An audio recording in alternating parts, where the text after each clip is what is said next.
Hello, hello. Hello, hello.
So today we'll be going ahead and continuing the Mount Lonakila hunt for anything and Galarian Darwaka hunt.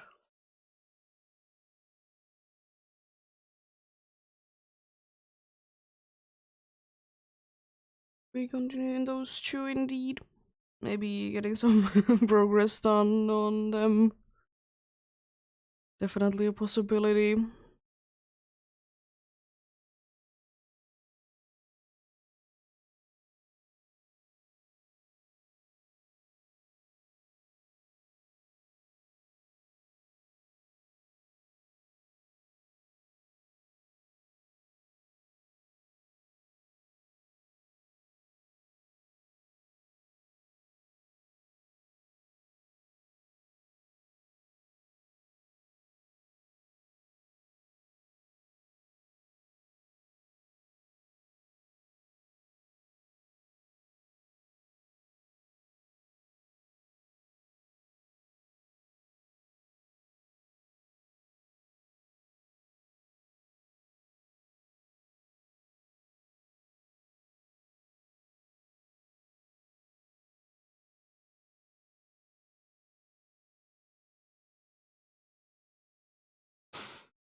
There we go.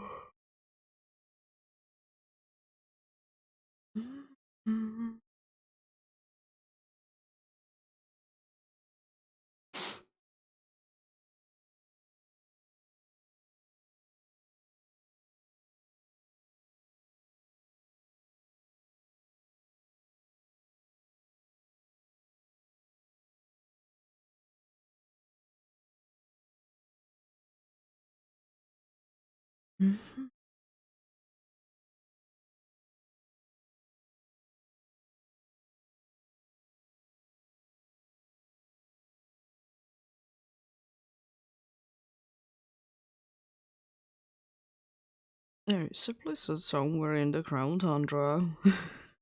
That's not too surprising at all, honestly. There's a blizzard somewhere in a place that is literally half of buried in snow every day.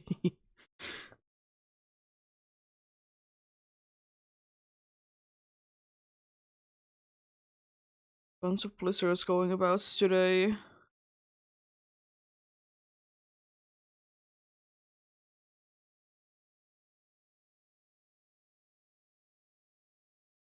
Bunch of blizzards indeed.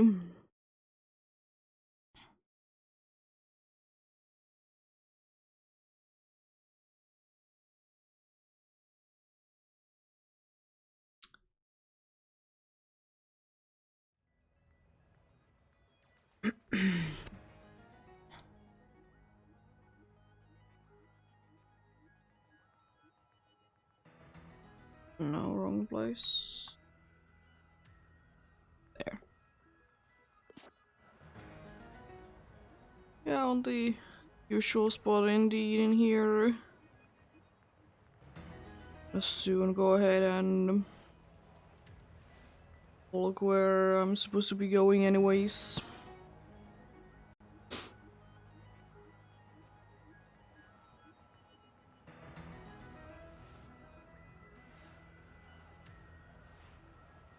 Checking out a few things before though.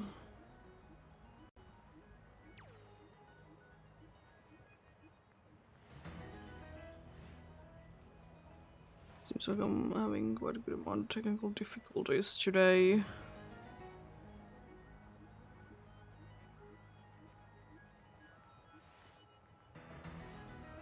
It's a little unfortunate, but what can you do? Yep. Let's unblock the Joy-Cons from the charging station.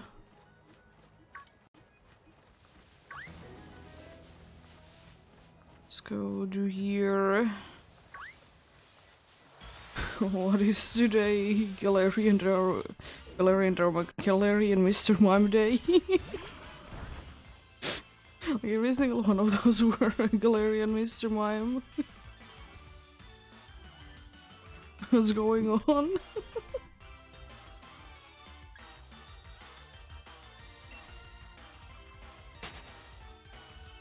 Okay. Oh, thanks.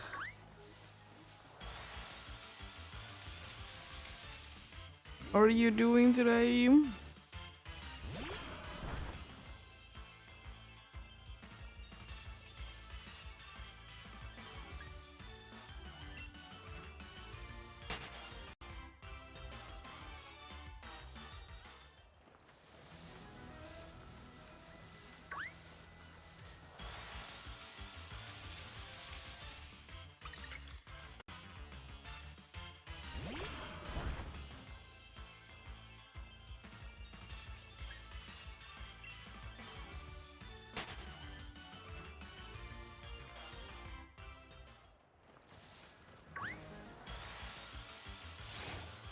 Well, it was bound to be happening at some point anyways.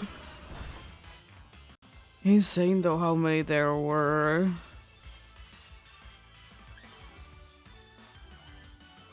It's like the only one that I was able to be seeing.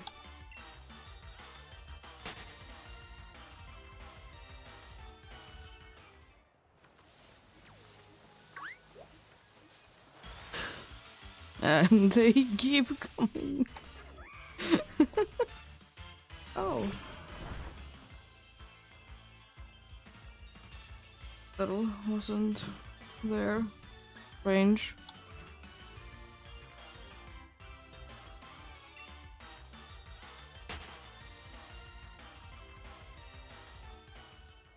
Do be loving when everything goes right.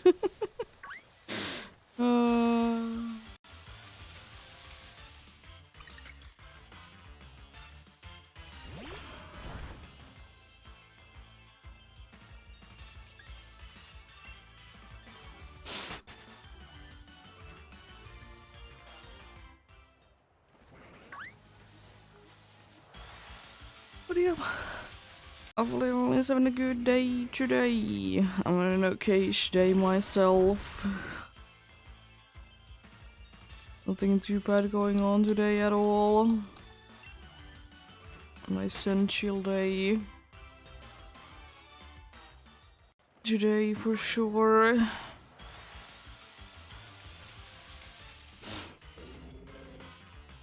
Let's see. Another bear chick today. Possibility.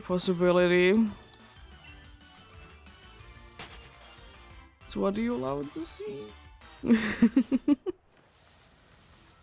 Bunch of the same one to be showing up.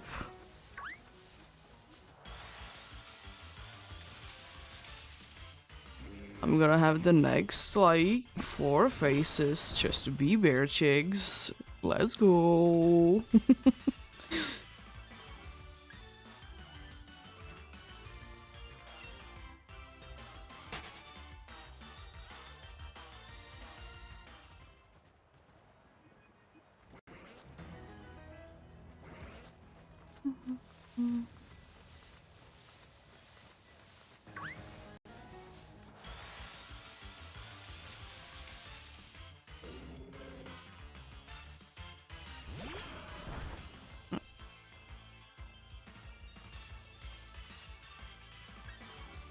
But yeah, yesterday went quite nicely. We were, you know, just chilling the entire night and, you know, not really doing anything too out of the ordinary. Does it need to be, though? Eh.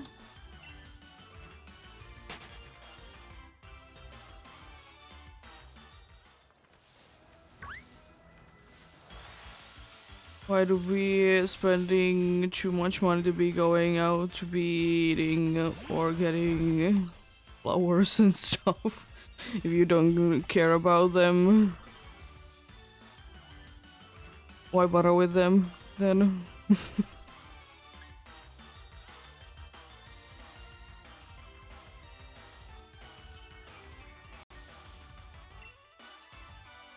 Why do be bothering with them indeed if you don't really care about them? I guess I will say that I've never really be liking too much of flowers, especially the kinds that you would be getting for a few days and then they would be going bad.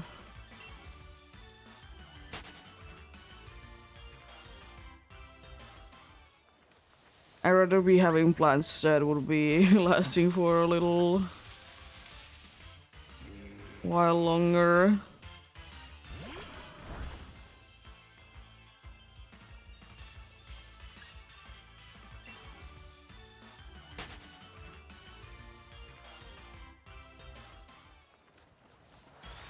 Also, am I missing something or why is it always Mr. Mime?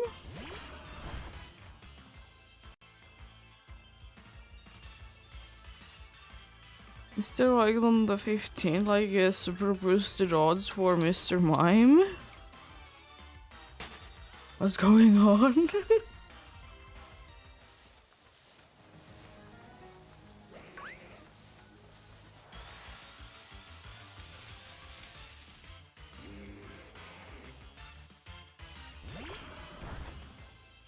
Is there like a secret like outbreak or something that I don't know about?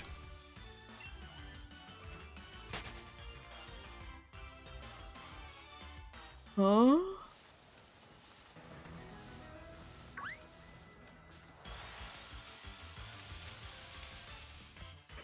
Anyways. It do be what it do be, I guess.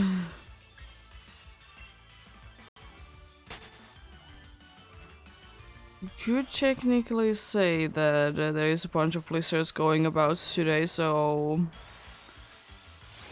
all the Mr. Mimes are escaping to here. I would just like to find something else because I just will be running into a bunch of these. Even though I wouldn't be minding to be getting one. I would just like to see something else.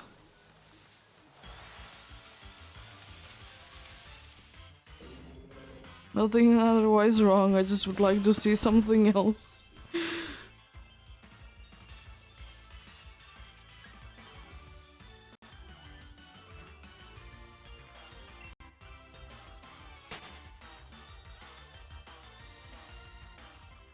Okay, there can be something else showing up. Let's go!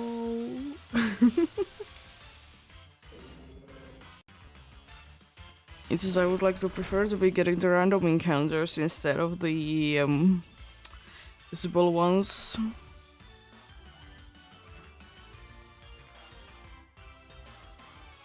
Rather be having that to be the case, you know.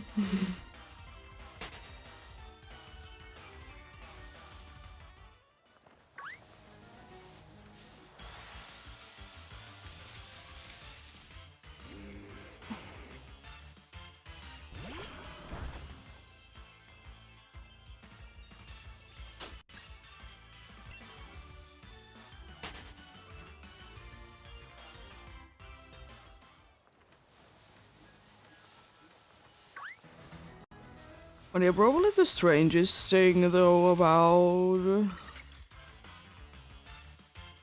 yesterday was that for whatever reason, like usually when we are in the living room, the cat is like hanging out with us there. But for whatever reason, she was just like in our bed.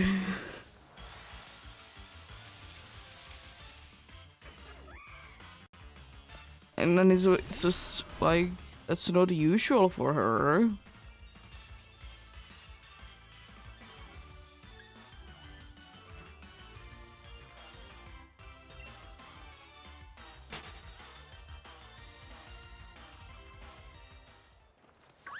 But yeah, don't know what was going about with her, but surely something.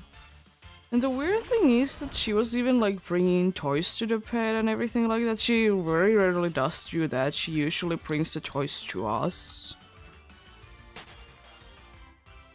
It wasn't even the case that she wouldn't be knowing that we are there anyways, like... We were checking a bunch of times on her that is she fine, and you know, she is fine.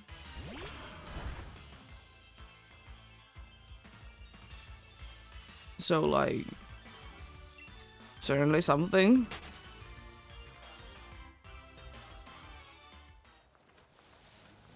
She did come from time to time to be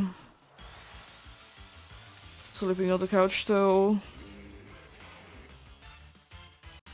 I don't know, maybe she just like, because we did have like, or the smaller mattress that we have, we did have that on the couch to be just preventing that the couch wouldn't be getting too messy. Maybe she liked that a feeling? It's like the only thing that I can really think of.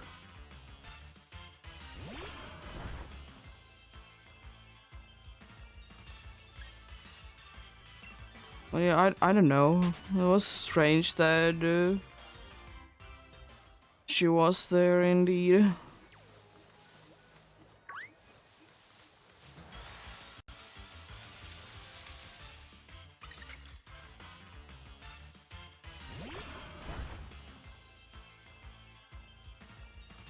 Oh yeah.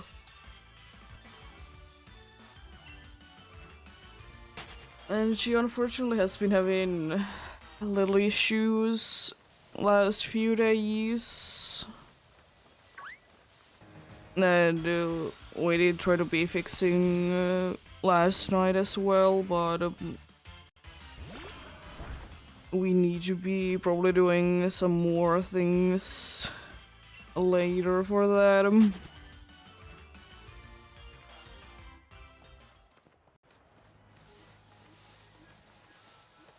But it's nothing too serious. We just need to be trimming her down a little bit, and then she'll be feeling a little better from that. She did already feel better, like last night with that, but just need to be doing it a little bit more.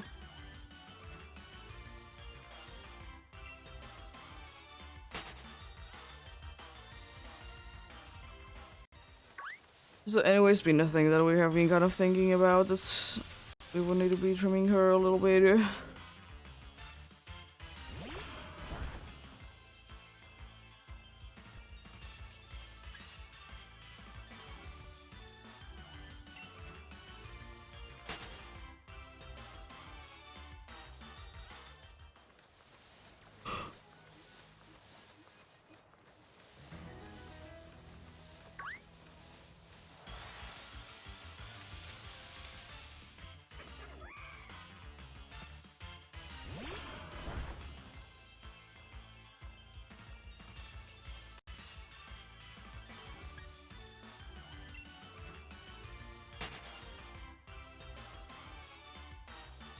But yeah, also for whatever reason she was a little strange this morning as well.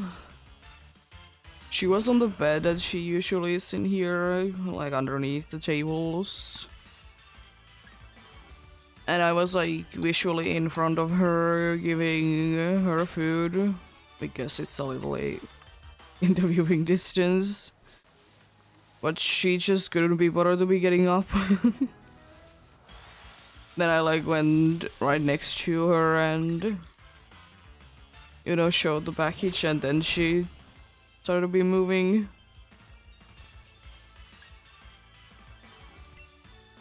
It's not like she was asleep or anything, because usually, you know, sometimes when she's asleep and, you know, trying to be giving her food, she's, you know, not reacting, but she was like literally looking looking at me. But then, like, don't know. I will say though that she did eat though, so that's good. She did eat quite well indeed. Not everything, but she never eats everything.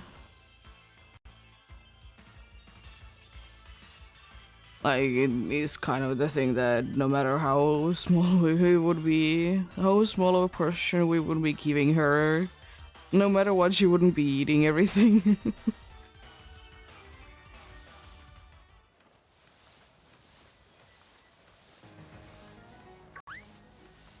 She likes to be saving it a little bit for later.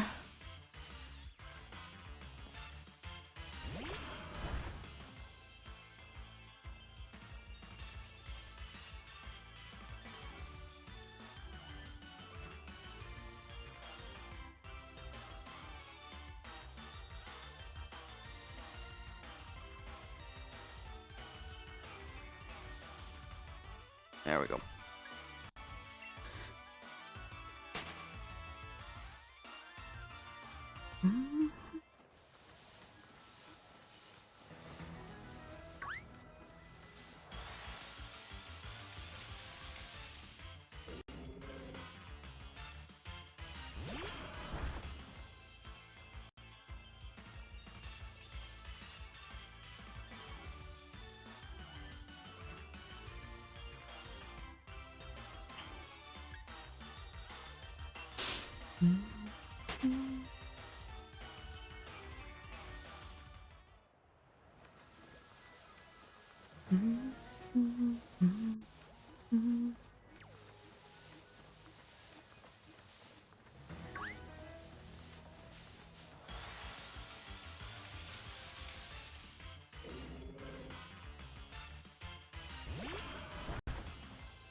Not a snow. Let's go. It's what you love to see. Bunch of snows everywhere. Oh. Too close to the wall. How dare you be like that? How dare you, indeed.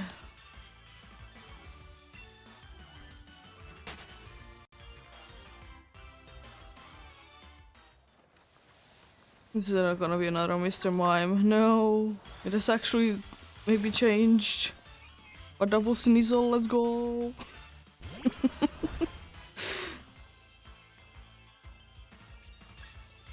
uh, Double sneasel.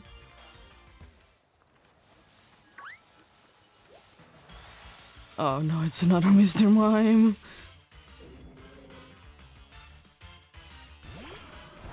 I will say that honestly, in my opinion, it wouldn't be too bad if it would be the case actually that every once in a while there would be like a special day where like certain Pokemon is more likely to be appearing in like certain areas. It isn't like the worst idea ever.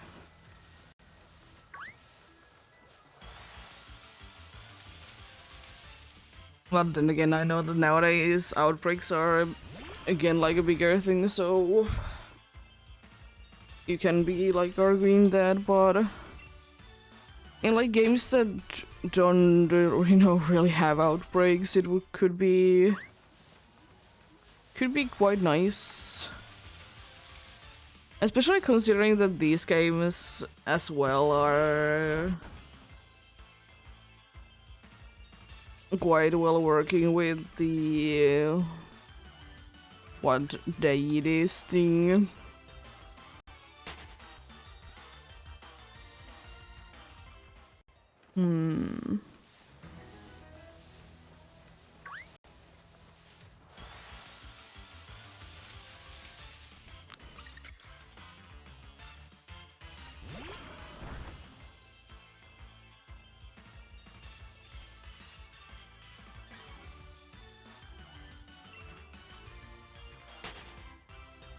Like, having certain weathers on certain days, like guaranteed ones.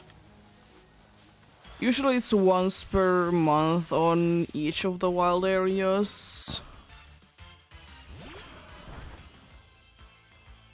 The first in, I think, 15th, and then the last day of the month. I think it's the case. I'm not too sure how it works with February though. Since it can be changing.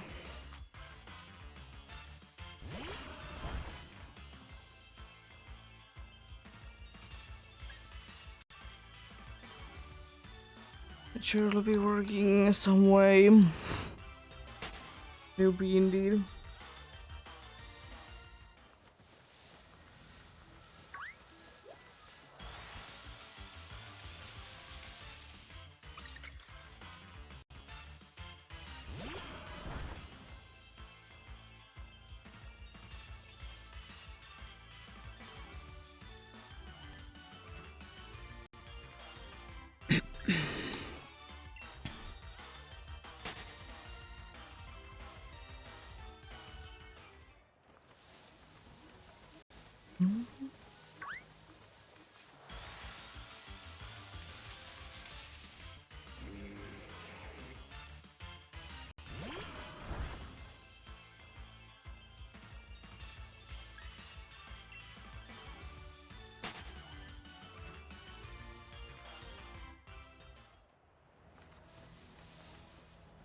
Let's go more in the middle there.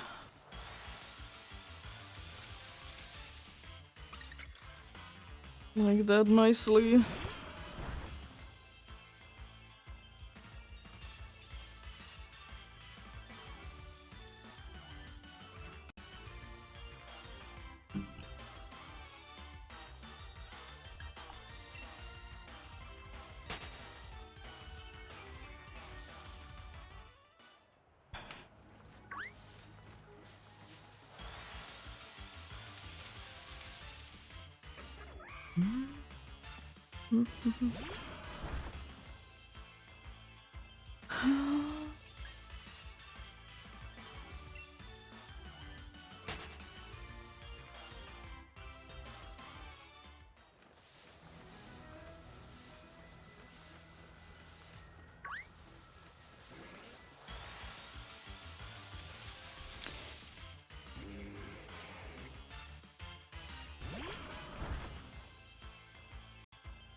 Snow. Where is my stone generator? It's already too late for it to be showing up. Yes, I should be using one every 15 counters, and it has been 57. It's surprise, surprise is the last one that I haven't seen that can be found in the random encounters. Because I still kind of doubt that I will be finding the 1% overworld spawn. Which I will say that the 1% overworld spawn thingy, I think it should have been done more in the routes than it was.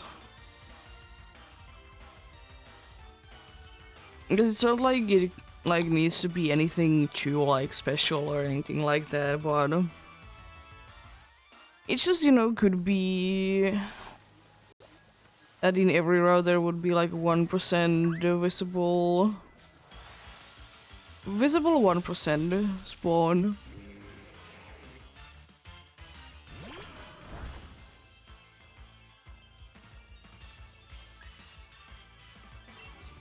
I think that should be the case for sure.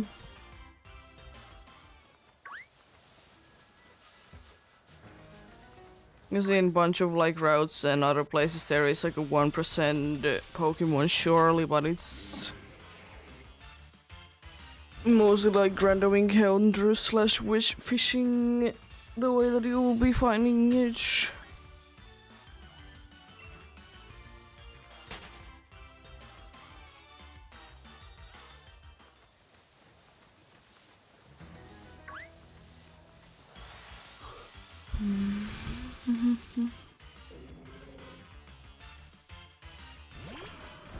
Because right now the only other 1% overworld spawn that I can think of on routes is the I remember, is it Trapinch the other one, but in one version it's Axew, so 1% on the route before the ghost slash fighting gym.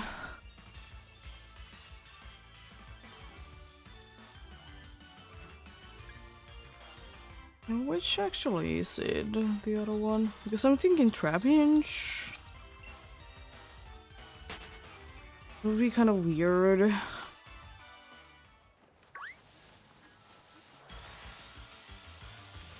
Because the thing is that you can be finding both in both of the games. It's just one is 1%, the other one is 4% or something like that. Let's try and see.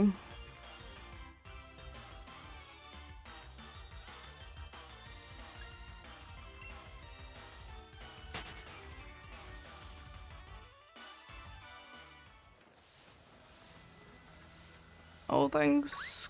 Good luck to your hunts as well.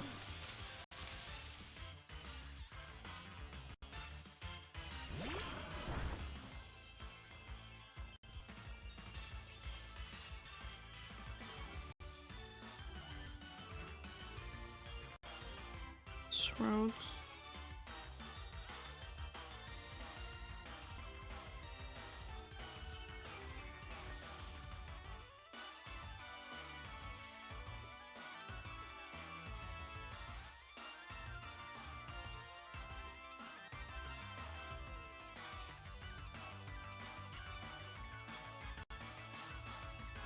There we go. It's on Route 7. Oh.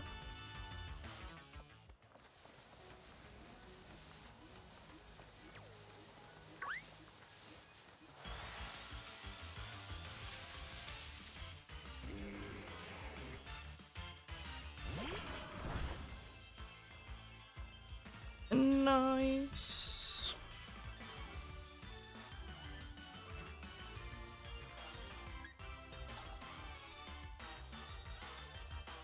It is Trapinch, the other 1%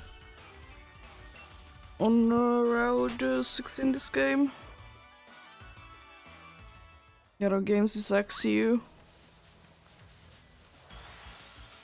What are you hunting on? Let's go.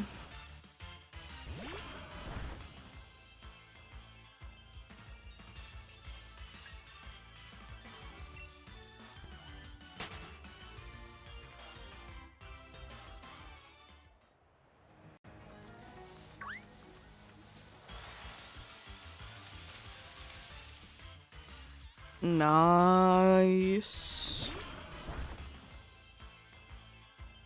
Are you just letting them spawn and despawn, or what are you doing for them?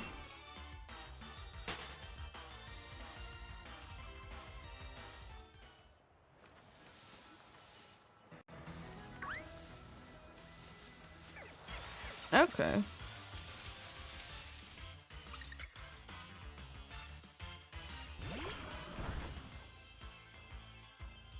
I was just thinking, because you're sort of hunting in Let's Go Dead, you're meaning like you're just standing there, letting them spawn in and despawn.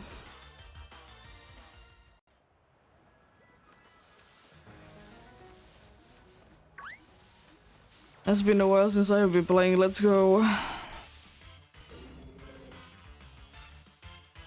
The thing is that, I don't know, I don't really mind it, but at the same time, the catching mechanic is kind of eh.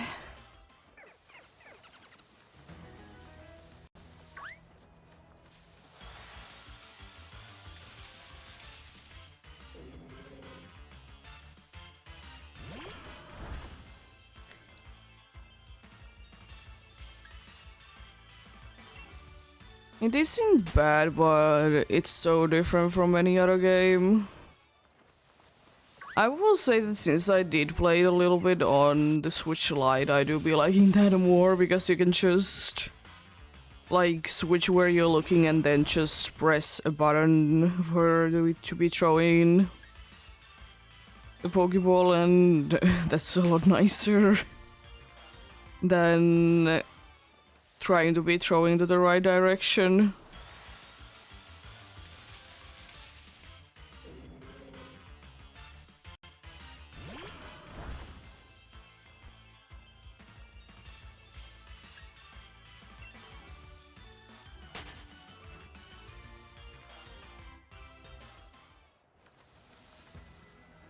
How high is your catch combo then?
Pikachu is an interesting case. It's not like it's too hard to be doing Pikachu, but at the same time, like, to try to get it started, it's quite a pain. It's a pretty good amount that you've been able to get, though.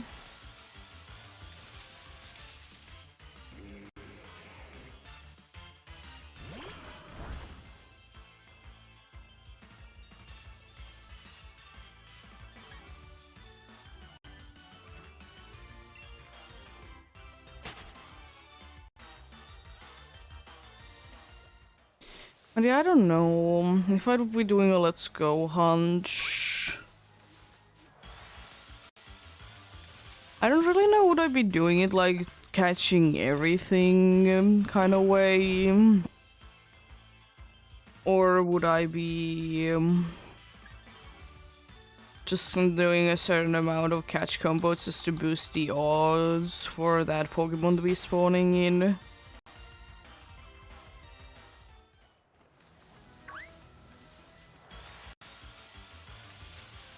Because on yet another one of my hunts that I have started a long time ago, but I haven't done in a while, is the is a shiny only playthrough of like Let's Go Pikachu, I think. I'm doing it on my own. I'm just getting like a catch combo of 11 and getting the rarer things to spawn in, and then like just stand there. It's a nice little thing to be doing.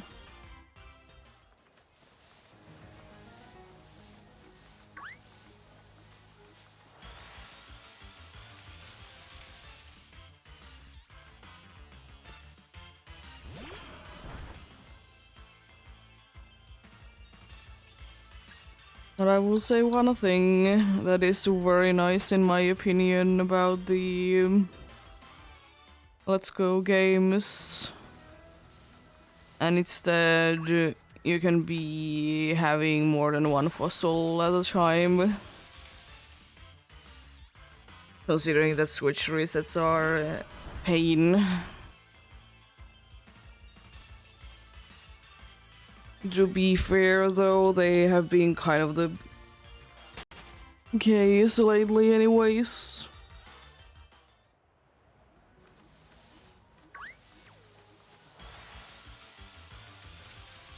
Well, you know, it's not the case in every game, and it's kind of a pain. Kind of a pain to be getting them then.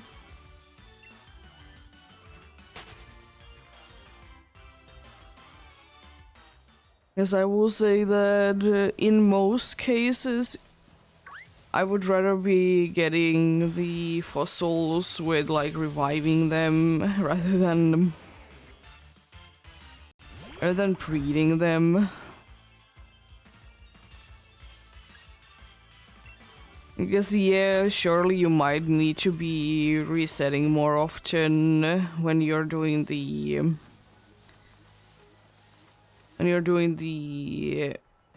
reviving of the fossils or whatever it's called, than you would be getting when you would be breeding them.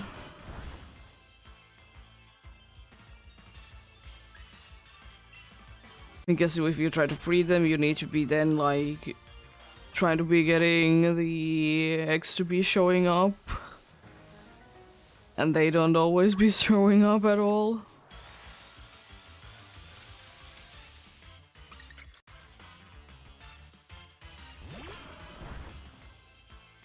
Hello,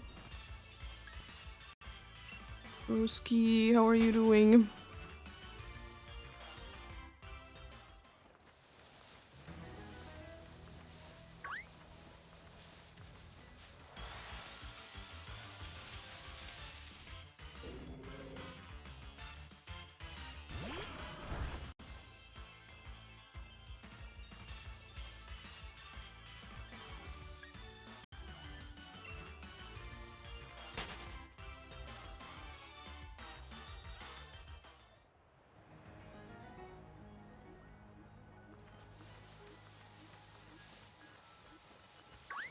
Yeah, I have found it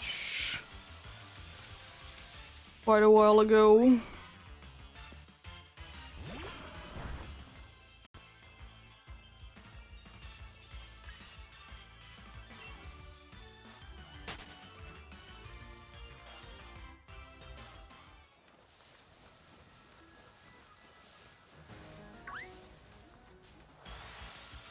Was on the 13th of January that I did find it, if I remember correctly.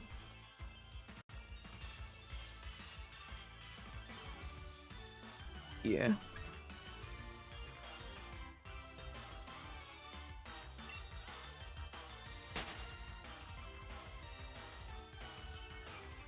Life has been fine.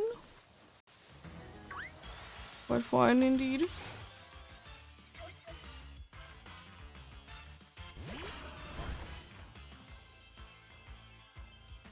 How's your day going?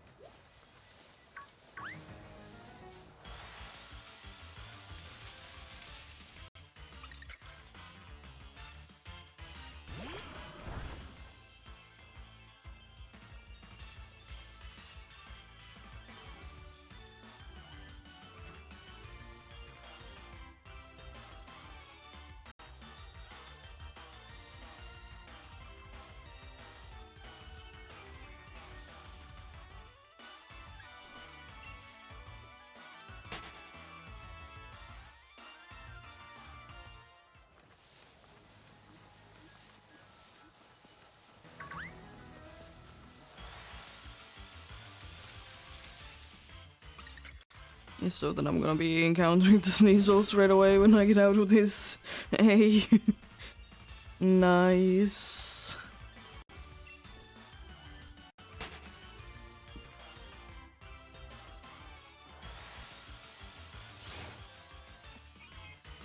Hello, Sneasel.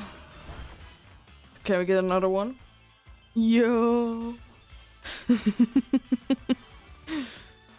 Two Sneasels again. Almost at the same level as well. Nice. You'll love to see that.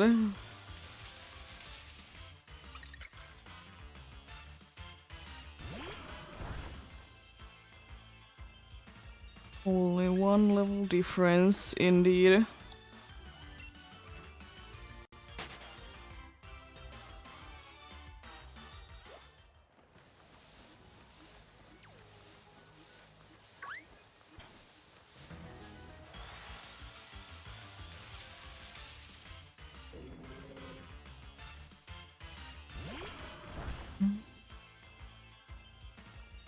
Actually, check out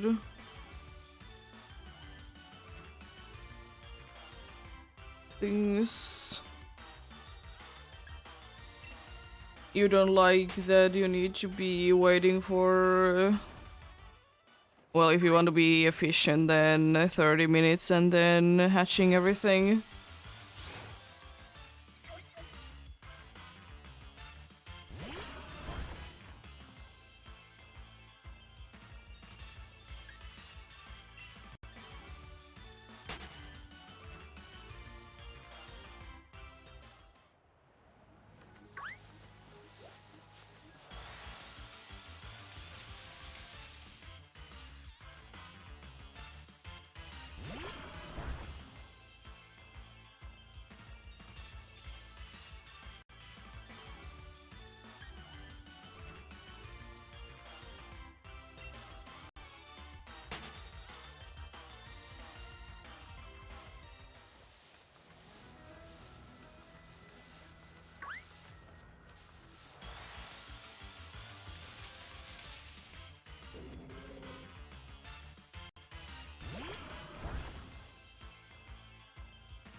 Yeah.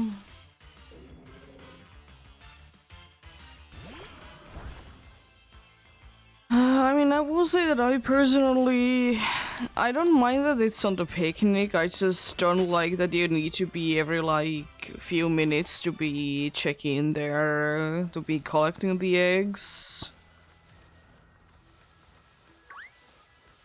That's like my biggest problem with it. That you need to be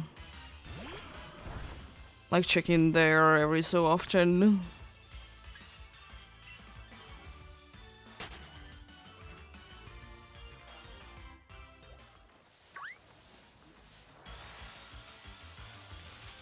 I like the idea that you don't need to be always be biking around.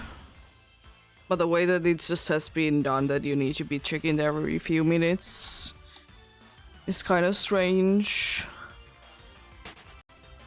And it also would be kind of nice if there would be like a visual, like, thing going on and showing you that there is eggs in the basket. Or like it would be showing when it's starting to be like overfilled.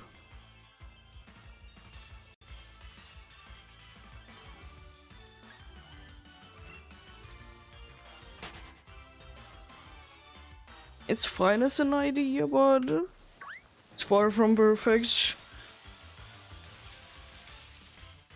Then again, I have kind of always been disliking though the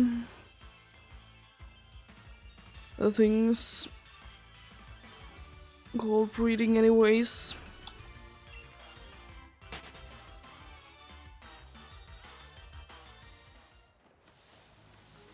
It's not bad, but it's a little bit annoying. I mean, at least I guess you don't need to be paying for it anymore, so that's nice.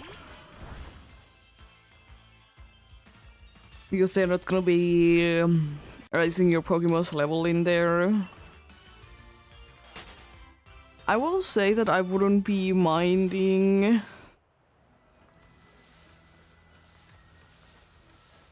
I wouldn't be minding the thing that if there would be a place that you could be leveling up your Pokemon.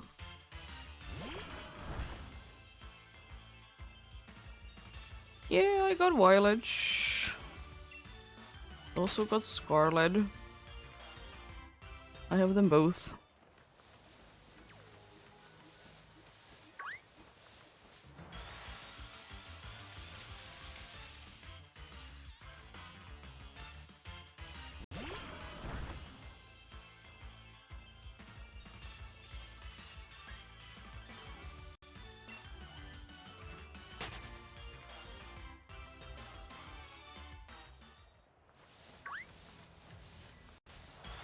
I mean, we just thought that we are gonna be buying them both because one will be playing one version, the other one will be playing the other version. It's just more logical that way. You don't need to be switching it all the time, it doesn't limit us. It doesn't limit us to be playing when the other one isn't.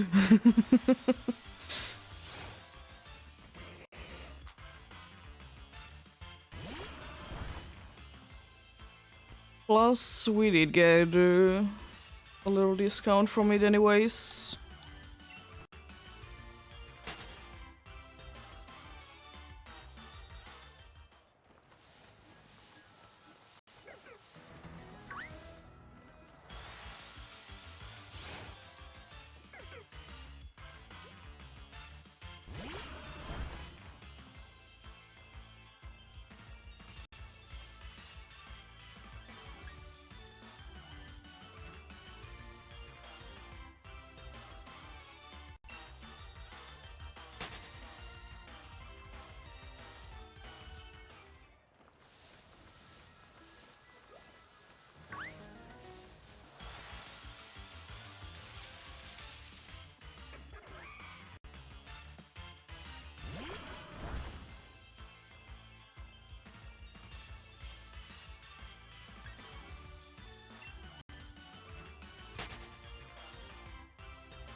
I mean, the thing is, at least in here, there is places that you can be buying games and then pay a little fee monthly from each.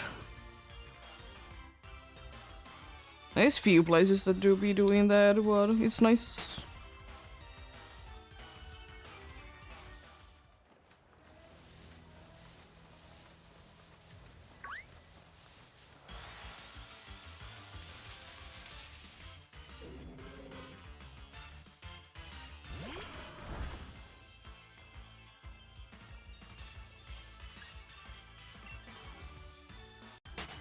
That's, for example, the way that I did get my original shield, for example.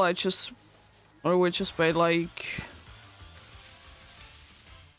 few euros a month or something like that for like some time, and that was it. It was quite nice.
But yeah, in about 3 minutes there's gonna be an ad break.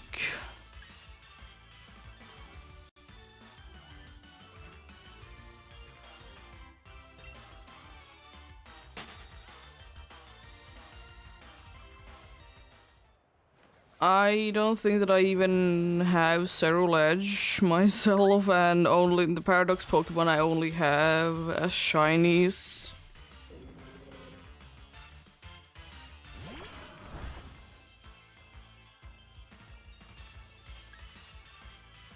I haven't done too much for the decks at all.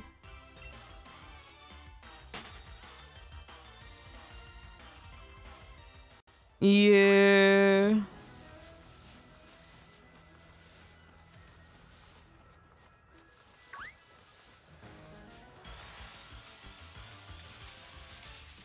Yeah, I couldn't be bothering myself for the shiny charm myself. I just don't care. If I want to, I can easily be getting it for sure, but eh.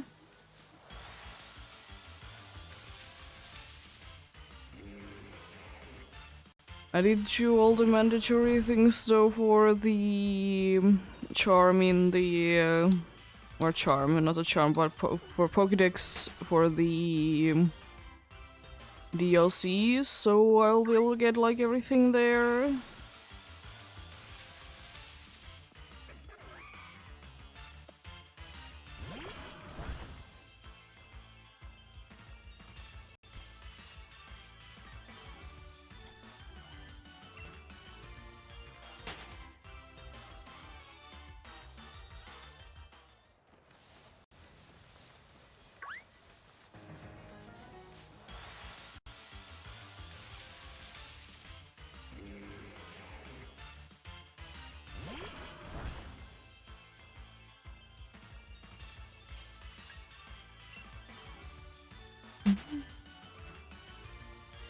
I'm doing a few more encounters, then I'll stop for like 3 minutes or so.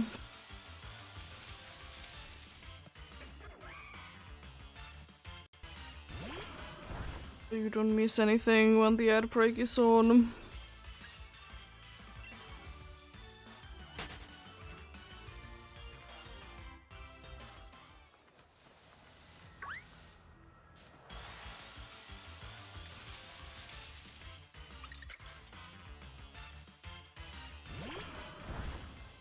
There we go.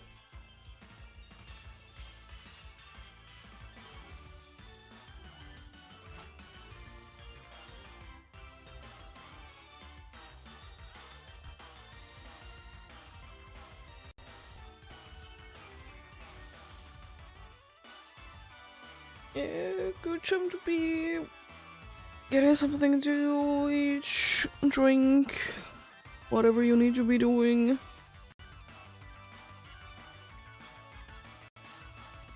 This is gonna be the 3-minute break soon. For ads.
I was questioning where my other Joy-Con is, but then I remembered I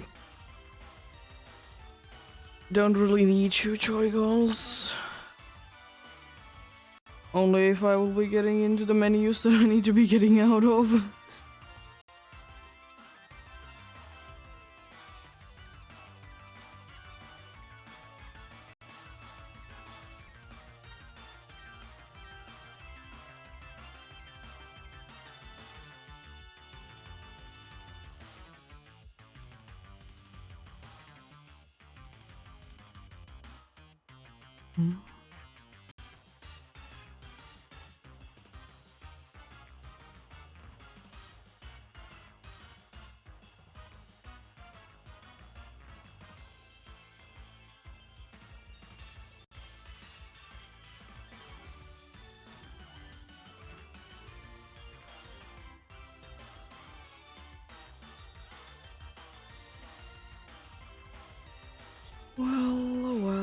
Well, then. 125 checks in already today. Pretty decent.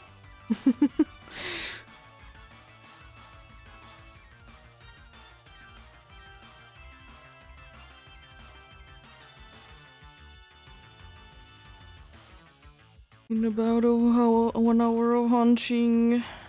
It's not too bad. Of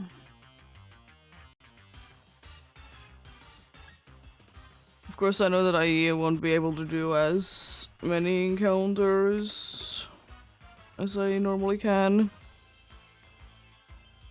Because they're never too consistent anyways, because it really depends on when you do be getting the encounters anyways.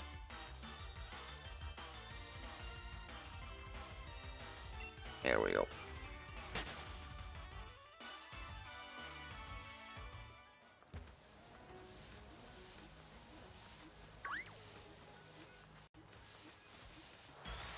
Let's continue then.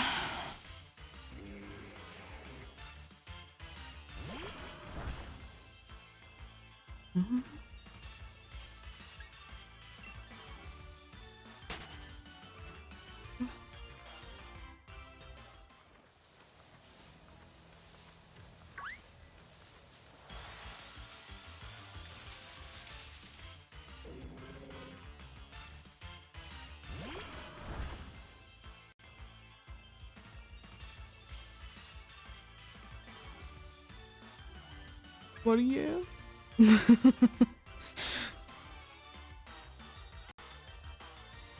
I will say one thing that I did like recently look up for the Legends Arceus because I was curious about things.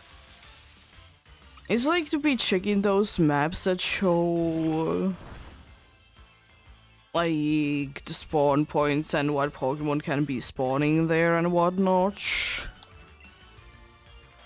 It's kind of insane, like there's only like so few spots for some Pokemon. And then it's like kind of a bummer because like surely there is like the spots that they are always gonna be in. But then there is the spots that they might be switching depending of the time of day to something else instead.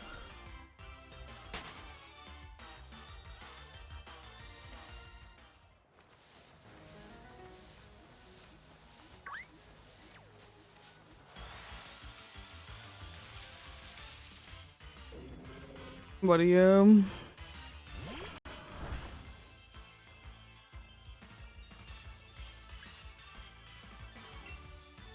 Because I will say that for like Legends Arceus, I kind of understand the idea for it because like spawns are like pretty much always gonna be there in those exact spots. But I don't really get it for Scarlet and Violet as much. Like to be seeing those kinds of maps for it, like where does dude spawn in? Because like yeah, surely they can be like most of the time there, but at the same time like I just think that in Scarlet and Violet there is so much variation what spawns in when.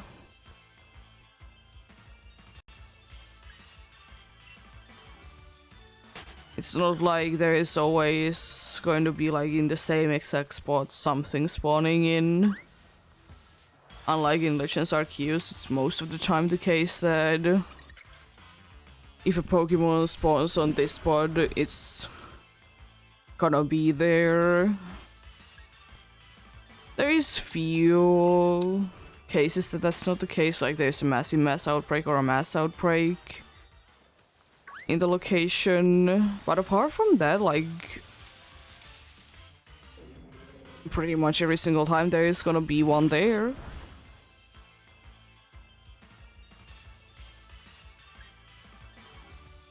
Because I think in like the way that I have been seeing things, only the like guaranteed this Pokemon is gonna be in this location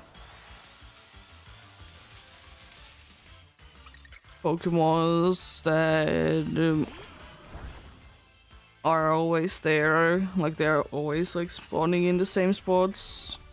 Like the other random Pokemon around it. They're quite random. Which I will say that I like. I like quite a bit.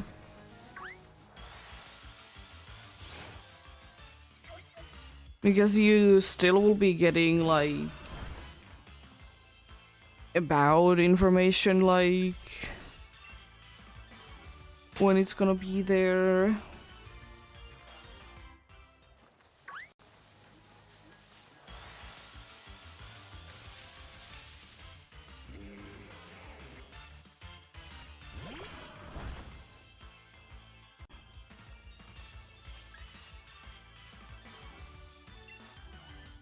And I think that's good enough.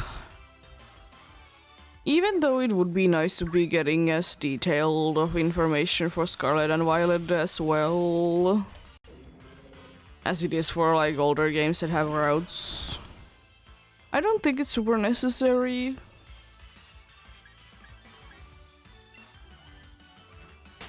As I said, they do be nice.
I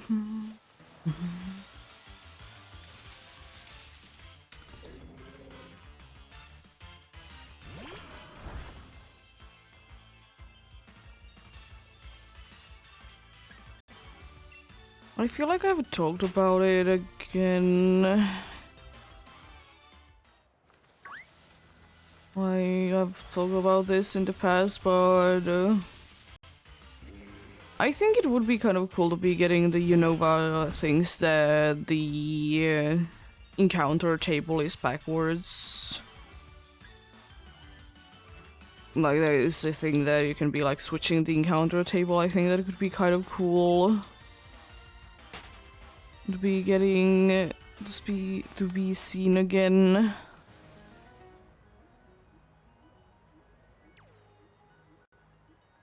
There's always the possibility that whenever it's gonna be time for the remakes that they will be bringing it back. But I don't know, I kind of doubt it. Because there really hasn't been like any of those, like those kinds of powers in the Switch games so far.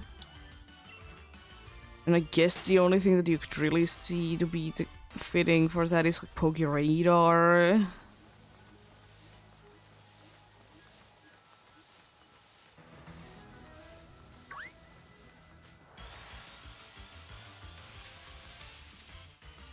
But yeah, I don't know. I think it could be kind of cool to be having those kinds of powers again.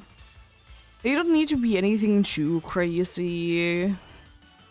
They'll just be there every once in a while, and that's fine with me. There's a bunch of like the different powers in the Pokemon games. Was the one? There was the ones for Unova. There was, I'm pretty sure, on Kalos as well. Even though I know that there was the Roto powers on the Alola games.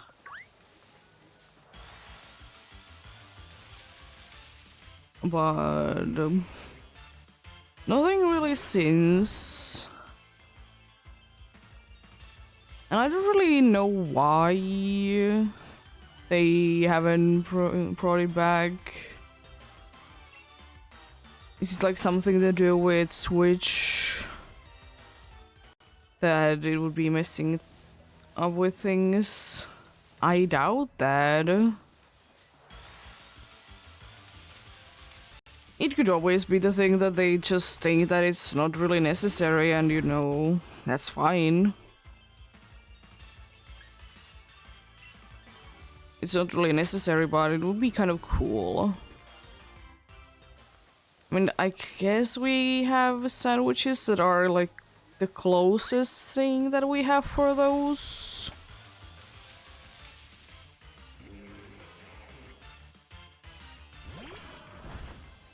Those like buffs for a small period of time. Things, but that's about it really. It's not like I personally would be using them too much, like... I still think the only time that I have ever used a Roto power so far is with the mandatory... like... hatching tutorial thingy. I think that has literally been the only time that I have ever been myself be using it. It's not like it's useless, it's just I just haven't personally been finding anything.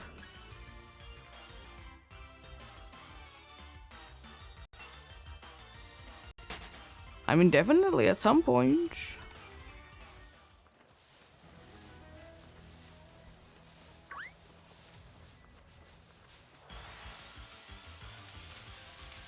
But yeah. Still probably the most interesting one that I would like to use is the one that like flips the encounter table.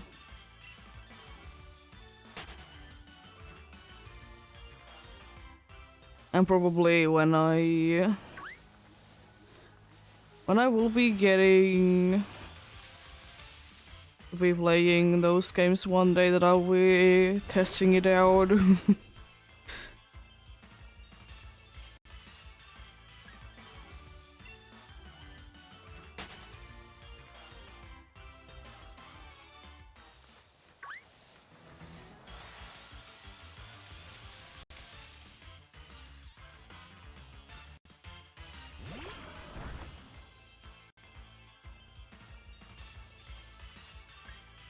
But speaking of the Unova games, I do be loving how nice and complicated does the bottom screen look while you're, normally there. It looks so cool.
But yeah.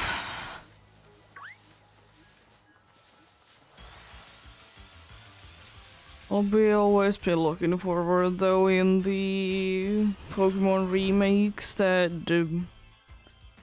what parts are they gonna be bringing in? Oh, of course, apart from the main story, that probably is not gonna be changing too much. But, like seeing how many of the... I would like to say not that well used features are gonna be coming in.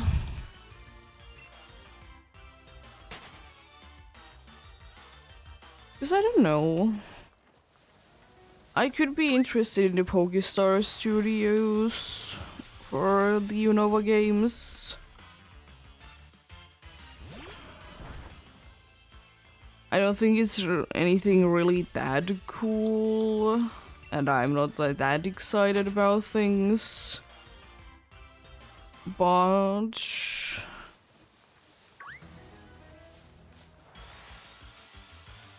if it's not like a mandatory part of the story, I think it could be kind of cool.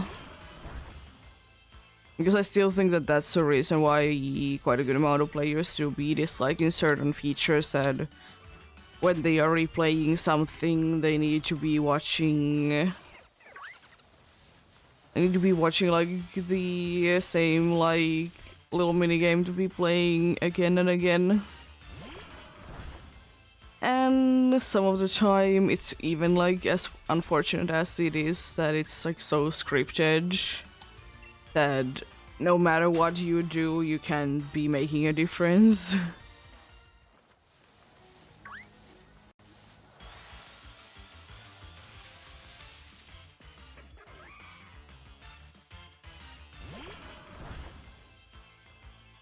But yeah. Maybe Pokestar Studios will be on the Unova remakes. You never know. Bunch of ways for them to be going for sure.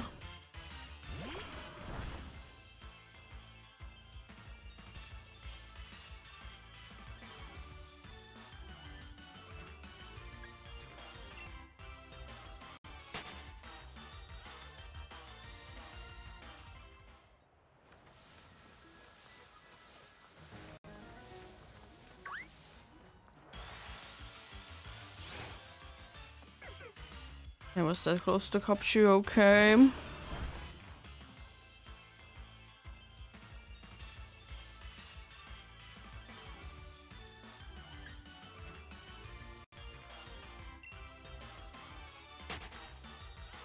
But yeah, I will say one thing though about the Unova remakes that I'll be quite upset if they don't bring it back is the season feature. Even though in most of the areas it doesn't really do anything. But it, you know, would still be quite nice. Considering how big of a part of the games it was.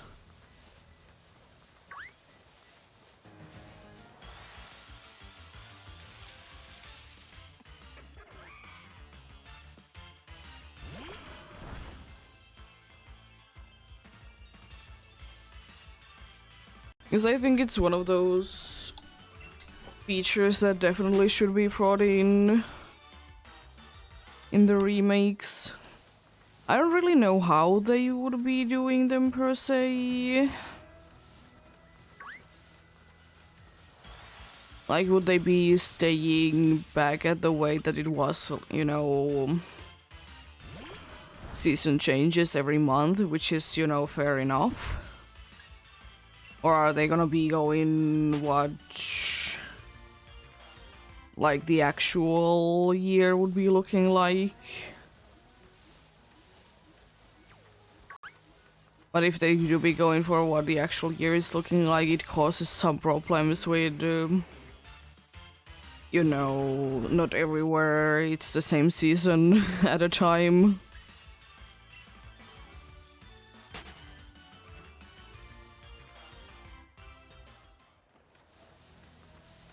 But hey, whatever they do be doing with that, I'm looking forward to it. Because it would be kind of a bummer to be missing out on something like certain routes or places have like different areas that you can be visiting in like certain seasons and whatnot. That those would be cut off like completely. I mean, if there's not gonna be like a season mechanic, I think there's just gonna be like some other thing that is doing the same thing. But I would really hope that they would be keeping the seasons being a thing.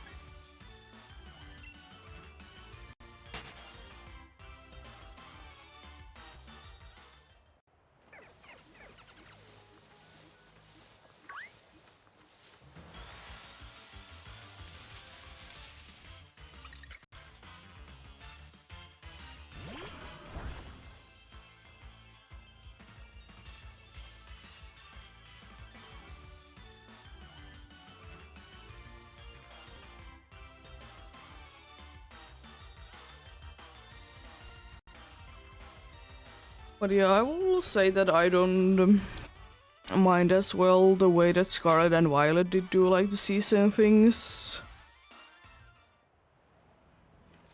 As I think that's quite a nice way to be doing it as well. Like certain parts of the map are in certain seasons. I mean, I will say that you wouldn't really be seeing it if there wouldn't be if there wouldn't be Deerling and Salzburg in the game. But it's still like a nice little detail that doesn't really need to be there, but it's for sure nice to be having.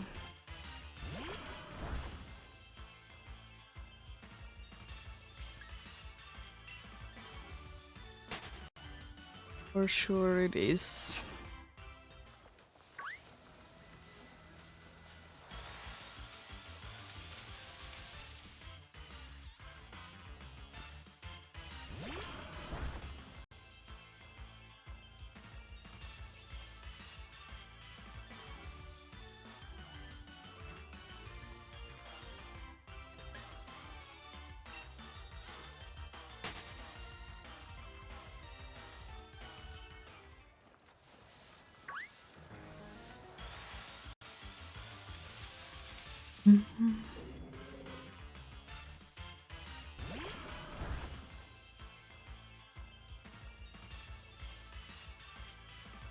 I'll check out on one thing. Oh yeah, I did check out on one thing as well before I check out on another thing, is that since I did get the two Sneasels to be almost at the same level, it is possible to be getting them at the same level at the same time. They're like just barely in each other's like the things are called the same levels.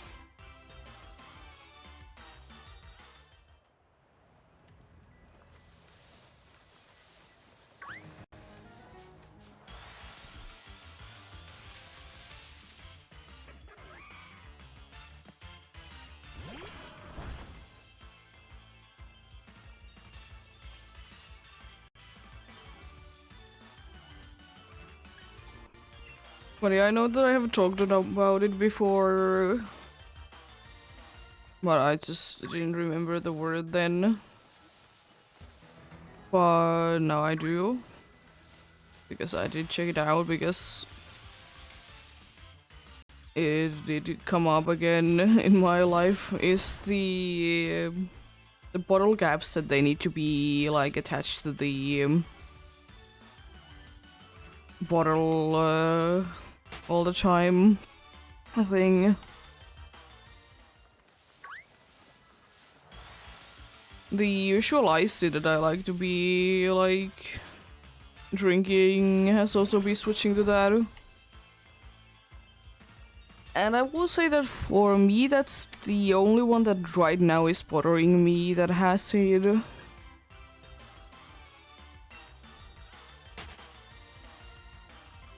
And it's also quite strange because the gap that was there originally, it was like twice as big what it is now.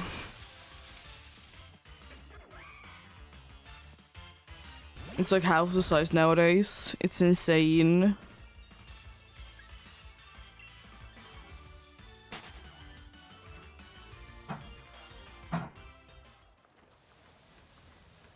But yeah, I will say though, one thing I will be hoping is the case that it's only like I didn't get unlucky with the bottle gap.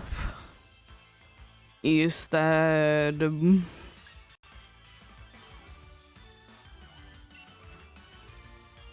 there is like a piece of plastic like, you know, sticking out. I hope that I just got unlucky and it's not gonna be the case for every single one of them, because it hurts. It's kind of annoying as well.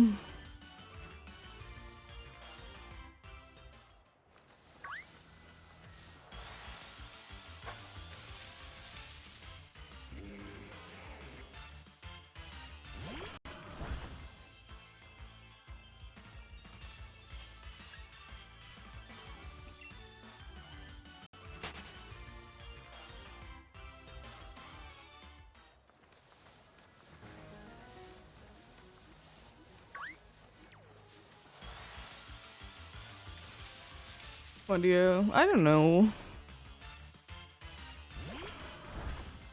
It is a thing that I don't mind myself.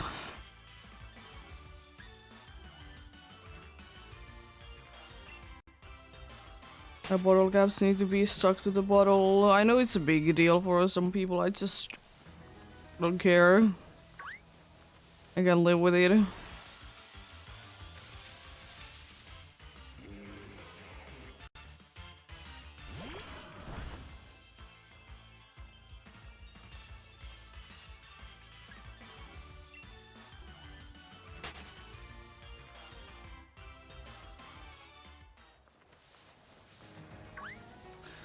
I know someone that is very upset about it, and it's the cat because they are one of her favorites. things to be tossing around.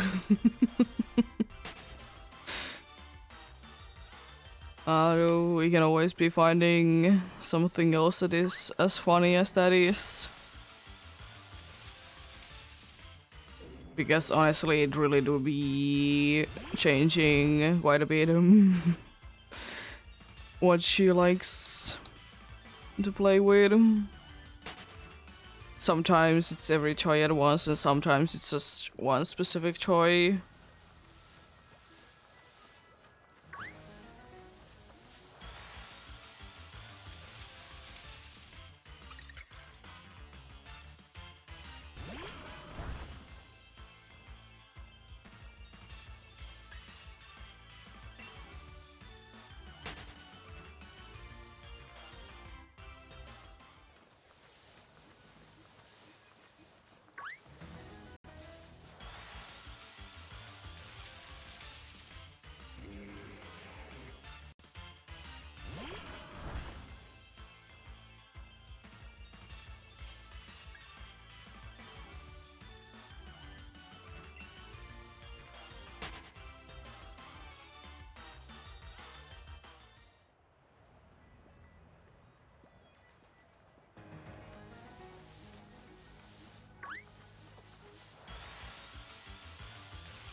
Oh, hello, Snizzle.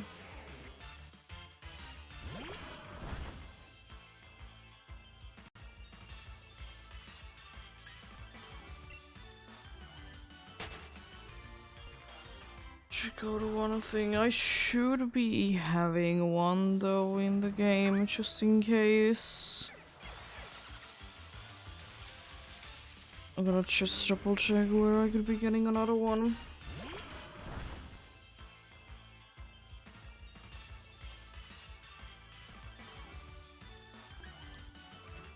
If I would be needing another one, I would like to know where to be finding one.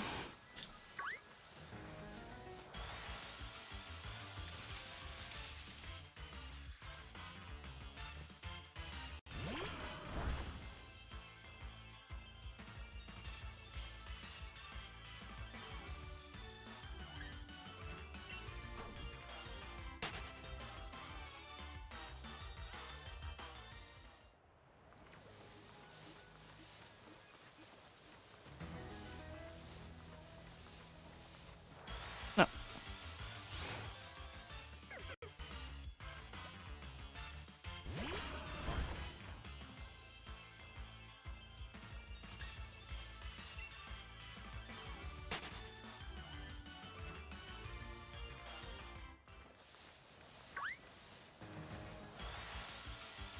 So I'm curious that indeed you find an ice stone where I would be able to get one.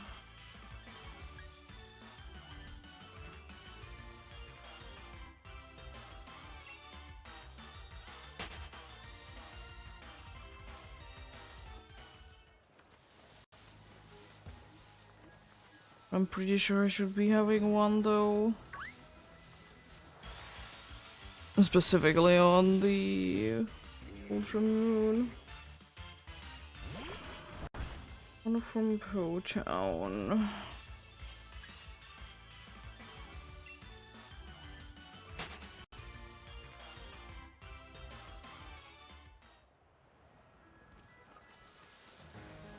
I would like to say that I have it already. It's not like I would have been using an ice stone anyways. In that file. It's available also in a Pokepelago. Album. Brilliant stone hunting. Interesting item hunting. It's available in there.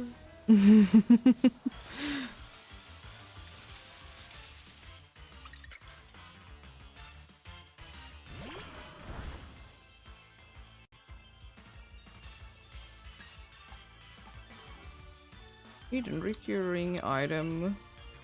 Lake of Outrage in the Sword and Shield, and then from the Digging Duo as well. But I would like to say that I will be having on both games it. As I said, I know I haven't used an ice stone. It is always a possibility that I never picked it up though.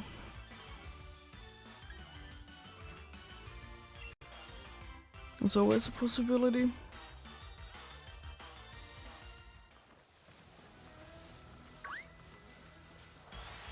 And it's not like I can really be like trading into that game from Scarlet and Violet and Ice Stone. Unfortunately. I would like to say in there I might be having one. Because it's like ridiculously easy, honestly, to be getting pretty much anything in that game because so many things are pickable from the ground. I will say that I don't mind that they are not as rare and you can sometimes be getting it faster by like searching through the ground instead of like going somewhere and buying it. It is honestly at the same time kind of ridiculous how many there are in the wild. Just, you know, being there. Because either there is like one spot that does get like ridiculous amount of them, or I'm always lucky to be getting like a bunch of different stones in one location in Scarlet and Violet.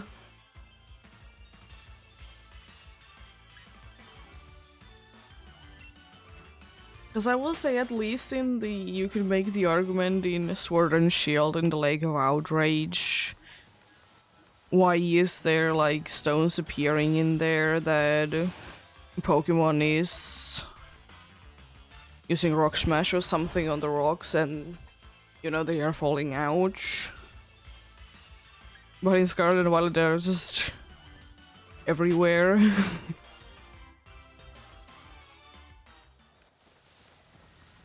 Hilarious.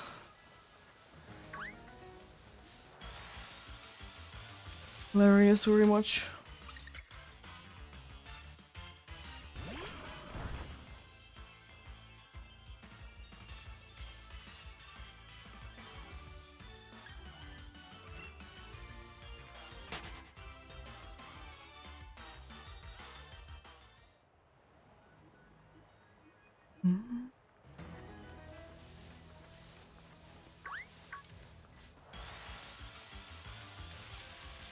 Hello, Sneasel. Be soon seeing another one of you.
Good morning to you.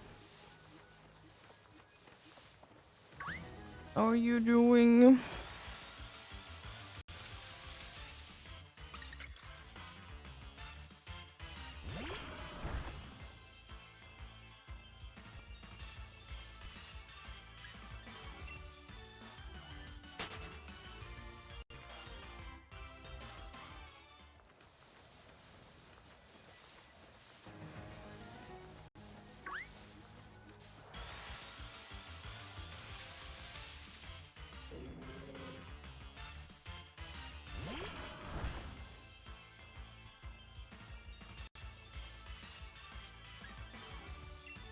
Yeah. Good that you're doing good though.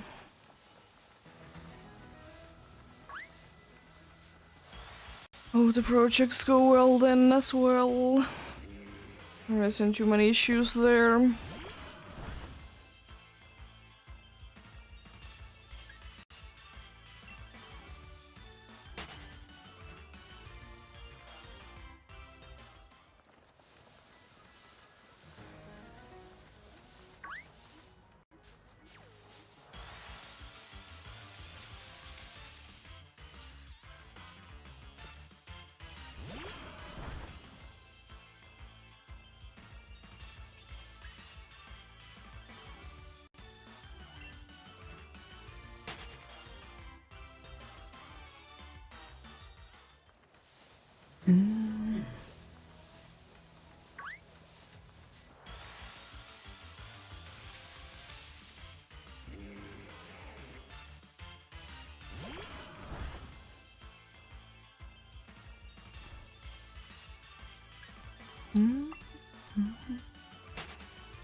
Well, yeah.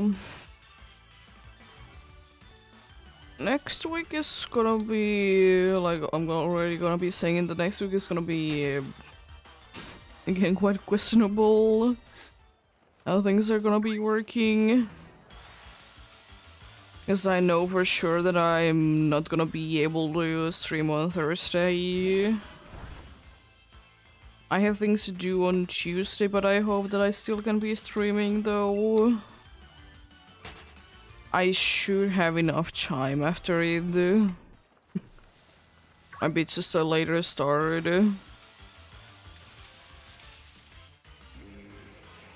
But I don't think that what I have that day that it shouldn't be like I think it shouldn't be taking more than like an hour.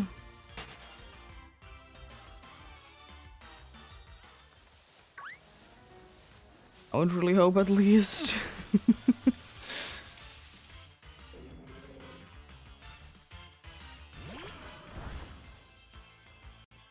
But yeah.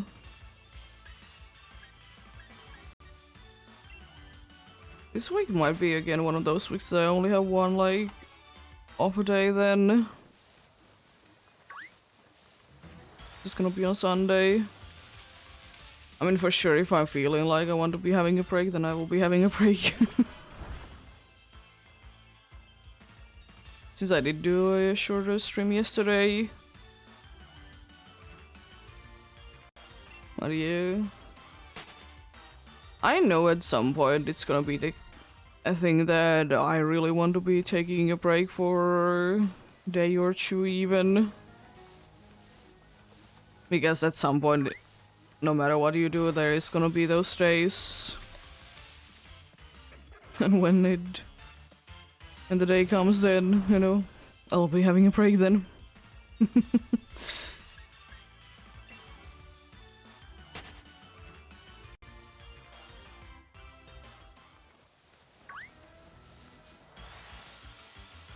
I guess it's, you know, healthy to be taking breaks.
Another thing that I've also been thinking about is to be as well be doing like something else than shiny hunting every once in a while. Like surely I don't mind it, but you know, would be nice. It has been like what, 2 months since I've been playing Animal Crossing, for example.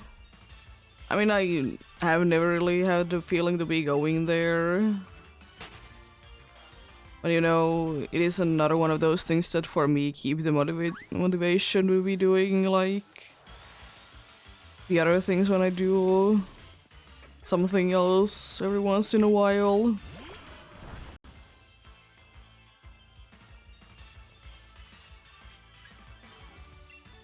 It's kind of one of those feelings that I at least used to be getting like when I was in school, that once you had a small break from school, I did have like more motivation to be doing whatever it is. It's just, you know, having a small break. Is your brain time to be resting of the thing?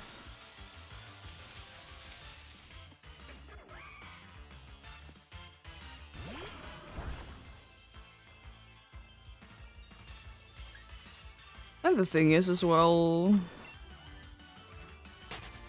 you can always be playing Animal Crossing for an hour or two and then do something else.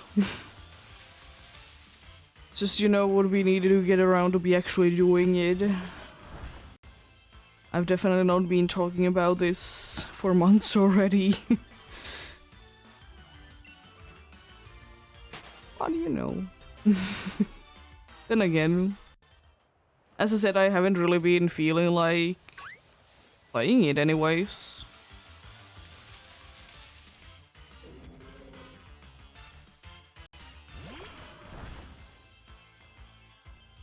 It's not like the game will be deleting my save randomly. I know that it is sometimes the case for games when there is a new update. There is a chance that it might be gone, but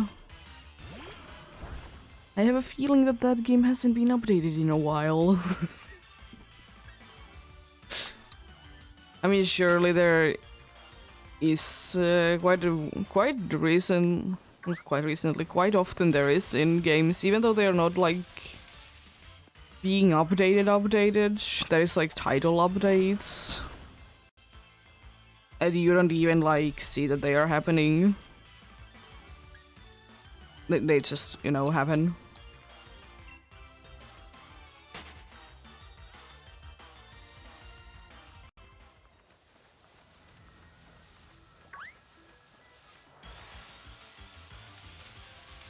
It's most of the time for like security reasons. That's nice.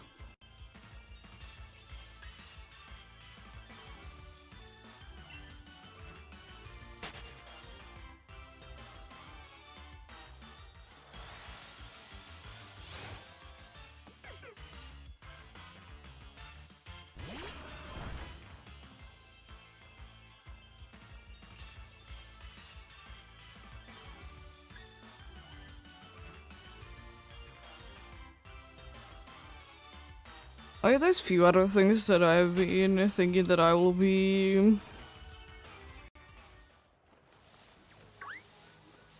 I'll be... like updating on the layouts. They again aren't too major, but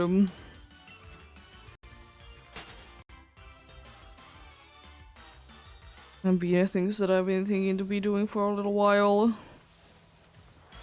But then again, it's one of those things that when do we getting around to be doing it?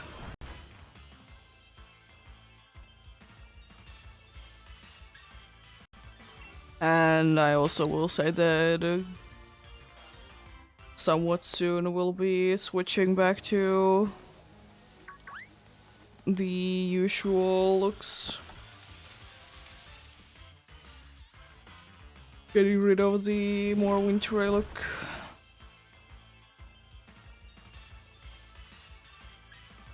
Probably at some point, like at the end of this month and the start of the next one.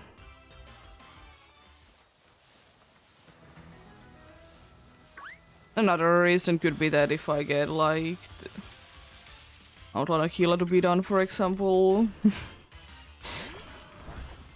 then as well.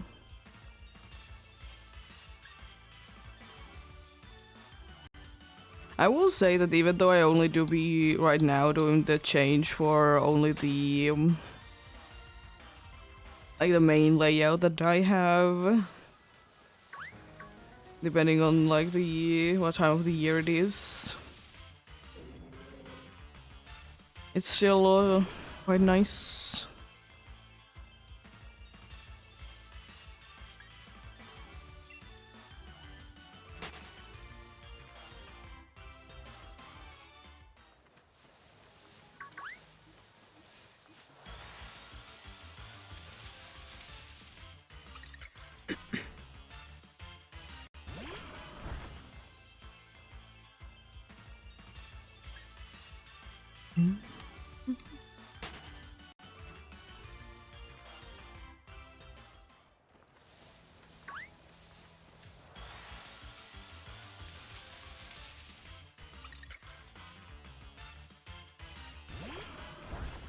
But yeah, we're gonna be having an ad break in about 2 minutes or so. Or whenever the ad actually wants to start to be playing, because I don't know what is going on. They haven't really been wanting to start on time. I mean, it doesn't matter that much, but it, you know, it would be nice if they would be starting when they're supposed to be.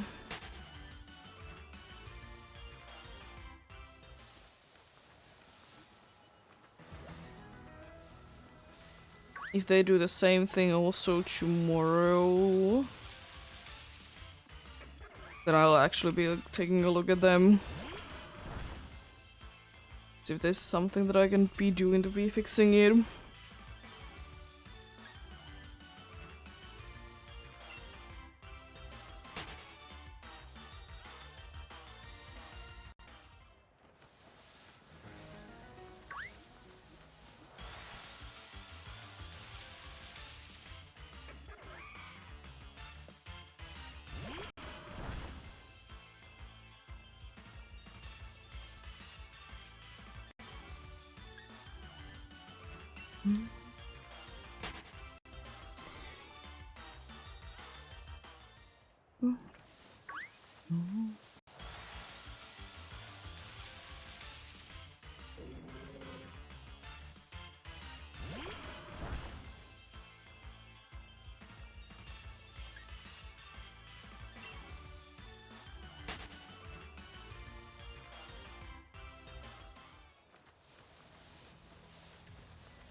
Doing a few more encounters.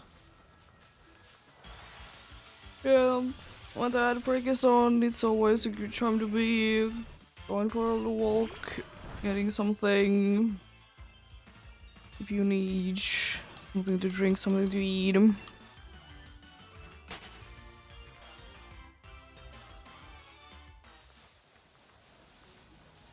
Need to be. I guess that's usually what I'll do. At least move about a little bit. Not just be sitting. I'll be doing one more encounter then. I'll be waiting.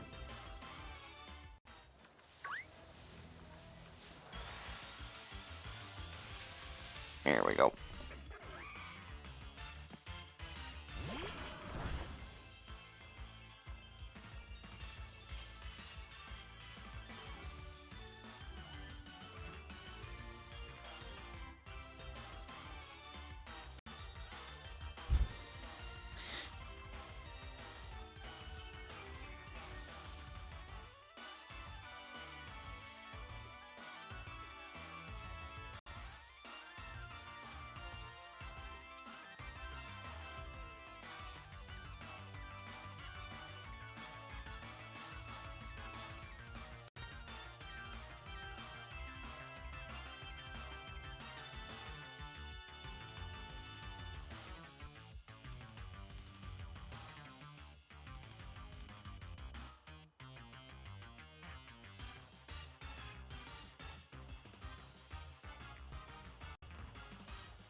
There we go.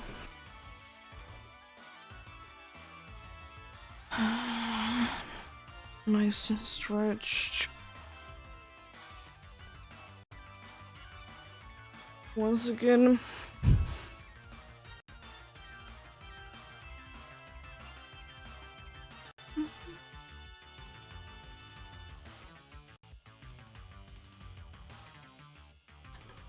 Sorry, what's in there?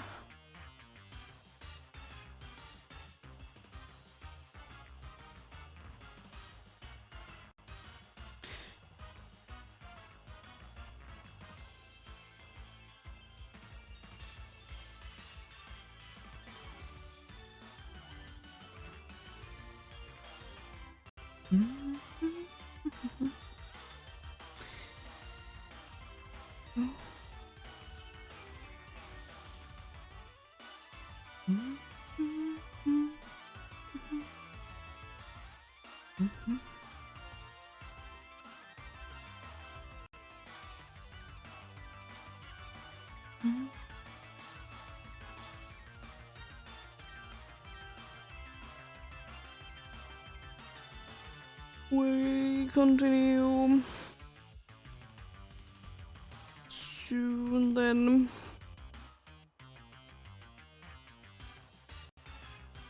Yeah, just should be sending out, ending out.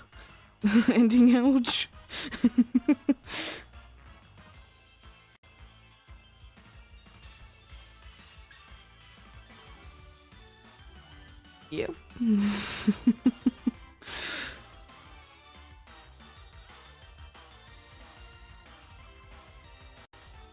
There we go.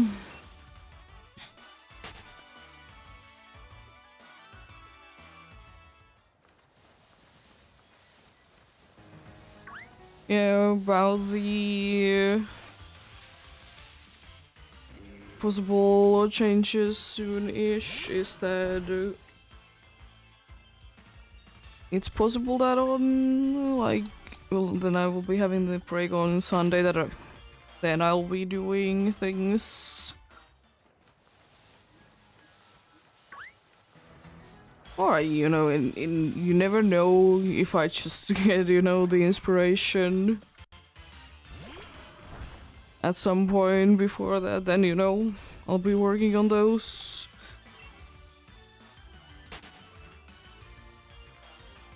Be working on those indeed. Then, as I said, I have a few ideas in mind, and I think they could be looking quite nice. It's just I don't know how I will be able to get them to be working. It's the only thing. I don't know. Nothing ever goes right the first time around, but be getting things tested. Because I would like that thing to be like automatic, but I mean I don't mind if it's a manual one instead. But I would like it to be a automatic one. It's just I'm not too sure, can I be getting it working somehow? That's the only issue really.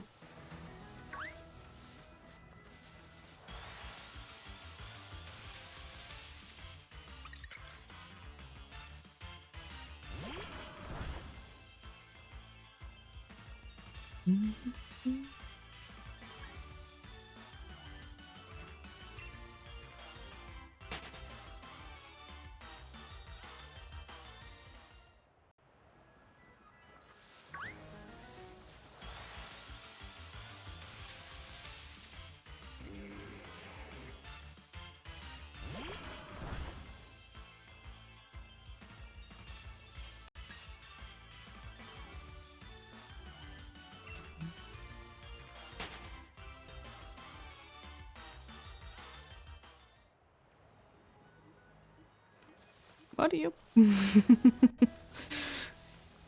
I'll figure them out. There's few emotes that I will also be doing. That I would like to be doing. So probably gonna be working on that as well. So the emotes might be switching around a little bit. What are gonna be the followers wanna send? What are gonna be from subs and stuff?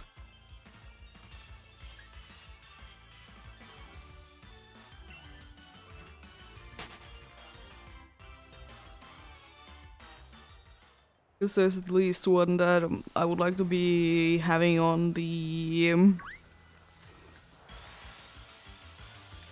in the sub one, not sub one. I mean, I want that. There's one that I have in mind for a sub one, but it's gonna be an animated one.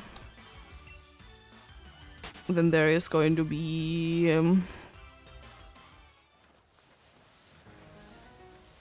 And there's going to be one that is gonna be replacing one of the follower ones.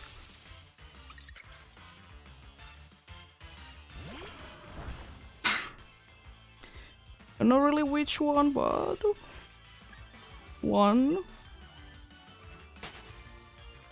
One for sure.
Oh yeah, I'm gonna try to do that real quickly.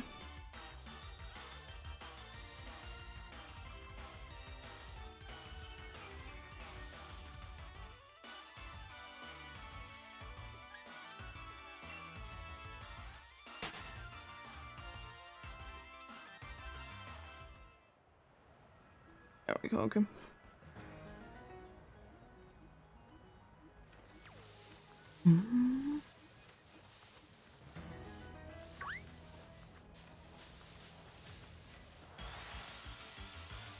Anyways, the Snoring. Wow.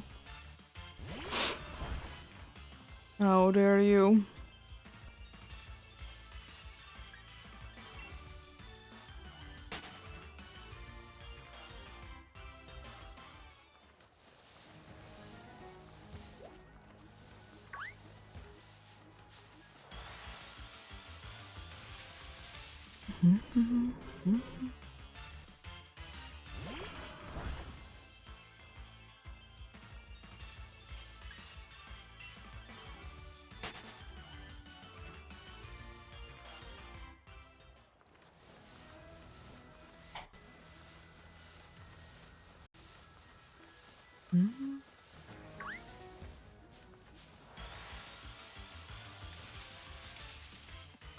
But yeah, another thing where I'm like thinking that I will be doing especially the emote stuff on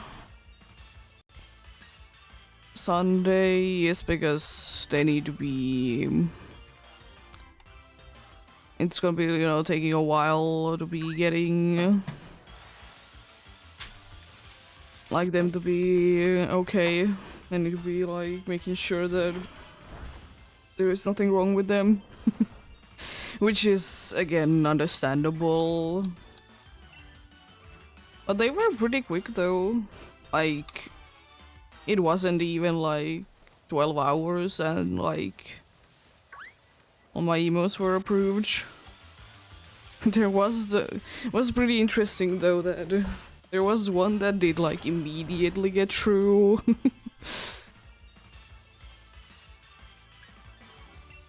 That was kind of a strange part. It'll be what it'll be.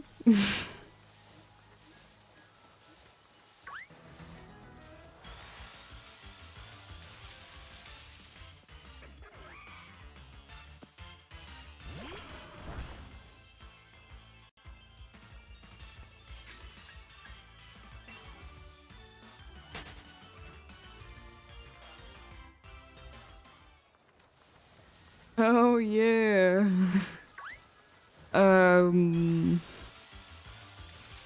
We did buy like batteries a month or so ago.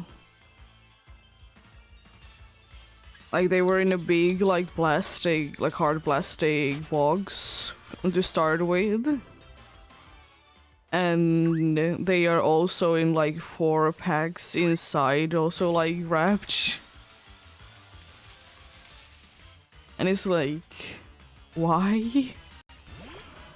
I understand the hard plastic on the outside, like that's not a problem for me, but why does it need to be on the inside as well?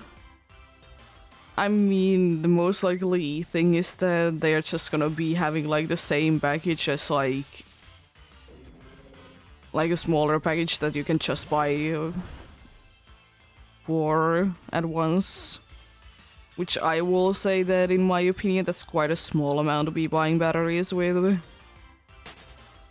But anyways, is we always be buying like larger packages because it's just, first of all, it's a lot cheaper, and the second thing is that we don't need to be going into the store to be buying them like every few weeks. Because I will say that one thing that does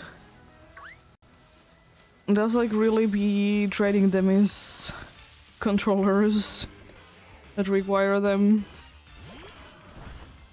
Like surely for some we could be getting like one of those like rechargeable batteries that like actually like wasn't they were a thing like before they switched into just regular old AA batteries kinds. But trying to find a charger for them is an annoyance, because they usually only work with like one charger and that's it. And that's like their problem, because like once it breaks down it's gonna be expensive to be replacing it.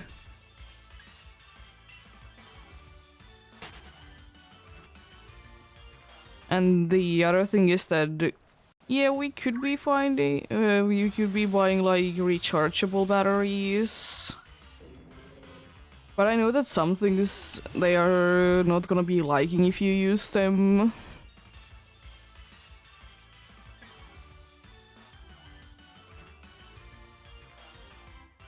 Which is also like a problem, because like not everything likes them.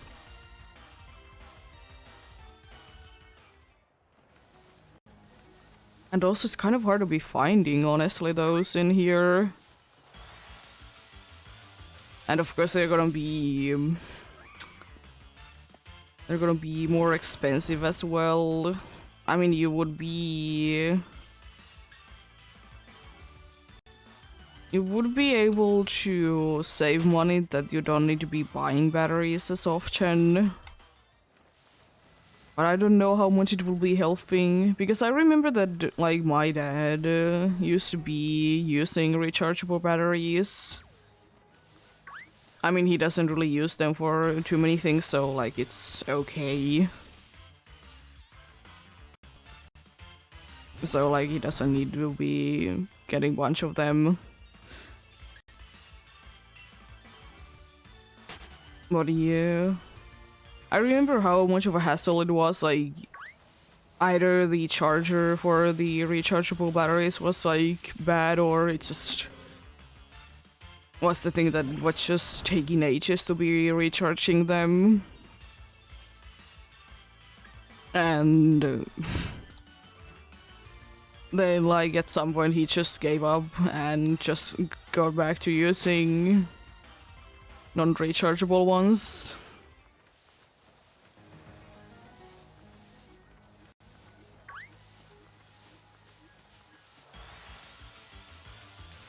But yeah.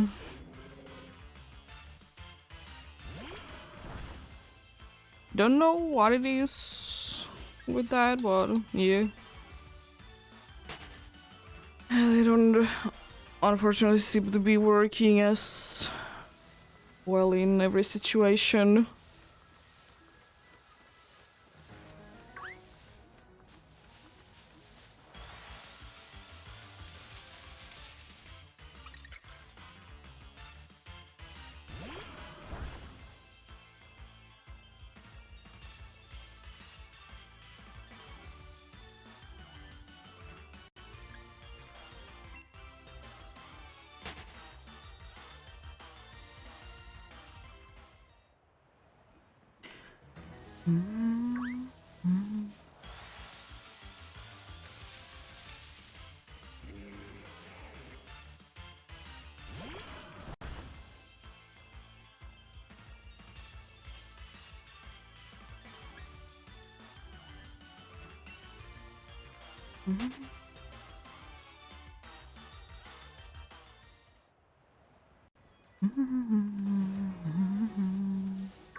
But yeah.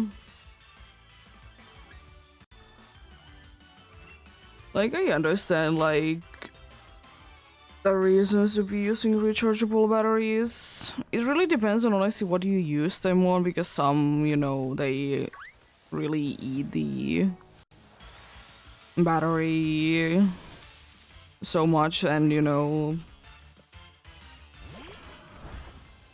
the rechargeable batteries, the problem with them is that you would need to be recharging them more often, that you would need to be changing like regular old batteries. And you know, if you are using them in a controller, it's, you know, a little annoying to be in the middle of the game and to be changing them. Like, surely, like, you can be, like, technically overall, you can be using them more because, you know, you can recharge them. But at the same time, it's... The problem is that you would need to be recharging them so often. And yeah, the other, like, big issue is indeed that they are quite expensive and... You know, that's so nice. Quite expensive to start with. And apparently they are harder to be, like, recycled. They're harder to be recycled. Which I kind of understand.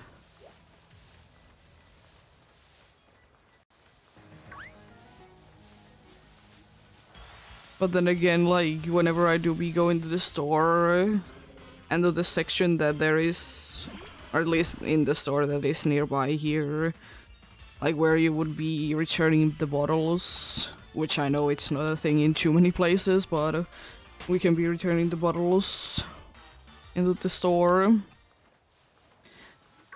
And like nearby those machines there is also like the all kinds of batteries that you can recycle them there. There's also some lights, like specifically the lamp part that you can be, or the light bulb, I think, that you can be recycling there as well.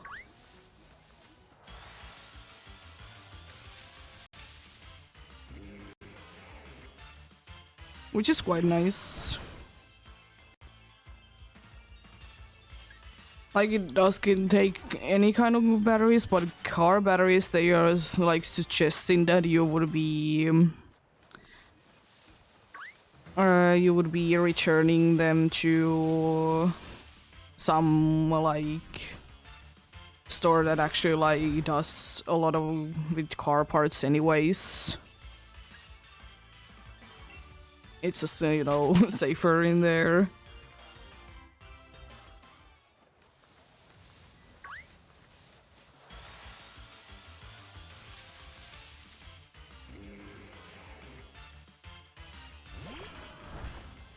Mario?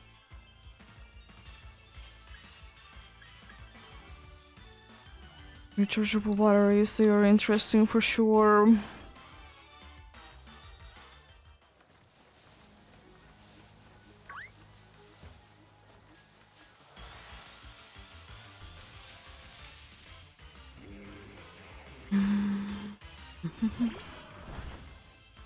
Oh yeah. And speaking of the, like, we can be returning the bottles. Some say that it's free money, but if you're returning the bottles yourself, it isn't. Because you're gonna be paying whatever is the amount that you will be getting from returning the bottle. You'll be paying them once you, like, buy it. It's usually like 10 cents, or is it 15 cents? Yeah, it's 15 cents for, like, cans. And depending on the size of a plastic bottle, it's from 20... It's either 20 or 40 cents. And I'm talking about euros specifically. You'll be paying that amount, like, once you buy it, and then when you return it, you'll be getting the money back. Which is a smart way to be making sure that people are returning their bottles instead of throwing them somewhere else. And we even return those bottles that we wouldn't be getting anything from. Because, you know, it's not in too many places that you'll be getting something in return for the... that you will be returning the bottle. Because, like, where else would we throwing them? We're gonna be anyways, like, returning these bottles that we are getting the money back from. Why not to throw them there as well?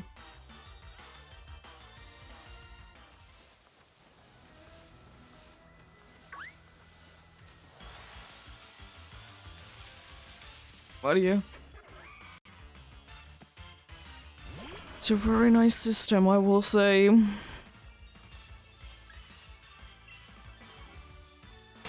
It's a very nice system indeed.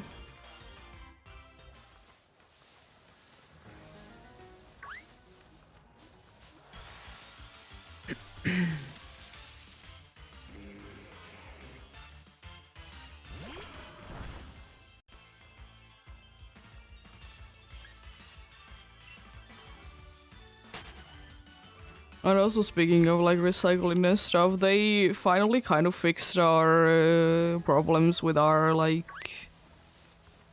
apartment buildings, like, trash collection area. There was for the longest time a problem there that we couldn't be accessing the very, like, in the back of the place, those, like, in what I like to call normal trash cans that you can technically be throwing anything there. Not actually, because there is other places that some things should be going, of course, but basic idea is that if it doesn't fit anywhere else, it's gonna be to go in there. We couldn't be accessing the, like, tube on the back because there was 2 recycling bins for plastic, like, which is gonna be going there because they were literally in the way. But now they have changed it that there is only 1 trash can for us, and then there is, because few companies is also, like, using those as well because it's the only one nearby. that they are using it as well, so they have their own like trash can for plastic, which is nice because now, you know, it's not there in the way. And as I said, we can now be accessing like all six of the throw everything that doesn't belong somewhere else trash. Because previously we were able to only access 4 of them. And always the 2 that were the most accessible ones, of course. They were the ones that were the fullest. Because I will say that I tend to be using the trash cans that are more on the bag myself, because they are usually more empty. Because, you know, people are always be using the ones on the front first. Because if I throw it there, it's more likely that I don't need to be carrying. Is it too full? Because it's most likely not.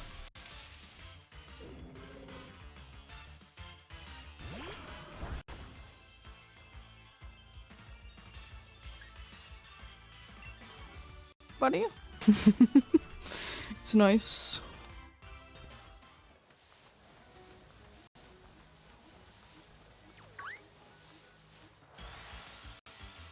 Also, one thing is nice that I think like most of the whatever is the company that you are getting your renting place or some other one in like apartment building and such, they are like required for some amount of the like recycling options. Like all the like the trash that you'll be throwing, like food items. I'm pretty sure that it's mandatory now everywhere. It did become mandatory also for those that were living in their own houses not too long time ago.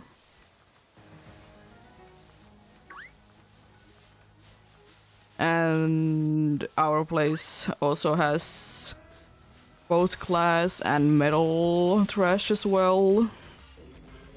But then there is also like if you just don't have it on your own, there's few areas at least in here that it's completely free to be just throwing the trash in there. If you want to be recycling it more, then you know you can. And usually in those places there's quite a good amount of options.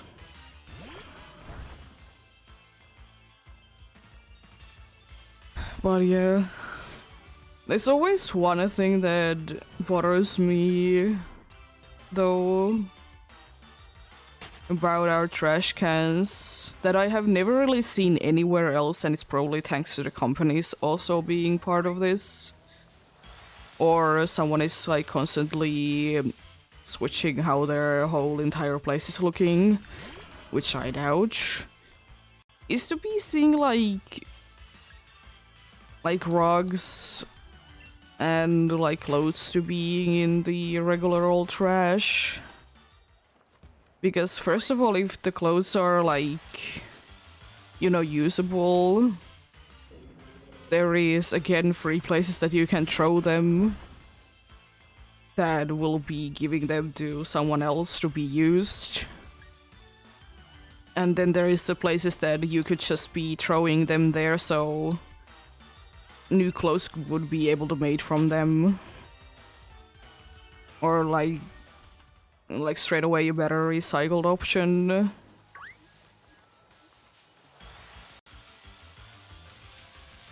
But like, yeah, there was like a few weeks ago, up to a month ago, that there was like one of our trash can was literally filled with like one rug. And it was in multiple different pieces. And it was so annoying to me because like you know how much like other trash we could be fitting there. And it was before we did have the change that we could be accessing all of our trash cans as well. So seeing like one to be full and another one half full with them is like, why? Like, again, you can be throwing them somewhere else.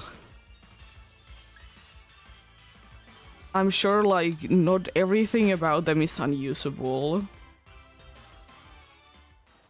There is again like those places that, I mean, they need to be cleaning them and that's unfortunate for them, but they could be recycling them or like giving them to someone else that would be needing them. And I will say that if you would be like bringing your old like rugs and furniture in there, I don't know if they expect. Surely they will be accepting, not expecting. I'm trying to combine two words. I'm sure that they are accepting also rugs. And you'll be getting some money from it as well. So you know, why not?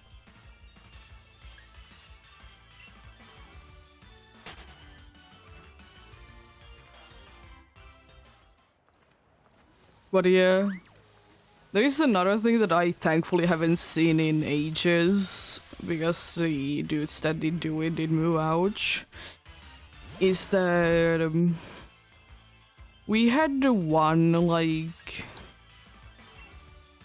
even though it was like one family of neighbors, we did have like one neighbor that they forgot all the time to be bringing their keys, in quotes, forgetting to be going to the trash cans because they are locked behind the door, so not everyone will be using them. And they were just leaving their trash on the outside.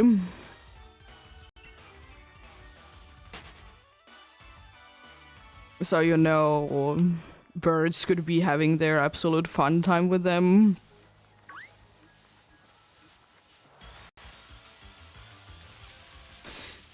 Oh boy, was that annoying.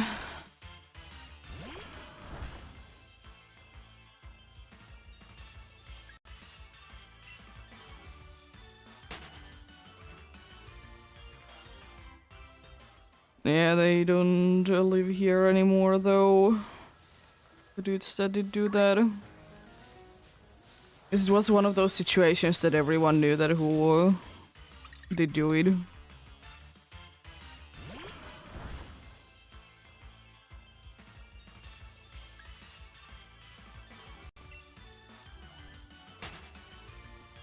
And another thing that I don't understand completely is that I understand it costs something to be throwing like your dishwasher away because then it needs to be thrown into specific places, or you can ask if like the company could be like taking the one that you don't use anymore either because it's broken or you just wanted a new one away. Yeah, it costs something, but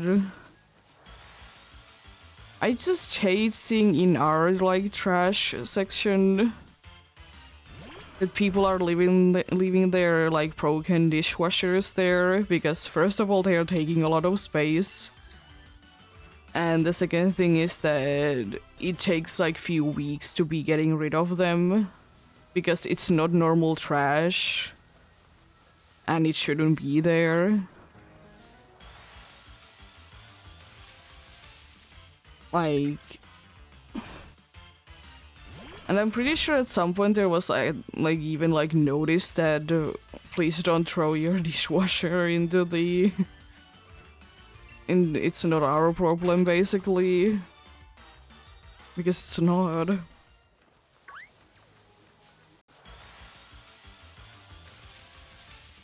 Because like what we have always been doing for all the like dishwashers and whatnots that have been breaking, we're just throwing them into one place that costs money to be throwing it away because it's a big trash.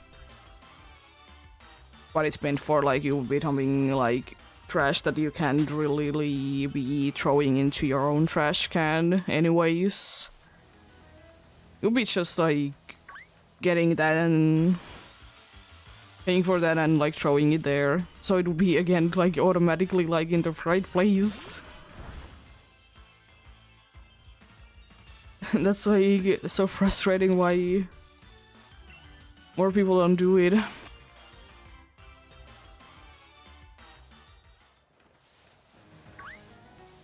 But it do be what it do be.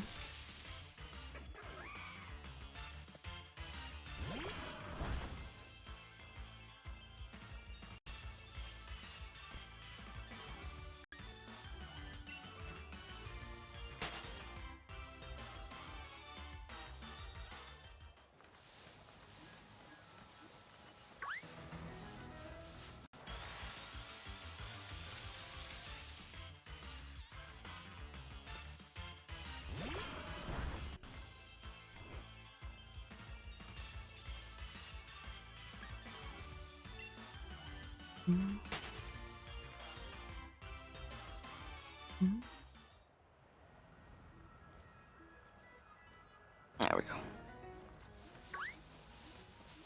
What do you? Maybe one day. Maybe one day. But I will say one thing that is always nice about the company that takes our trash away, I will say that much, that we don't really have option on that, is that we get every year a free calendar from them. Because, you know, what else they would be doing. But as I said, we don't really have option to be choosing anyways. At least in here, because, you know, living in an apartment building. It's already taken care of for us.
There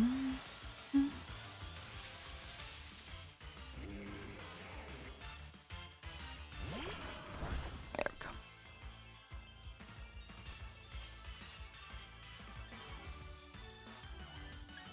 Nice.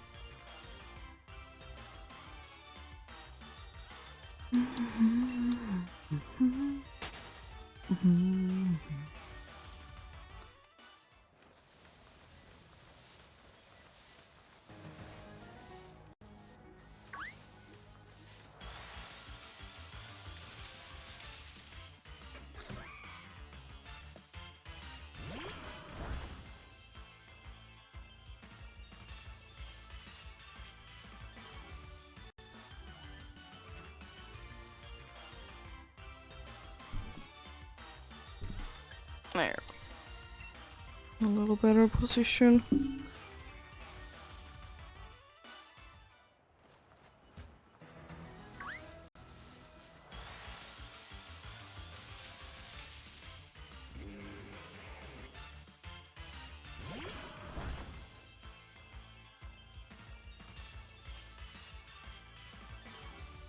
Oh, today is even a 0 day as the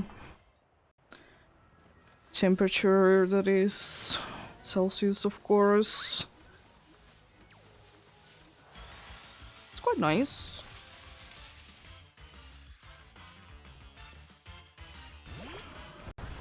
It's not that cold today then. It's been slightly bit on the colder side for a few days.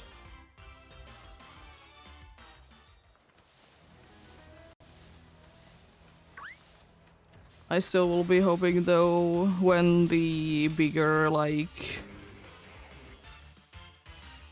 bigger melting stars, that after that it wouldn't be getting into again be like snowing. Which unfortunately is probably gonna be happening anyways, because it's like it happens like that every year. But at least I would be hoping that if there is gonna be a colder moment after it starts melting, that it's going to be the case that there is gonna be very little snow left.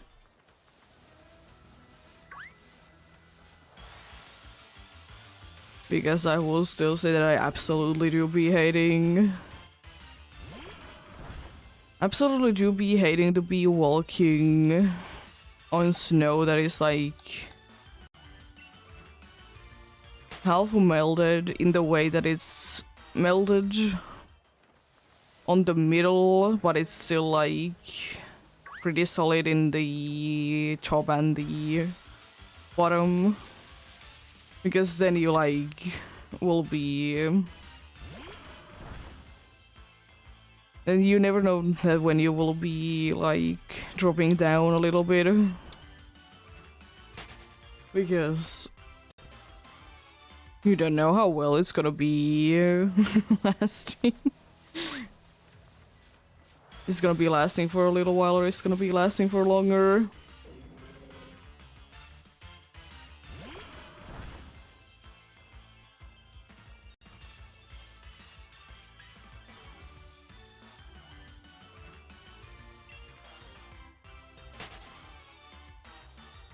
I thought I waited enough, but I guess not. How dare you?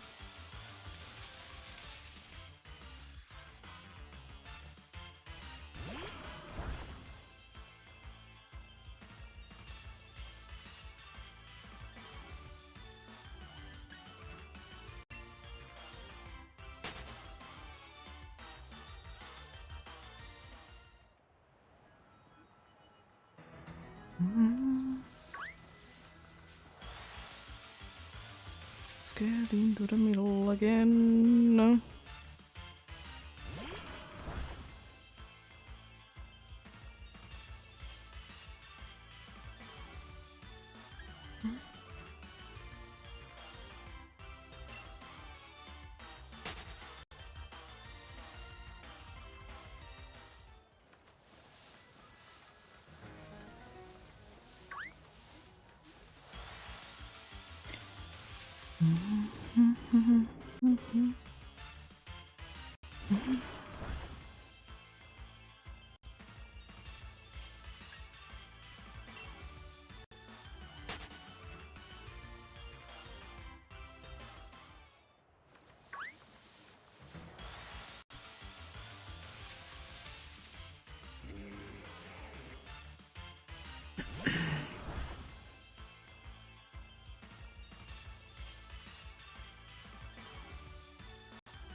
I'm not too sure, did I talk about this already?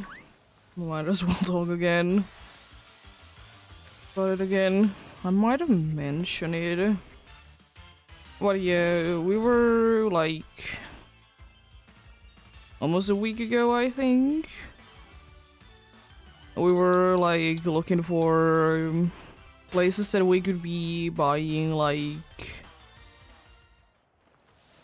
or we could be making our own salads and buying them afterwards, you know.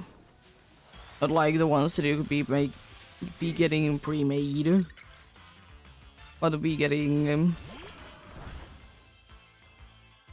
like be choosing what you want. And also there's a lot of interesting options. The interesting thing is that there is only 2 places that are technically owned by the same, like, bigger company that have them.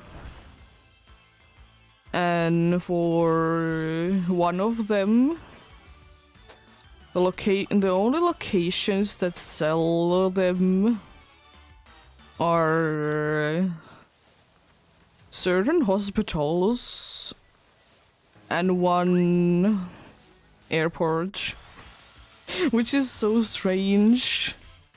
I mean, I kind of understand it that, you know, they are there, but at the same time, like, why not in more places? I guess it wouldn't be having that much of traffic then. But it is kind of a shame that they are so few and far between. In the store, like in the bigger stores, they are like more spread out, like where you can find them. It's not on every store, it's only in like in bigger areas and the bigger ones. Because, you know, you can't really be fitting that into a small grocery store. Because the other one, you can kind of say that it's similar to what, like, gas station stores would be. You know, there's a bunch of random things. It's not specifically a gas station store, but as I said, similar to it.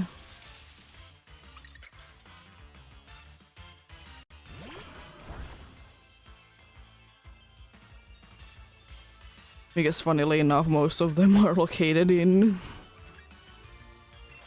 places that either were, or at least in here, Leiden, that are in places that there was at some point a gas station, or there still is a gas station there. It's pretty expensive though, but do be what it do be. They do be kind of everywhere though.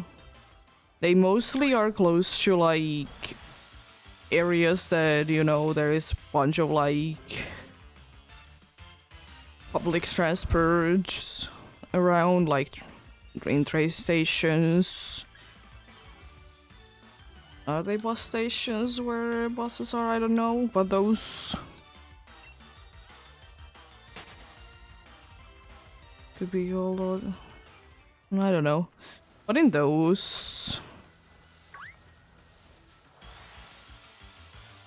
And then there is like some random ones scattered around places. But they nowadays are more replaced by the actual stores. Because if they're in a like kind of in a one-off location, it is usually big enough to be having like an actual store there. That is still gonna be quite expensive, but anyways.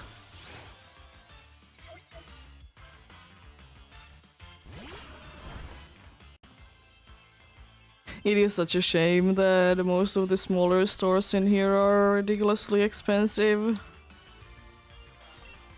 It kind of, for me, begs the question, like, sometimes, like, how are they surviving?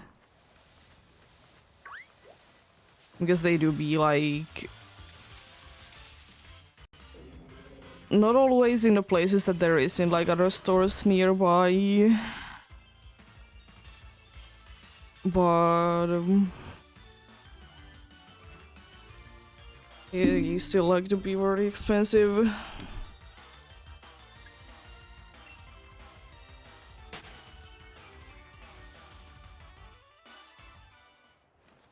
But I guess there is enough people using them that they are in business still.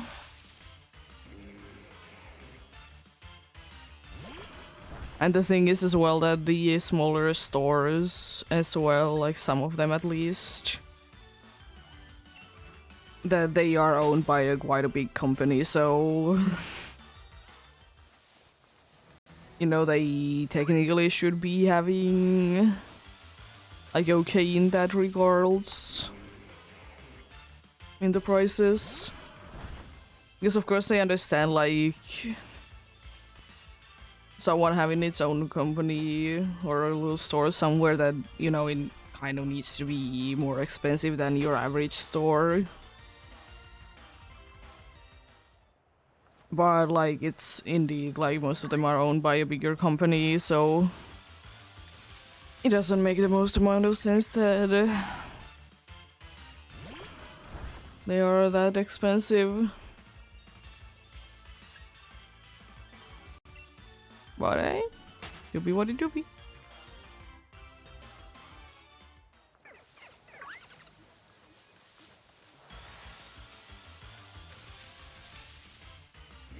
Because that company like owns like, you could say like 3 like main size like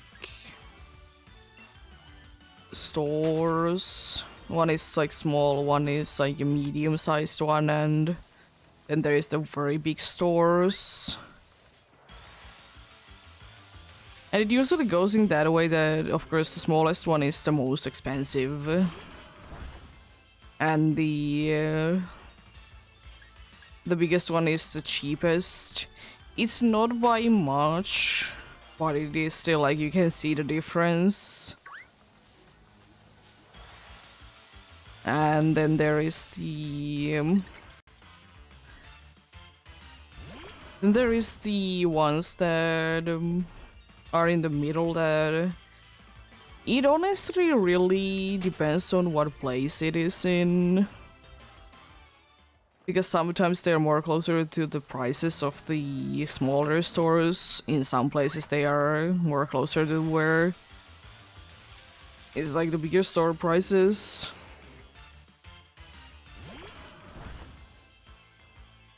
But hey, we rarely be using them anyways, because the one that we have nearby is indeed the middle one, and it's more on the expensive side, and I've said it plenty of times that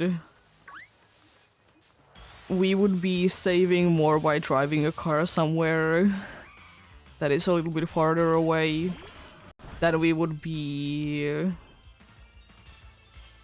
that if we wouldn't be using a car, because the prices are so much higher. It's like insane. I mean, surely it's nice for those people that can be, you know, using a car, but quite expensive.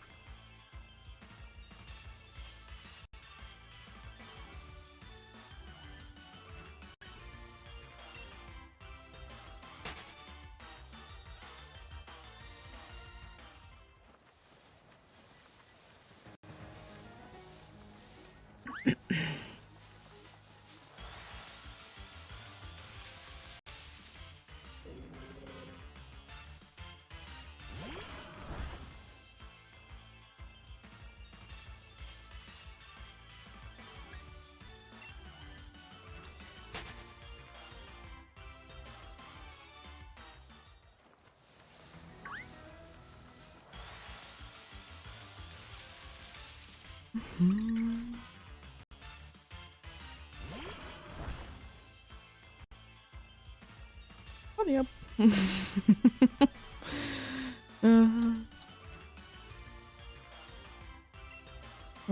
is going quite nicely. Indeed, then there. I guess the thing is, as always, like, the reason why both of the two bigger ones are, like, being able to be so well, even though one is quite more expensive than the other one, is because the one that is more expensive has, like, more nowadays be switching to having something from somewhere else, like in another country, for example. But as I said it before, they are ridiculously expensive. So, yeah. There do that be.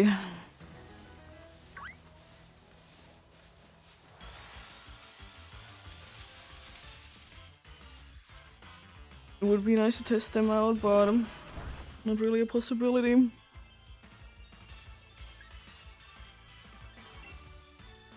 But yep, another ad break soon-ish.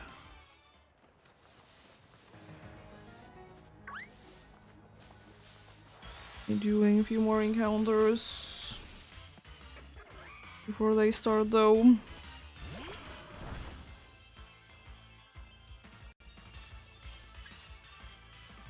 And again, it's a good time for a few minutes to be getting up, getting what is necessary, or take a little break.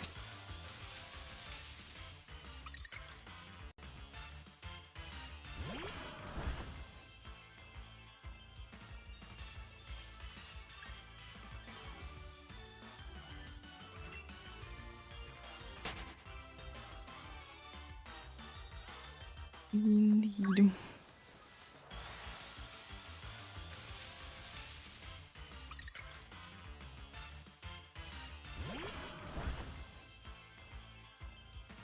I'm gonna quickly do one more encounter.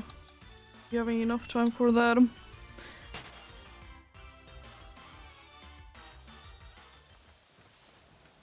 Especially if they come nice and fast. This.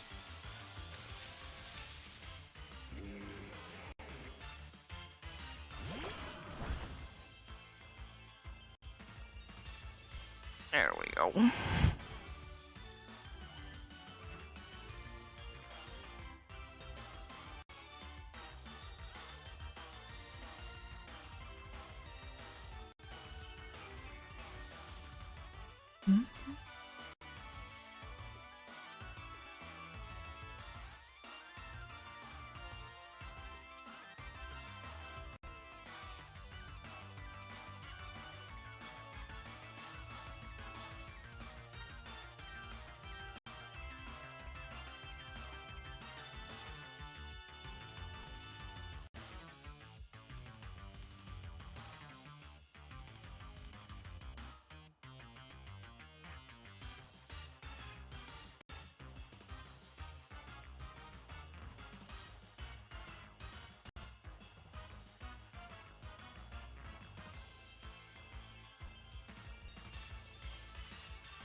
We're continuing soon the hunting.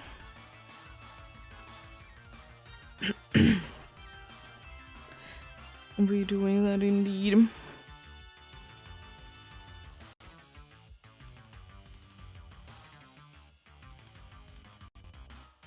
The break should be indeed soon done.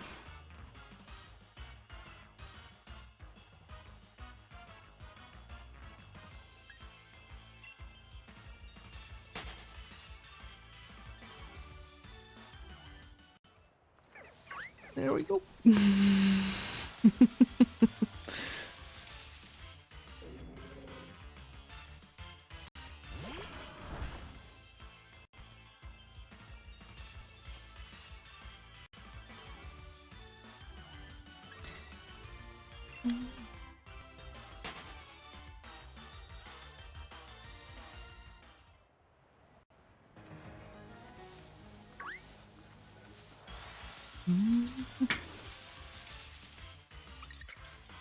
There we go.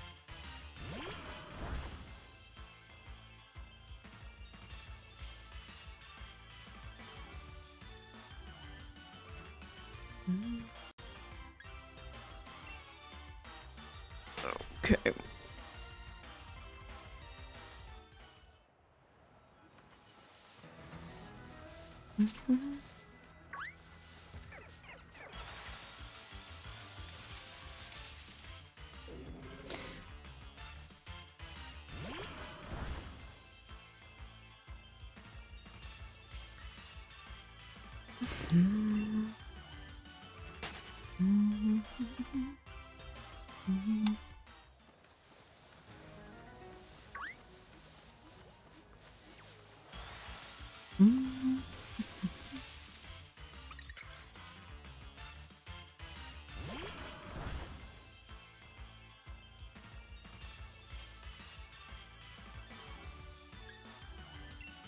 Let's put that there. Let's see that one of my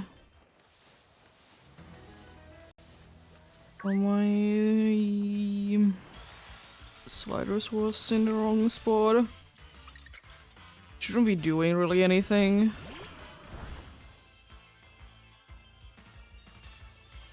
But it is still better that it's in the right spot.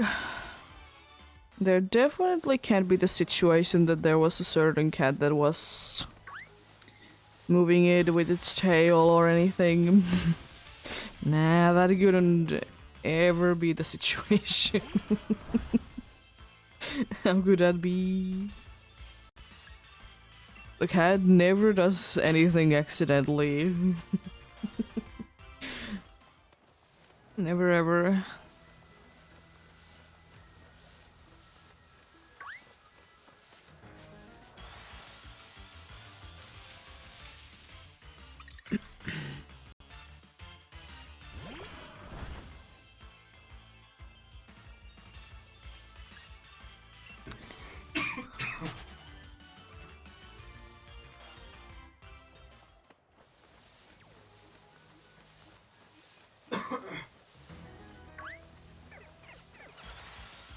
I wonder what's gonna be the next Pokemon game that we are gonna be able to see our father. This is not like it's the case in, you know, most Pokemon games. Wonder when the next one will be.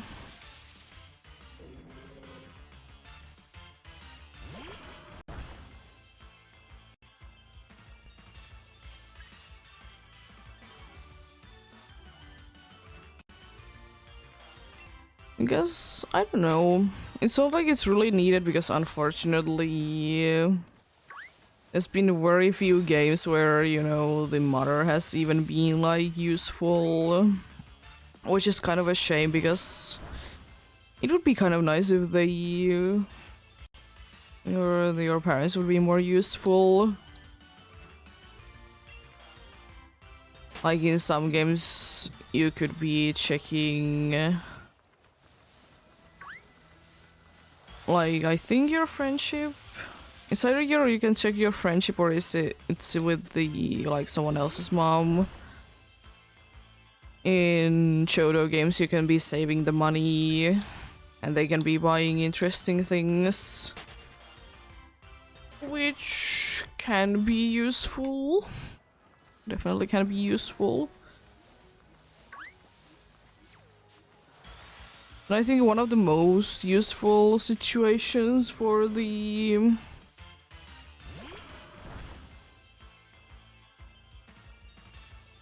and then one of the most useful situation for the duties for your mom is the certain recipes in Scarlet and Violet.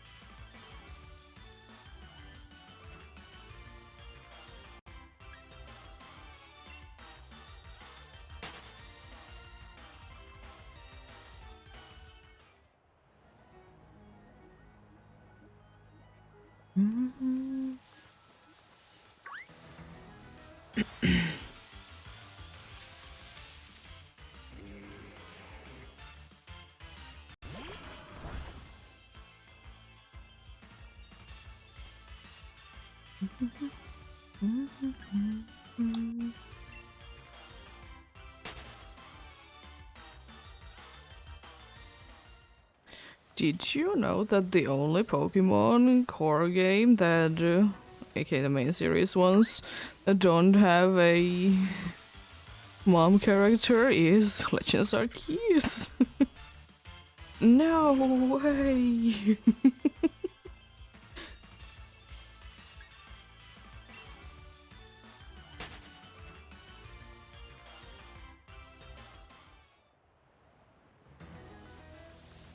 No way that that's the case, right? Who would have ever thought? And you know, usually it is. Usually it is indeed the case that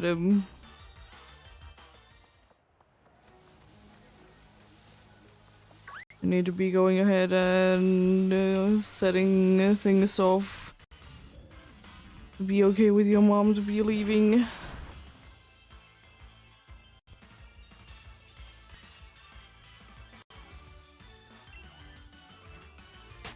Surprise, surprise.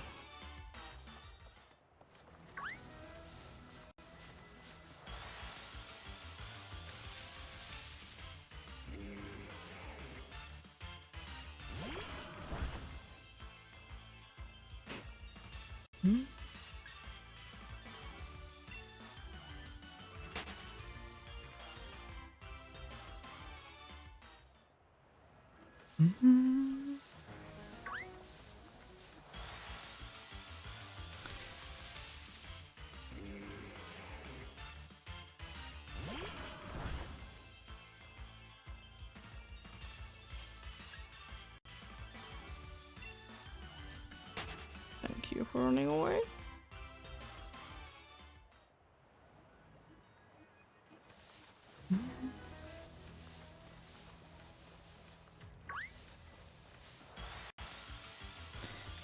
Yeah.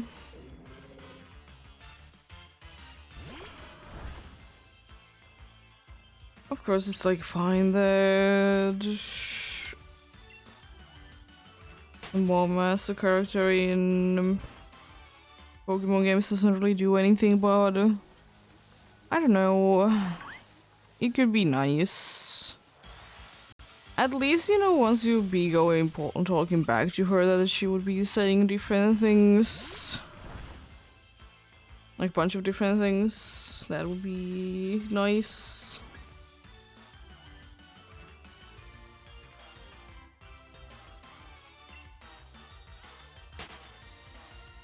Apparently, in every game, you're gonna be going ahead and healing with your mom, apart from, of course, Legends Arceus, because there is no such thing in that game, and the other game is the JoJo games. The other game is the JoJo games. That is the case. Because, you know, in the lab you can be going ahead and healing, so I guess it would be... you know, not too necessary. But then again, why couldn't there be a healing station? You know, on your... like every single lab anyways. Wouldn't that be making sense? Be having a... to be having a...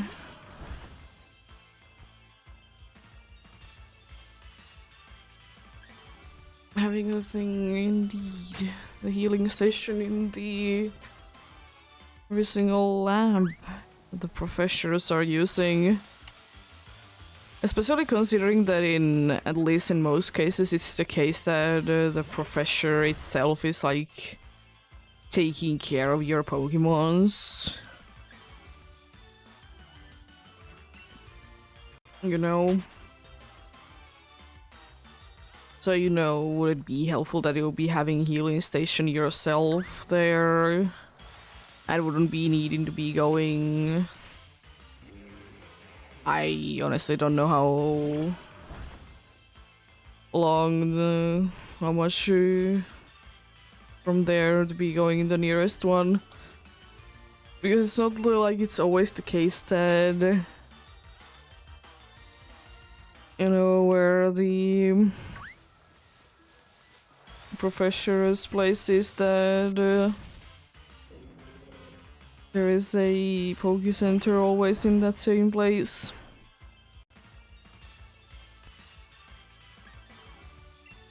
In some places you need to be going through like between like few routes even, like in between those two places. So would it be making more sense that they would be having it there? Or is it always the case that they will just be able to, the nurses will be able to like magically teleport there whenever they are needed? Possibility. Possibility for sure.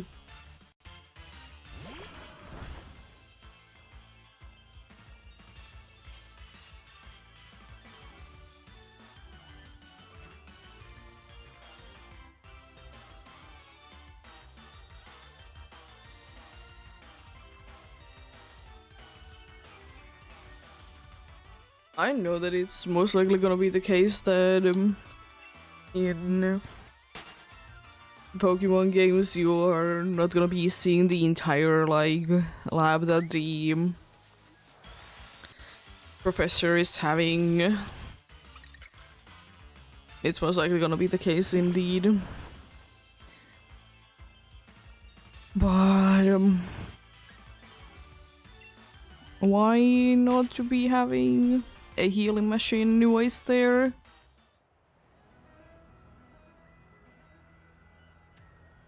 Would it be indeed helpful?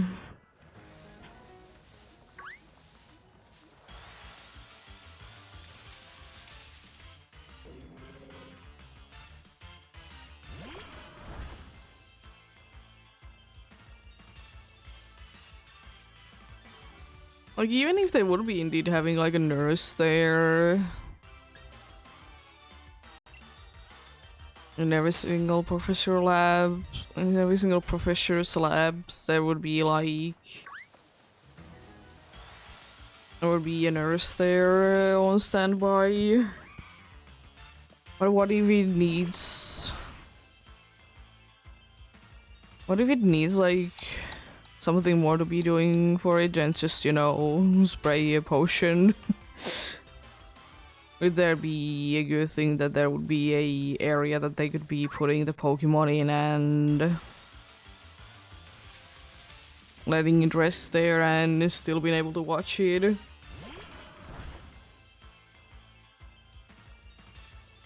Would that be a good thing?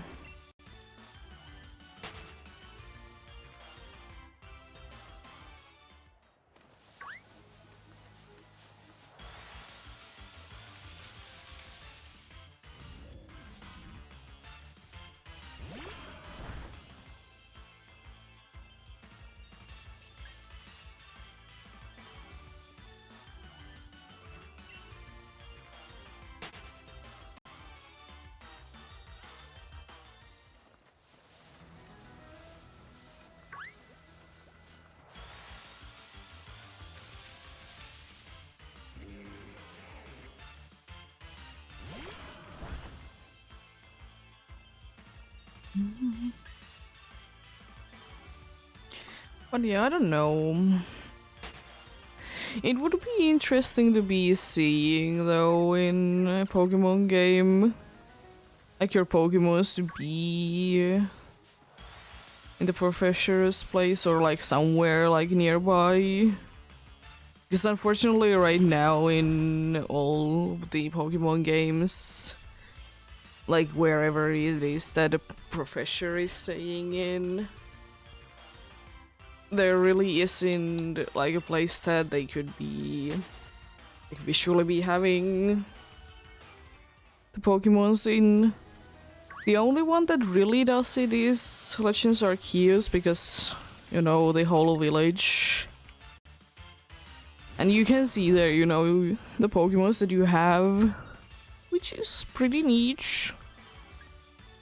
But, you know, why not to be why not to be possibility to be seeing them in more Pokemon games? Because for sure, like, they probably are like only inside the Pokeballs in a storage box somewhere. But I would like to say that maybe every once in a while the professor would be taking them out.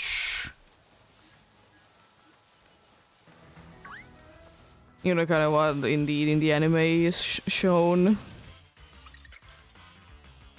It's just it's kind of odd that, like, you really only see it in the anime that the professor is taking care of the Pokemons. Because in the games, it is just kind of there, giving you Pokédex, giving you the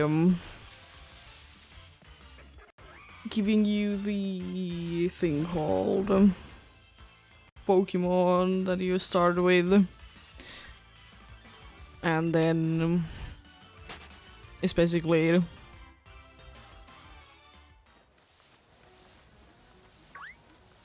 So you know why couldn't be the case that there is the thing.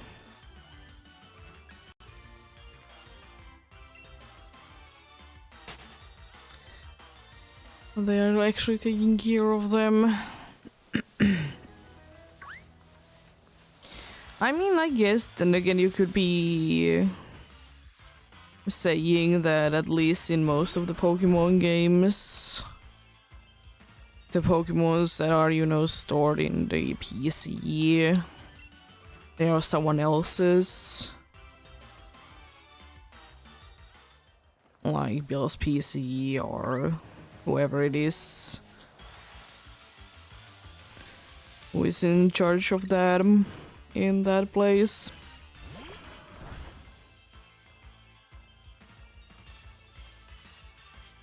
But surely there would be like a way that, you know, you could be as a professor to be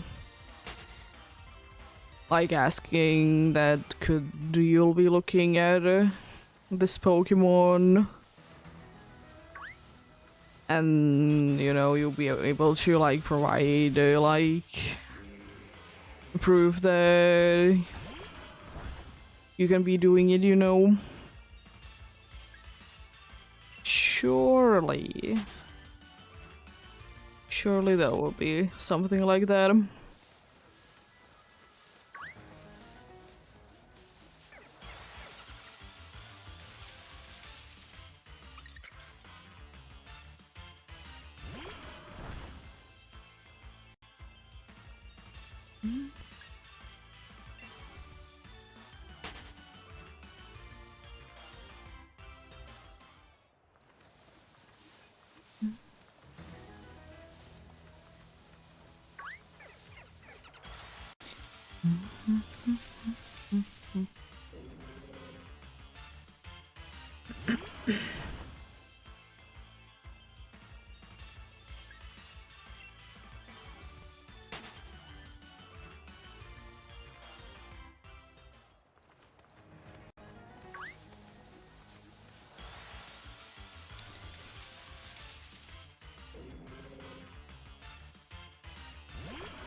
Oh no. Capture.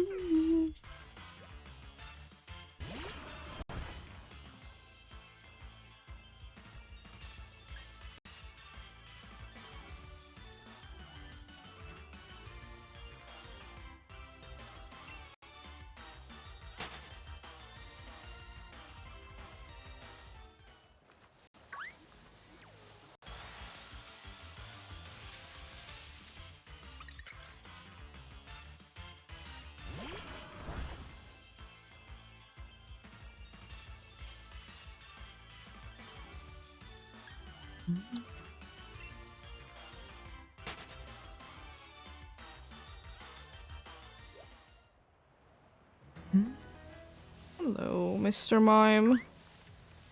It's been a while since I've been seeing you. Then again, there has been some easier ones to be dodged. But it was quite silly that in the start there was literally only Mr. Mimes as the visible ones.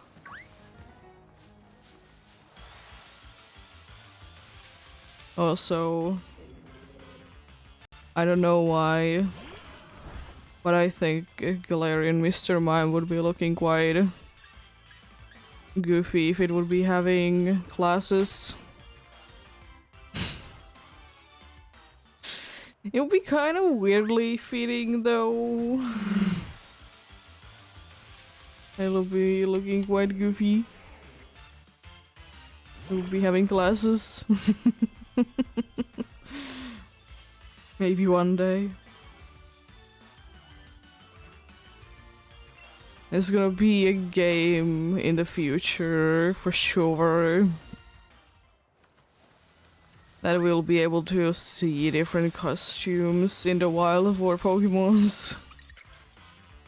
And then in that game, there's two things that you need to be completing: a gym badge collection and, you know, becoming the champion, whatnot.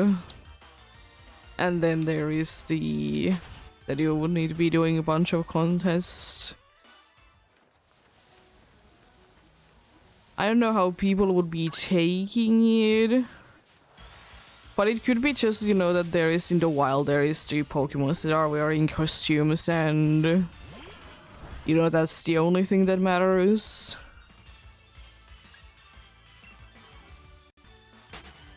Or maybe that would be like a simple mini game that you could be doing.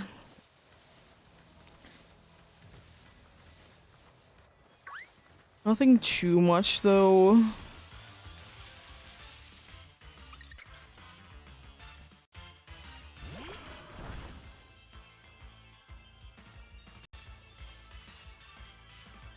Costumes are honestly one of those things that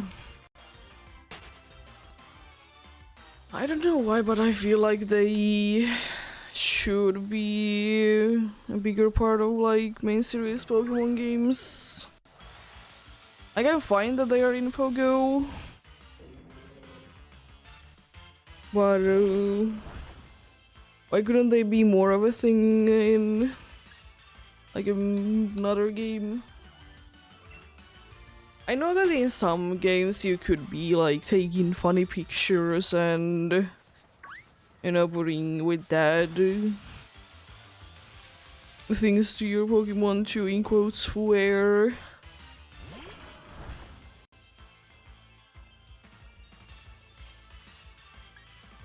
But yeah, I think like actual costumes, as that foundable in the wild, would be certainly interesting.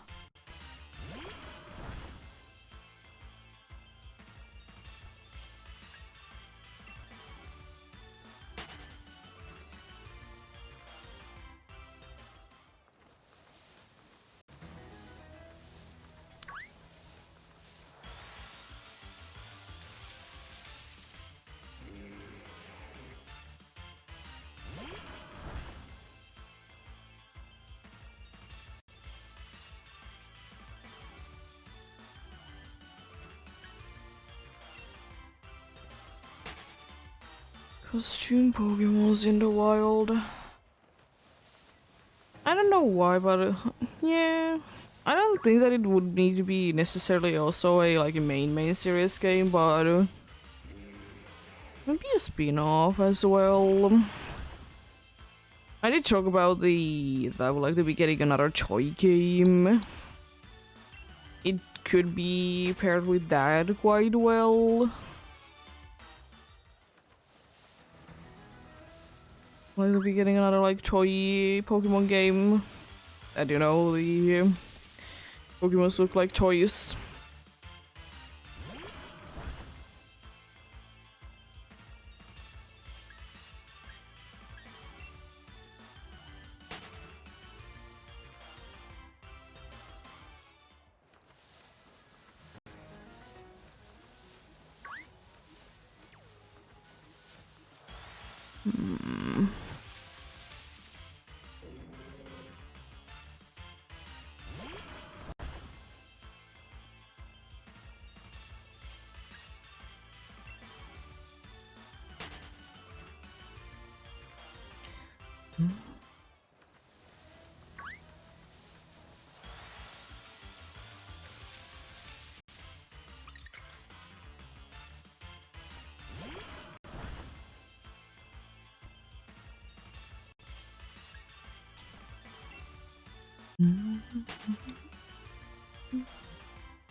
There we go.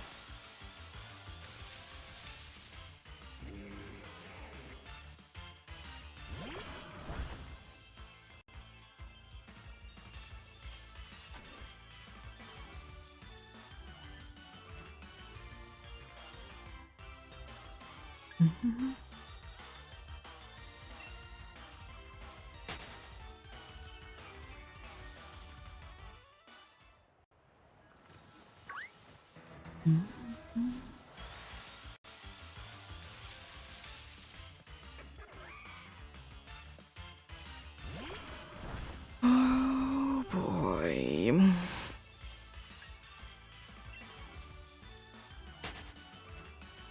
Oh boy, Mount Lanakila. You're starting to question me. Do you have the thing that Emerald had that you can't be really resetting anything because the mechanic is broken with the RNG? Making me worried about it because, as I said, I'll just be restarting the game. I was just shutting off the game once I'm done for the hunts. So honestly, I can't be bothered to be saving.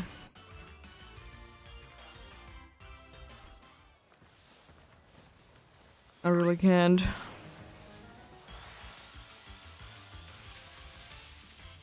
Surely would it be looking, or would it be giving us the time that I have been spending on it? Yeah. Yeah, for sure. But, you know... Is it that much fun to just restart the game? I guess it's just like... I don't necessarily care that much. It is sometimes better to not see how much time you have been spending on things. Rather than to be seeing how much you've been spending on a thing. Time-wise. But it's certainly for a good amount of hours. Certainly is. There goes the Mr. Mime. Yeah. I thought so. There's no way that I wouldn't be able to get each.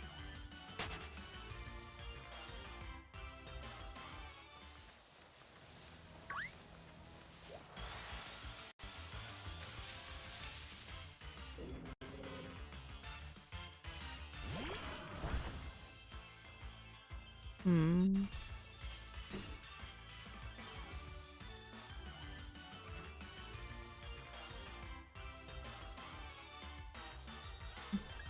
Check out one thing.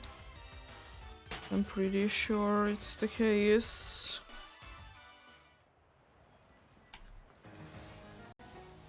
I'll be double checking.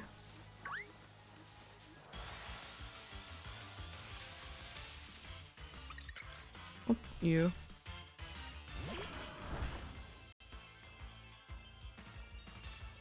That Pokemon.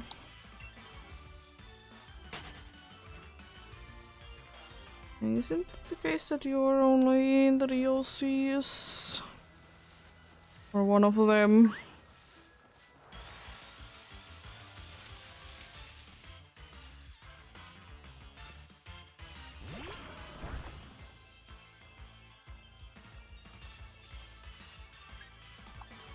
Hmm?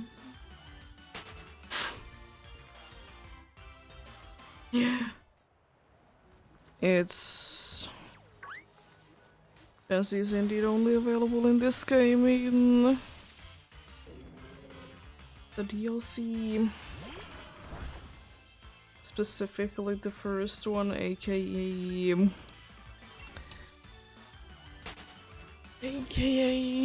Isle of Armor.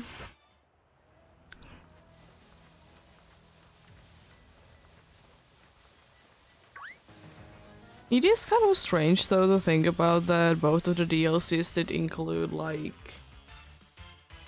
you know...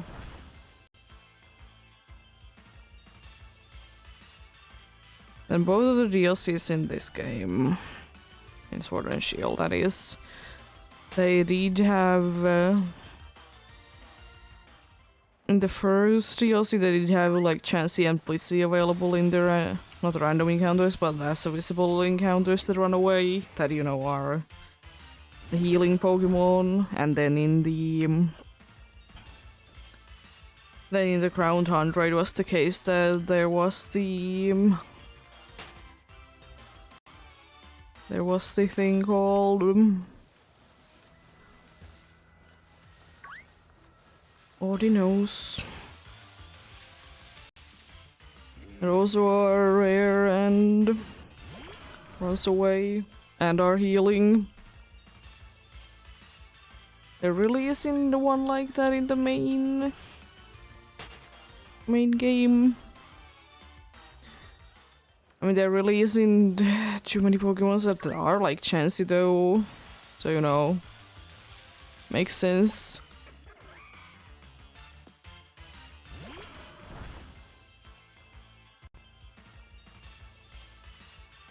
But it is a little questionable to me, like, why did they decide to be having Clefairy in the base game? And then add like Jigglypuff later on? Because for me those are one of those Pokemons that seem like they appear in the... not really in the same area, but not too far from each other at the same time. And are kind of the same Pokemon.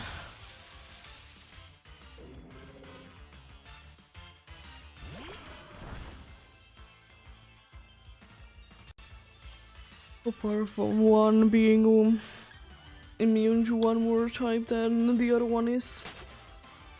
That is the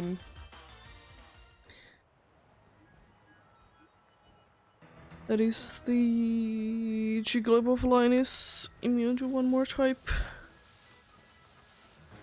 which is Ghost.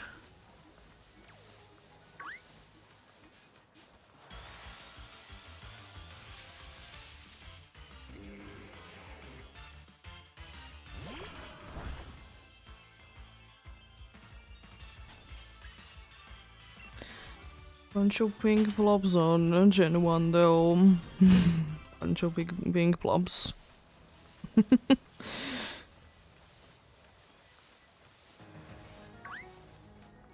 There is Chansey, there is the Clefairy, there's a Jigglypuff as well.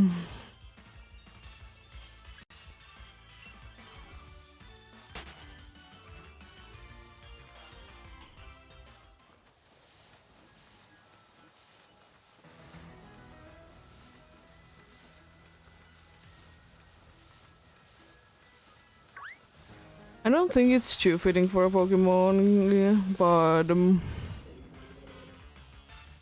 I think it would be quite funny to be getting a Pokemon that has seemingly a scary face, but it would be quite friendly.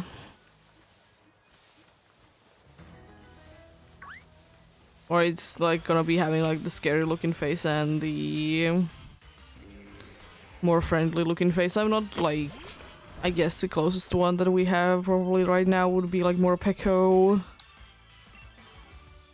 I don't really want it to be like changing apart from it though. You know, Pokemon trying to be looking scarier than it actually is to be more safe.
Mm.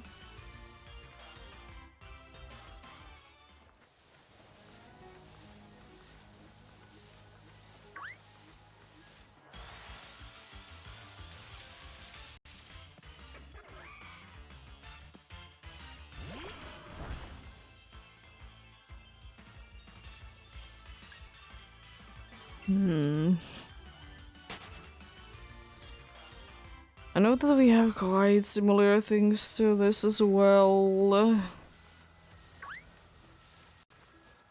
But not in the way that I'm visually thinking, is to be having like a smaller Pokemon being protected by a bigger Pokemon. That kind of situation. It could even be, you know, the evolution. We have like few like situations that you could be putting to edge. One is like Mangine when it was, you know, first the case. He did have a Remoraid. He did have a Remoraid there, but unfortunately it's been removed. I kind of get it for like games nowadays, like with the 3D thing and everything, but it could still be quite nice. And there's like Tatsugiri, but you can't really see the Pokemon though. That's there. There's like 3B line, for example, is another one that you could be saying that it's the case, but I don't know. It's it doesn't like really feel the same.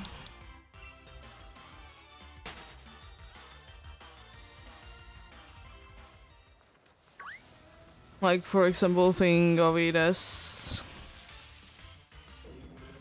there would be a anglerfish, I think it's called, and like there would be like a turtle like hiding behind the light or something like that.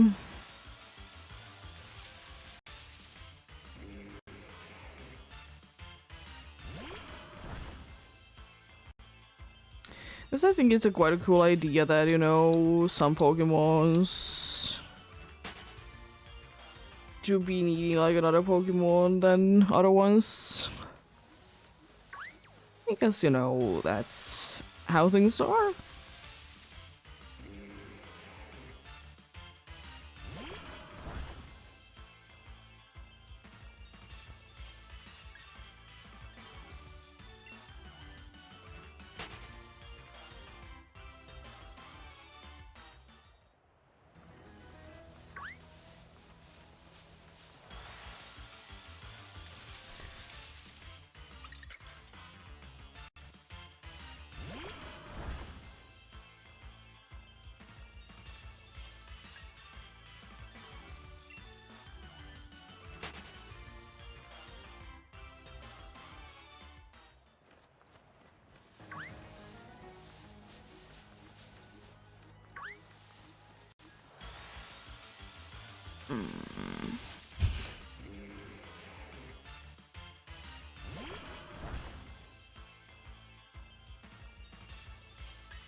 Oh yeah, another thing that I started to think again, probably because of the way that I did nickname my one of my Magmars that I did find to be shiny.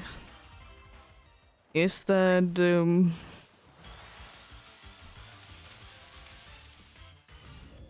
how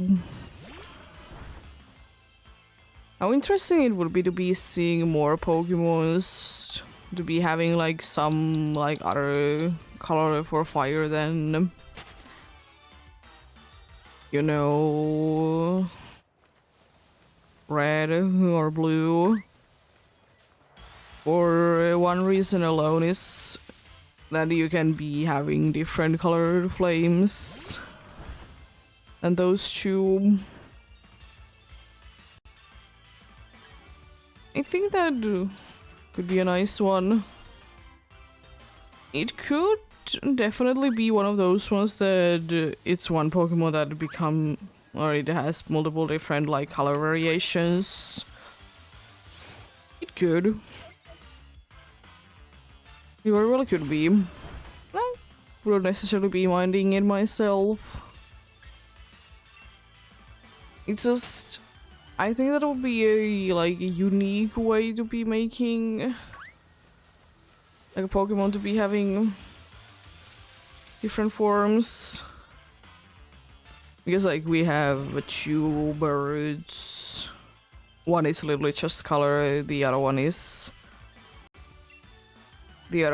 more changing than just the color. Then there is one flower one. There's a butterfly there as well. And there is Burmy situation as well.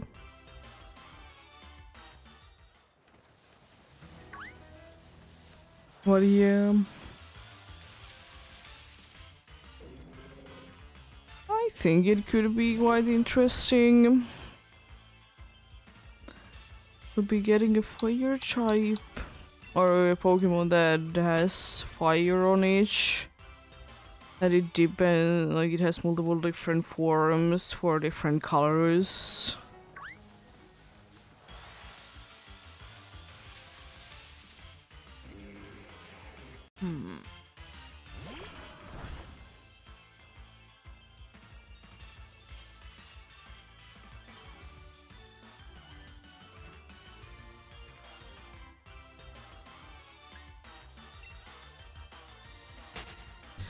I don't think that there needs to be too many.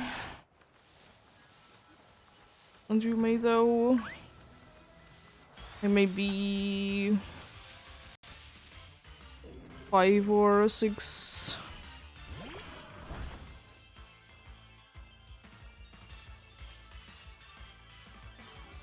Could be definitely interesting.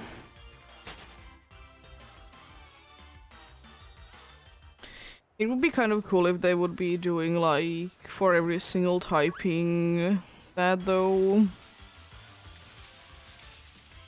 The ones that will be having different forms. But they'll also be looking quite similar.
Also another like cool kind of Pokemon to be seeing, especially with the textures of Scarlet and Violet has been showing is to be having a Pokemon that has the effect that depending on like what kind of light you're looking at or what kind of angle you're looking at it like switches colors.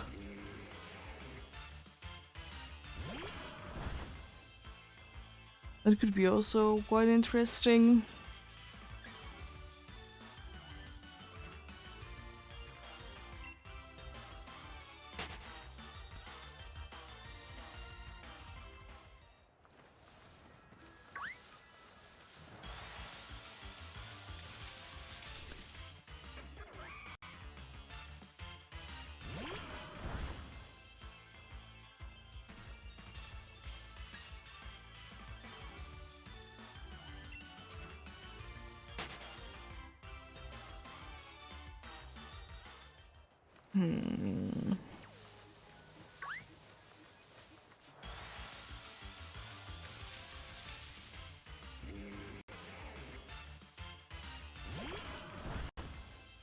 Having a Pokemon that depending on what angle you're looking at it. For some reason I'm thinking that it could be like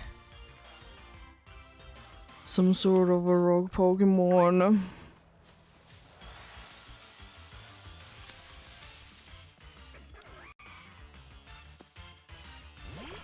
Maybe even pure rock. It could be an ice type as well, but I don't know really. Unfortunately, that type combination, as it's like just as a base idea, rock and ice, it's kind of bad. Unfortunately, I wish it would be better.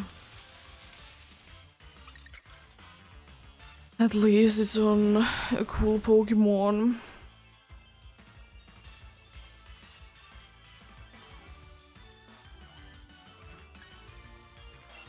There being Amora and Aurorus. At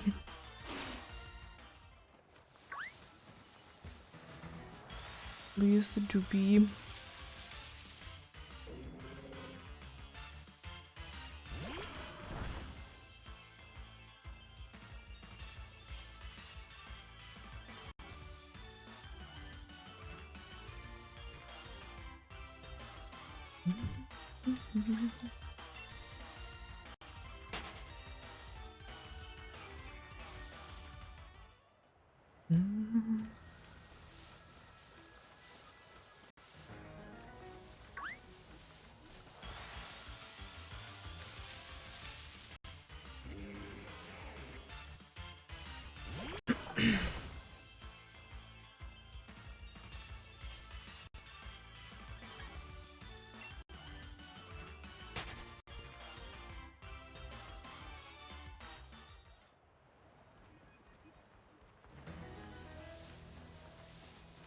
Usually Navalak is also a nice rock type combination as well.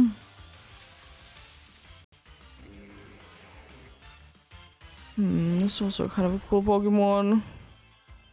I kind of do understand, like I understand where does the rock type come from for it, but I don't know by the looks of it. I think it should be more of a steel type than rock type. But it doesn't really end up mattering too much at the end of the day. I just think it would be more fitting for it. I don't know, it just doesn't really scream rock to me that much. But as I said, I don't completely understand where does the rock typing come from. It's a quite logical thing, honestly, for it.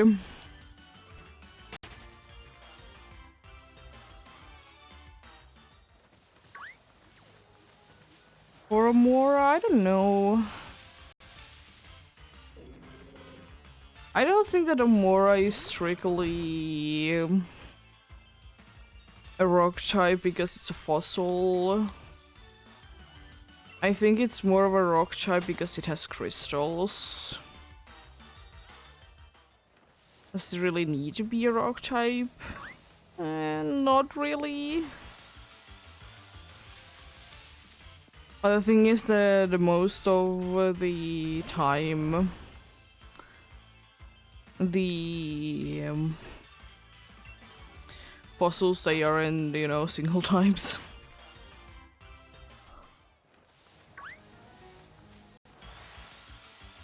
I mean, it could have been, in my opinion, also just Ice Dragon.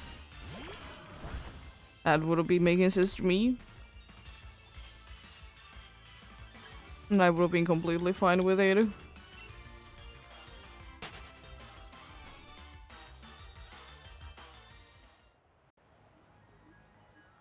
I guess in my opinion it definitely would be having it going for it.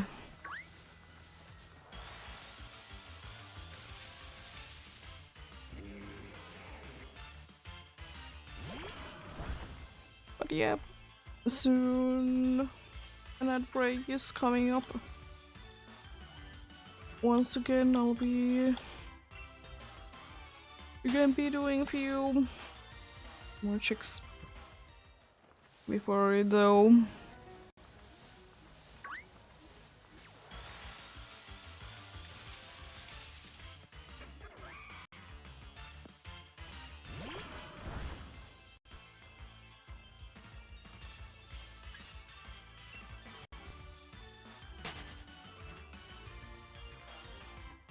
No, it happened sooner than I thought this time. We'll be going on there then. You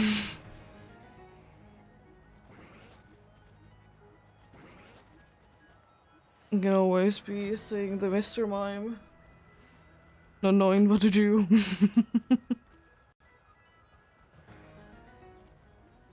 We can indeed.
We'll be continuing soon.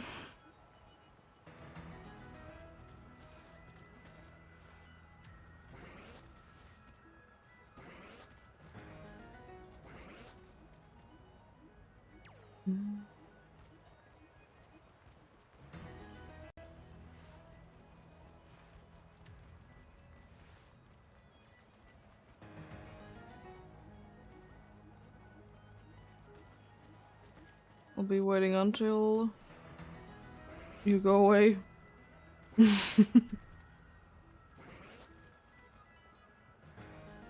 So I would like to be getting a random encounter instead. There we go.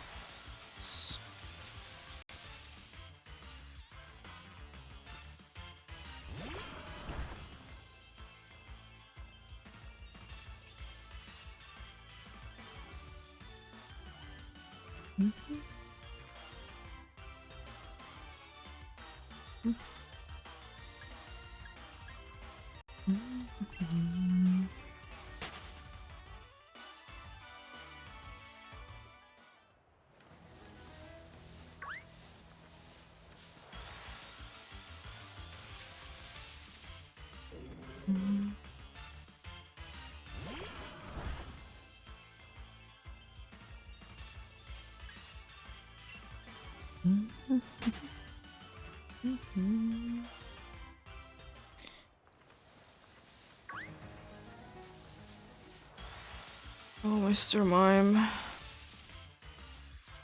You happy little fella? There's honestly quite a good amount of happy little fellas in here. This is the Jarumaga. I have no idea what is going on Snum's brain. But definitely, at least at one point, it's gonna be happy. Is the Mr. Mime. So Kapichu. Bunch of happy little fellas in here.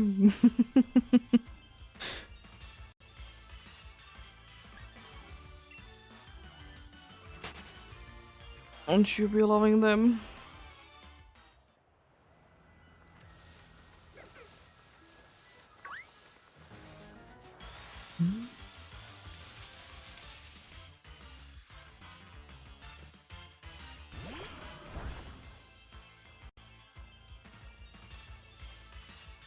I'm curious about one thing. I don't think it's available in the wild in that game. But it could be like somewhere. And definitely not trying to figure out if Spirit is available in the wild in one game or not.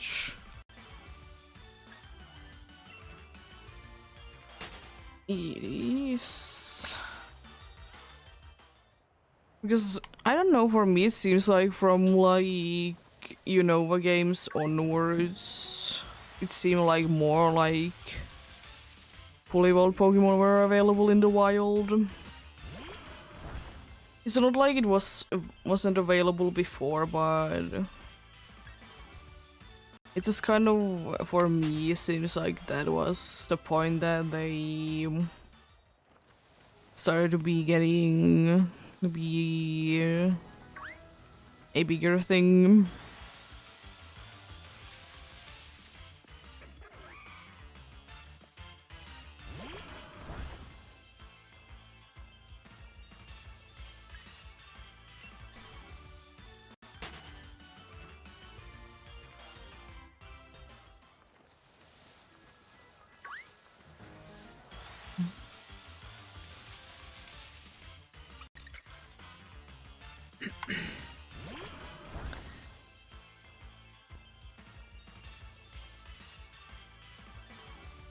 I kind of want to go ahead and also check out a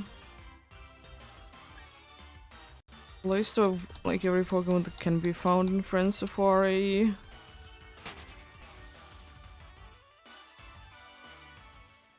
Because there's like interesting Pokemon there's for sure, like bunch of like middle evolution for starters.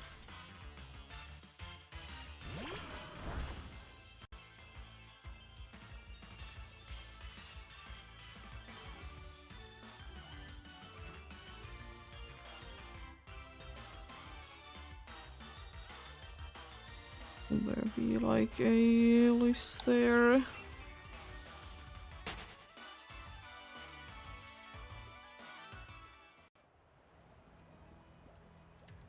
That's the reason. Thinking why is half of the page grayed out, it was because I need to be accepting cookies.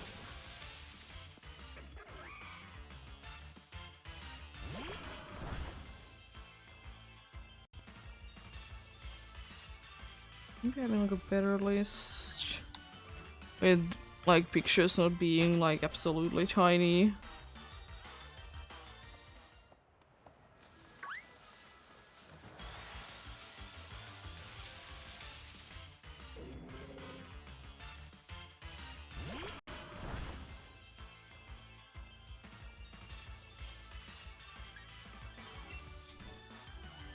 Let's see if there's anything interesting that comes up from the normal ones. Not really like ones that I do be expecting otherwise to be rare Pokemon like Dicho and Smeargle are there.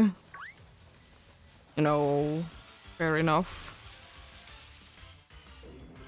Again, with the Audino, it's also kind of a one that I do be expecting to be there.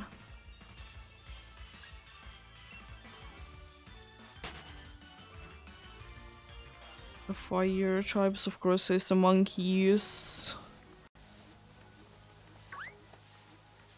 One of the places that I definitely do be seeing them to be hunted the most is through there, the one monkeys.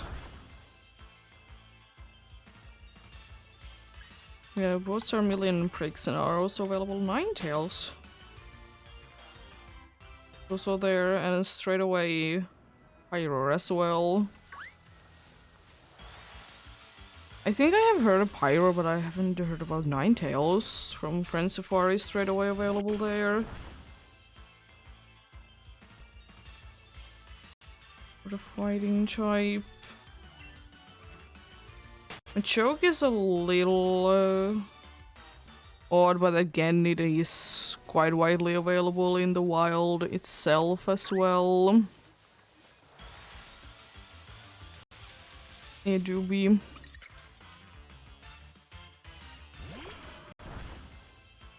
I'm not too surprised that Rioli is only available at the slot number 3. Usually being quite a rare one. In most of the Pokemon games, I mean, it definitely has the thing going for it that it's a baby Pokemon, so that makes it, like in the older games, automatically hard to be found in the wild.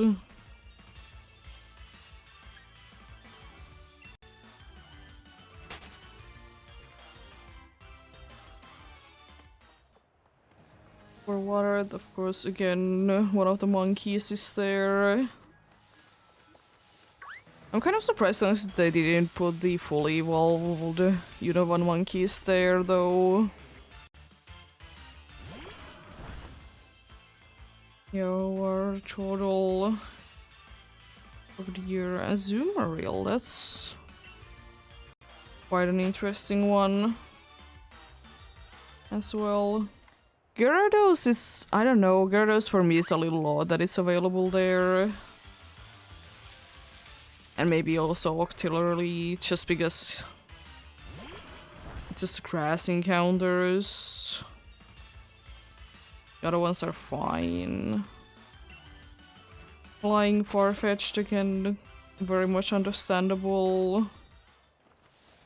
A whole Swanna as well. It's not too bad. A whole Swanna. Oh. Tropius to be available on the flying one though. Very nice place for sure. I do be finding it a little odd that the Sunkern of all things is available in the grass one. I mean, I guess again be going for like usually a rare Pokemon thing. You know, which is quite well the case. Is Sawsbuck available there, specifically in the spring form? An Ivysaur and Goldidin, of course, of course. Poison type has Kakuna. Yeah. Would probably putting it myself to bug, but you know it works there. Also, Cascoon is there as well. Interesting. Also, Venom, what? There's a lot of bug types in the poison one. They are also part poison, but still, like, interesting.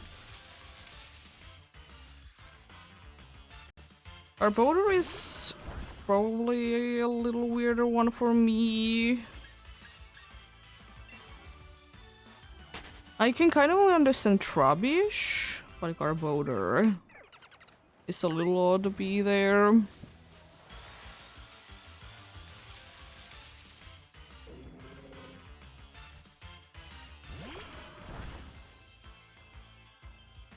Electric type. The first two slots, nothing really that out of the ordinary.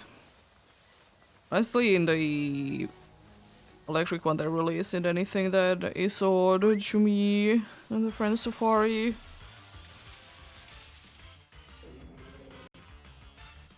I will say that I'm kind of surprised that there isn't more Pika clones. But I guess that is also nice.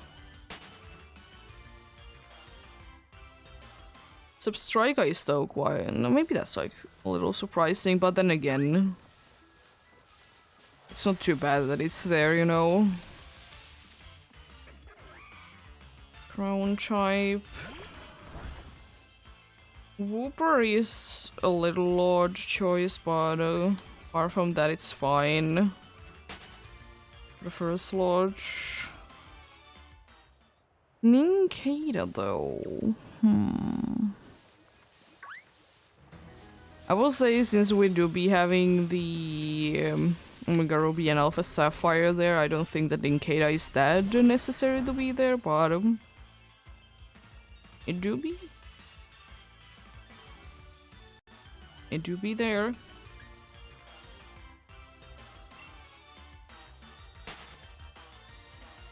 It is kind of strange to be seeing an app round up Psychic one though, because usually Abras are not available in too high levels, and these are level 30. But apart from that, nothing really that odd. Rock type has like so few options, jeez.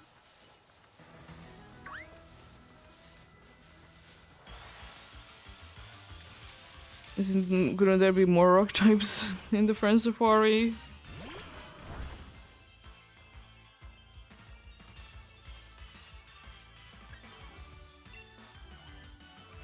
A whole Barbaragal is available there. Ice types, I know that there is quite a nice variety on Friend Safari for those.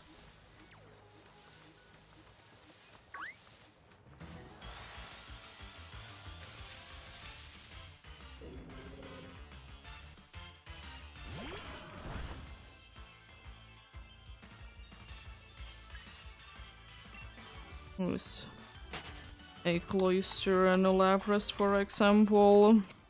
A funny Beartic, of course. Funny Pokemon. You gotta love a Beartic.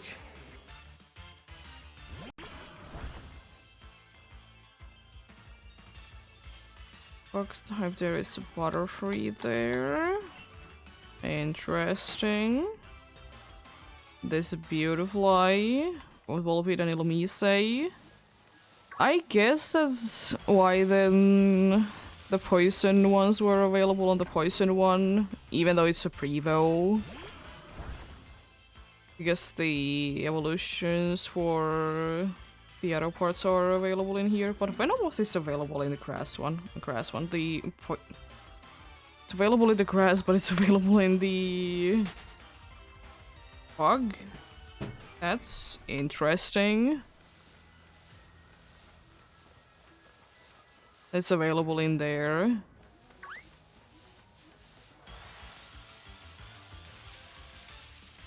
Pinsir and Heracross, and then also Vivillon.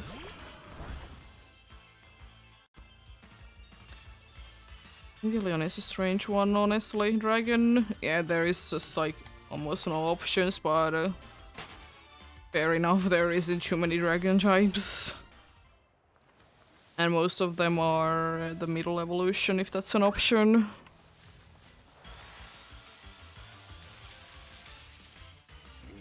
Because the only ones that are in the middle evolutions are Noibat and Trodigon.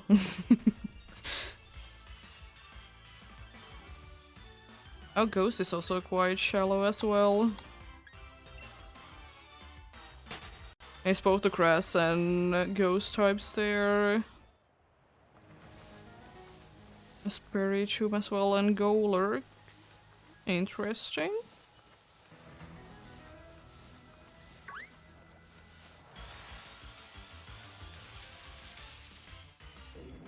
Jeez, there's a lot of dark options in all slots there's for available Pokemon.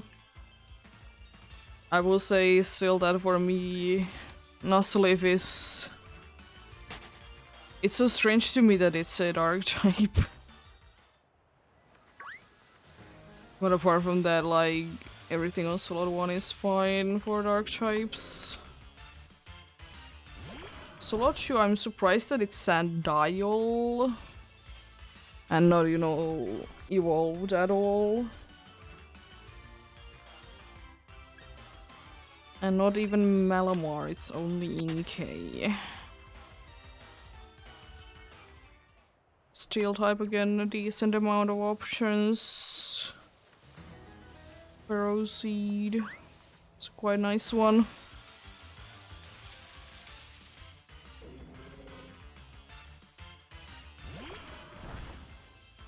And nothing really to be saying there, Fairy.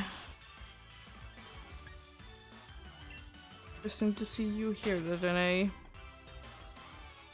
As well. Same with Mawile, honestly, it's interesting that there's some Pokemon that are available in both of their types in the Friend Safari.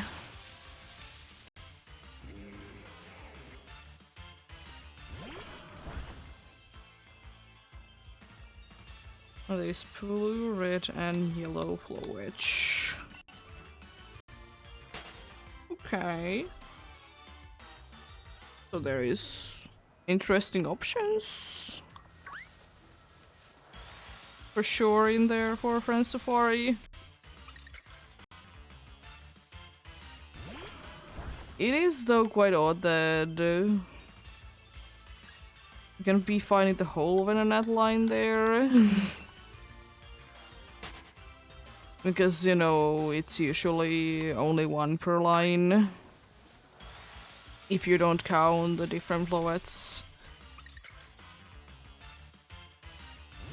Because technically it's the same Pokemon, just different forms. But Vivillon, though, is also quite interesting to be found in there.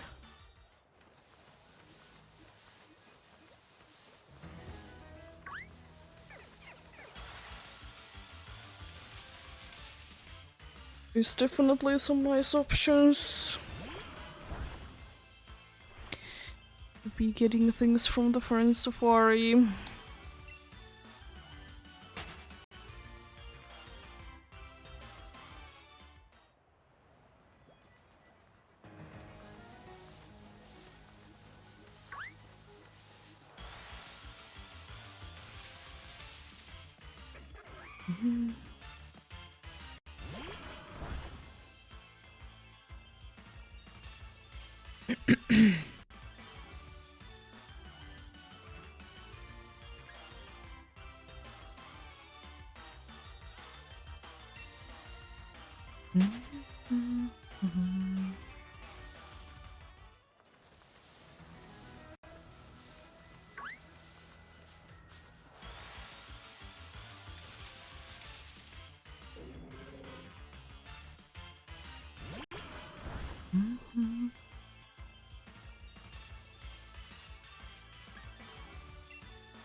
But yeah.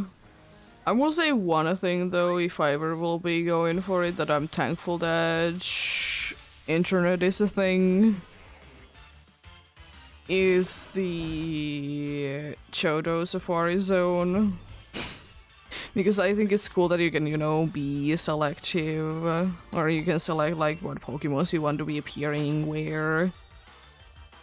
But jeez.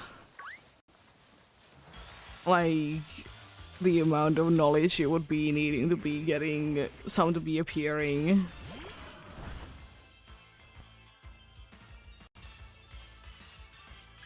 The thing is that you need to be waiting a certain amount of days. Have like the decoration to be correct. It's insane.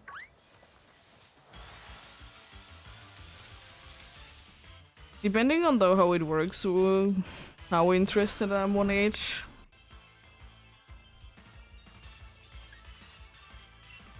Because if it works like that, that if you have been if you have like one setup like how things are, then you're good to go. Then yeah, surely I could be doing it, but if you would be then needing to be rolling back the day, then it's, I don't know, would I like to be doing it or not? Kind of a thing.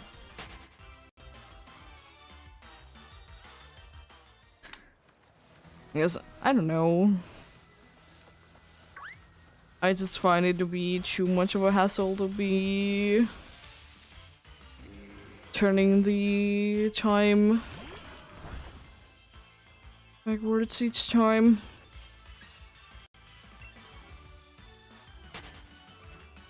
But hey, at least it's a very much a possibility to be finding cool Pokemons.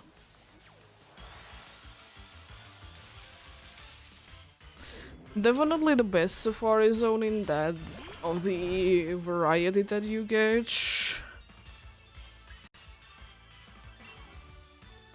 Definitely the best one for that.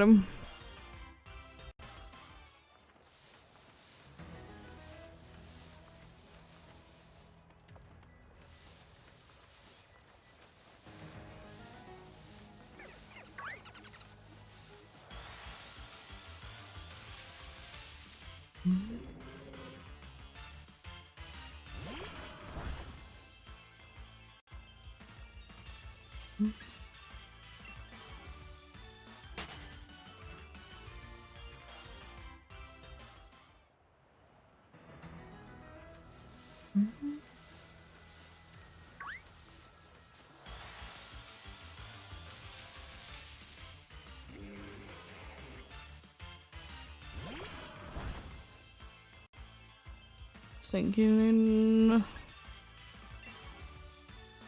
what games is Tropius available in?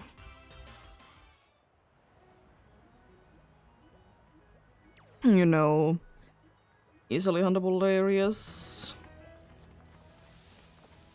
Of course, you know, available quite easily in the games that it was introduced in.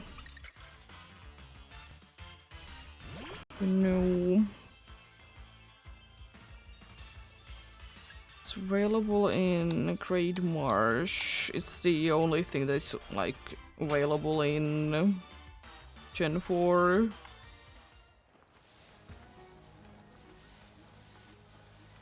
The Platinum Great Marsh.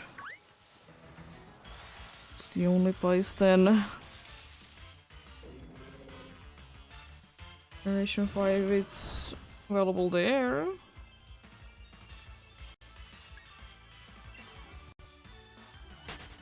Available on Executor Island. In Ultra Games.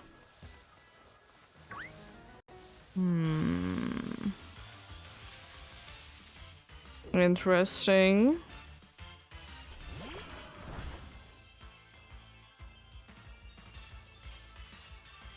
Anyways, kind of curious about the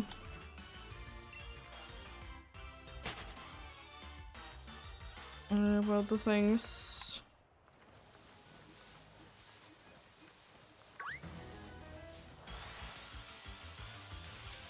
You can find in the regular Sun and Moon, it could be finding Executor, Polyper, and Caster on the EEST form. Superior is the island scan thing. There is some ones that appear there in different types of weathers.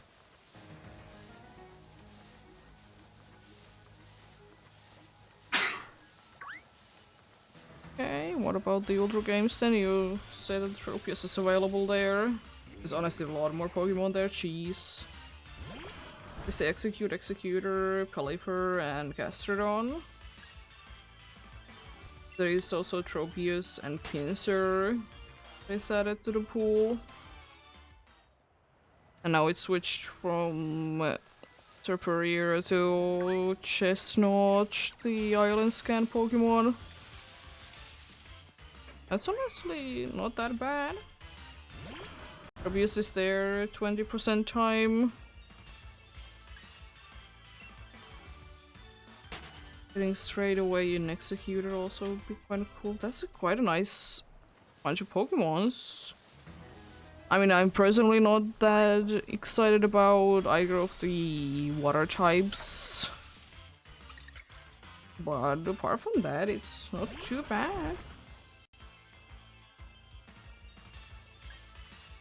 This Pelipper I already have the whole evolutionary line. And Gastrodon. I have other plans to be hunting it on other games.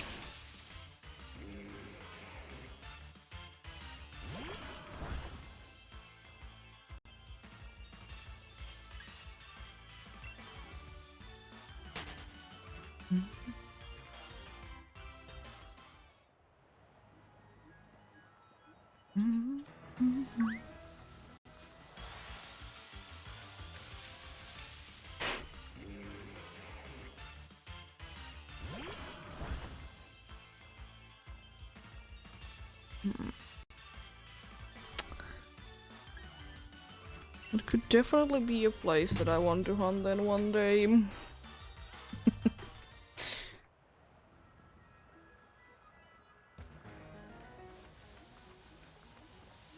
Definitely be a place I want to be hunting one day for sure.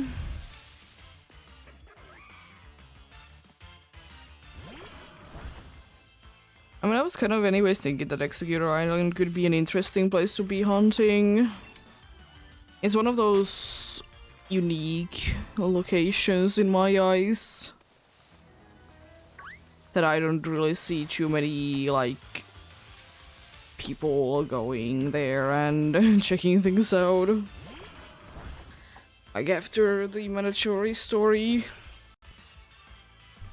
So, yeah. Interesting, interesting.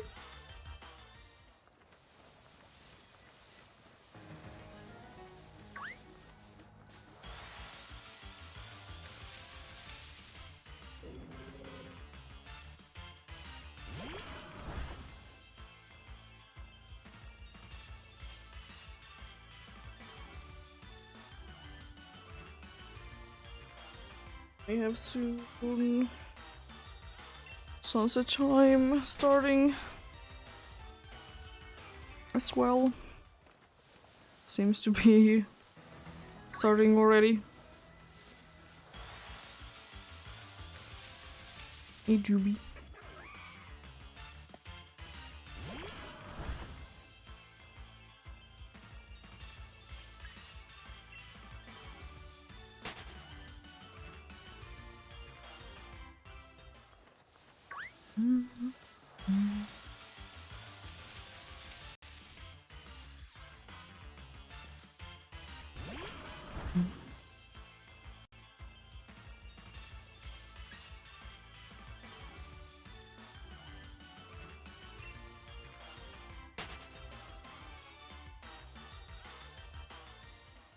There is honestly quite a good amount of those hunts that seems like quite a good amount of people are doing.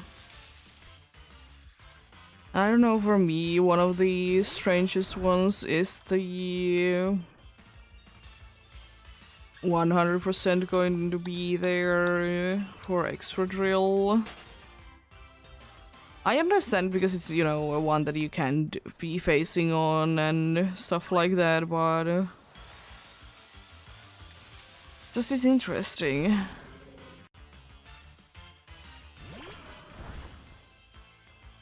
Because I will say that for me, I would like there to be some other Pokemons if I will be hunting.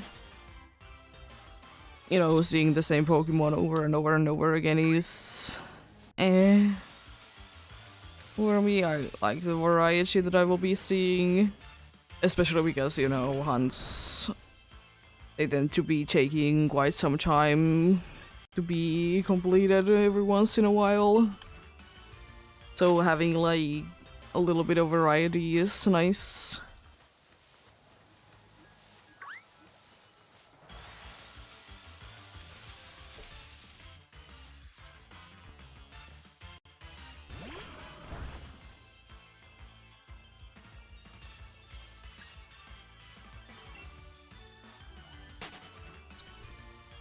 Yeah.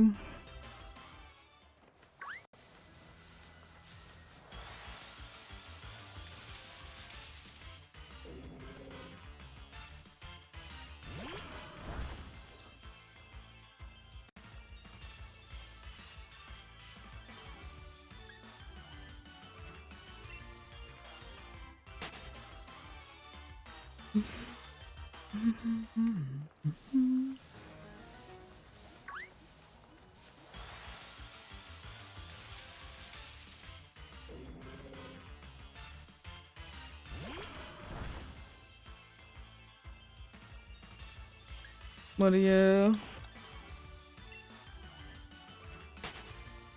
there is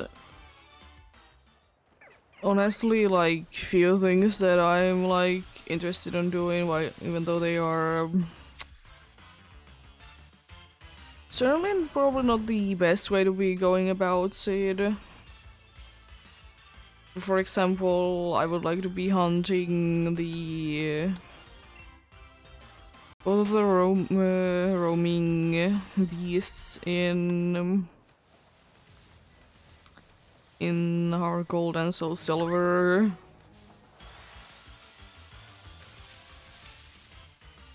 And you know, it wouldn't be that bad. And I would like to say, depending on how much time does it take, like how many, like if I will be getting, let's say Raikou first, how many Raikous will I be getting before the Entei kind of situation, you know?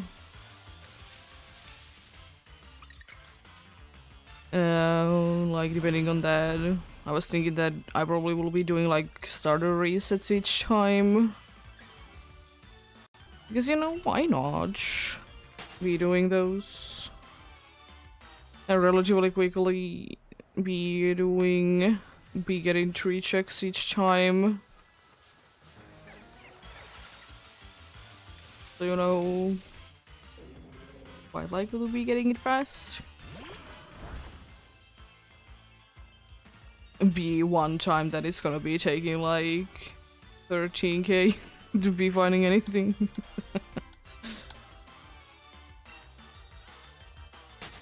And I'm myself gonna be counting the amount of resets. And then you can just, you know, be doing a very easy math by multiplying it by 3 to be seeing how many Pokemons I have seen.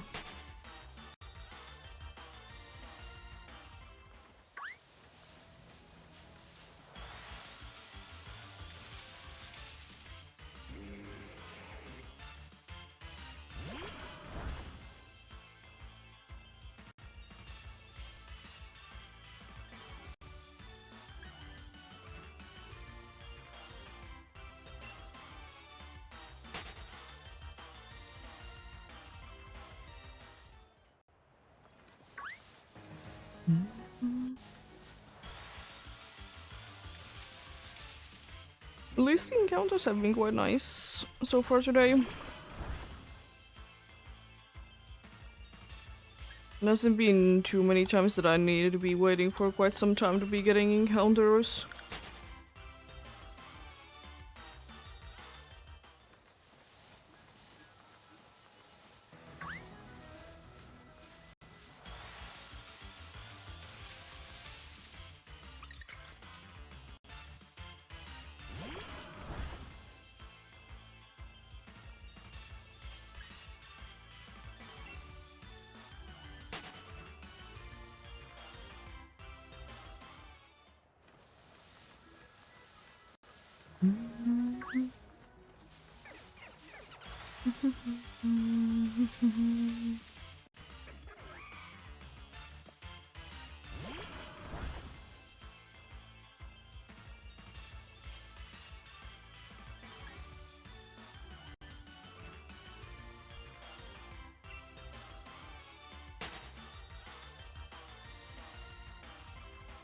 We'll soon be hitting 1k on the third phase for the Galarian Dharmakam.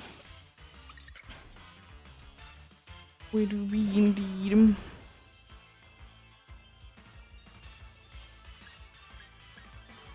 So it's not too bad. Not too bad at all. Don't know how much more I'll be checking, of course. We shall see how things go.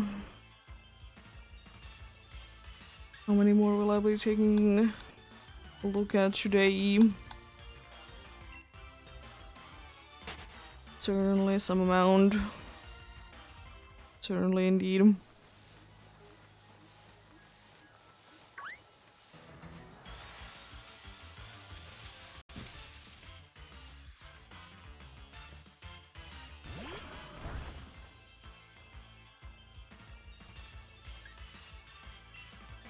Really depends on how things seem to be going. But you know, the 800 is still a pretty decent goal for one day. It is.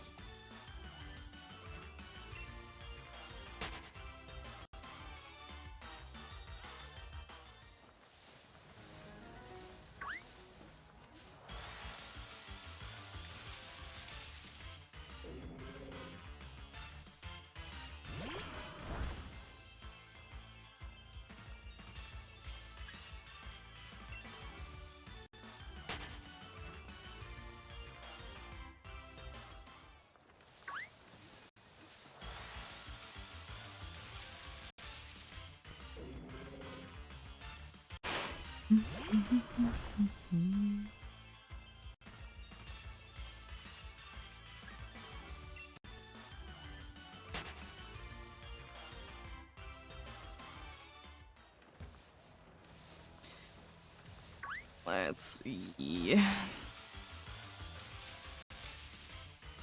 It's 1,000.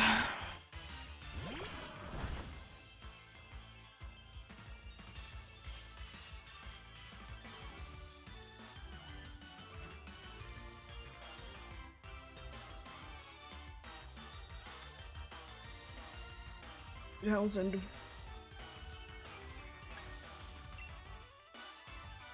600 checks for the day. That marks as well.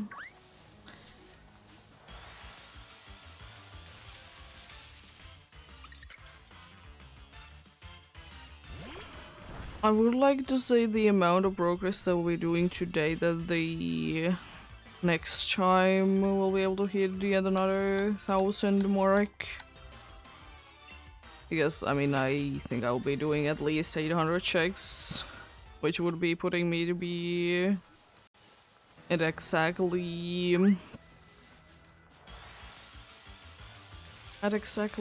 the number I would need to be doing another 800 that I'll be hitting the next 1,000. But we shall see. We shall see.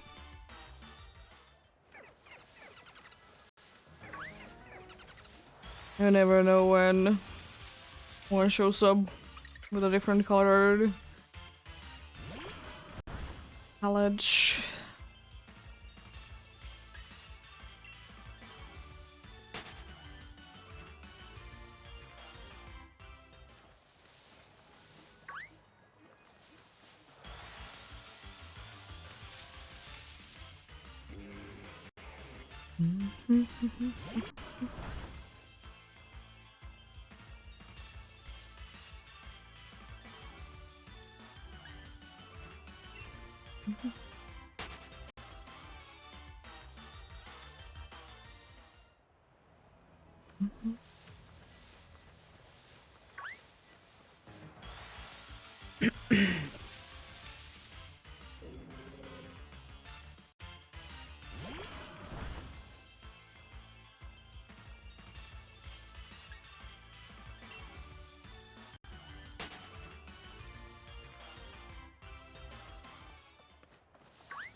I've been wondering for quite some time that when is Sneasel gonna be seeing me and trying to be running towards me? Is this Sneasel up the hill that technically could be seeing me if it would be coming closer to here, and I'll be getting out of battle because it's gonna be looking down anyways. How is the pathfinding gonna be working? Always a possibility that they will be very smart.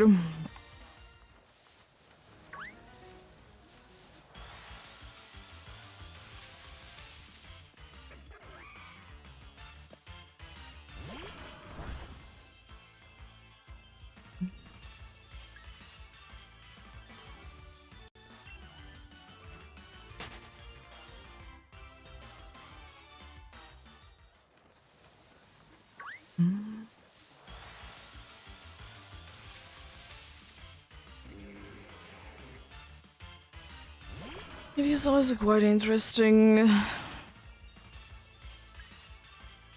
how those three different, like, how does the different line of sights for Pokemon work? There's the ones that you expect to be seeing from far away or a certain amount of distance away, and then, you know, most of the time they make sense. But then there's like some that for whatever reason just will be locking onto you from very far away. And I don't know why. But I think if like Regis would be available, that they would be roaming around in Scarlet and Violet.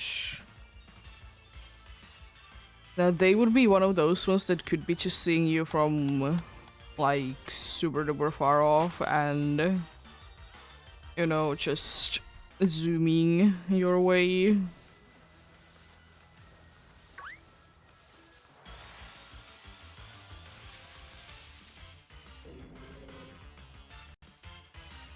I don't know. Just ones that I would think would be working like that. But then again, if they would be added to the game, I don't think that they would be roaming around because, you know, so many legendaries did do that. Or otherwise special characters, Pokemons. You know.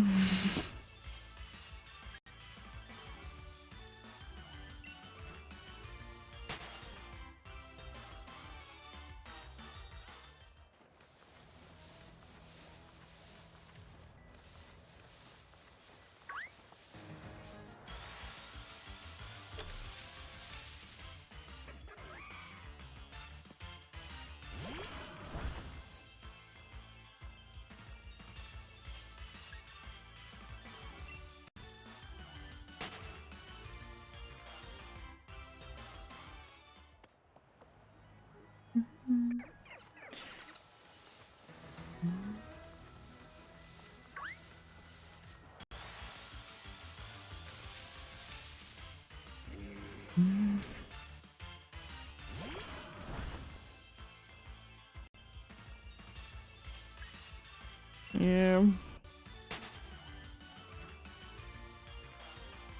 I don't know why, but it would have been quite funny though if we would have been seeing like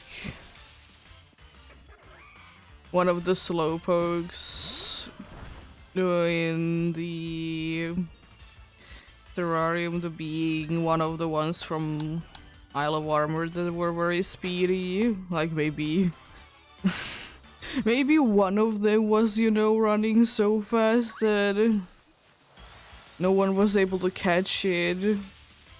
And now it's in a completely different region.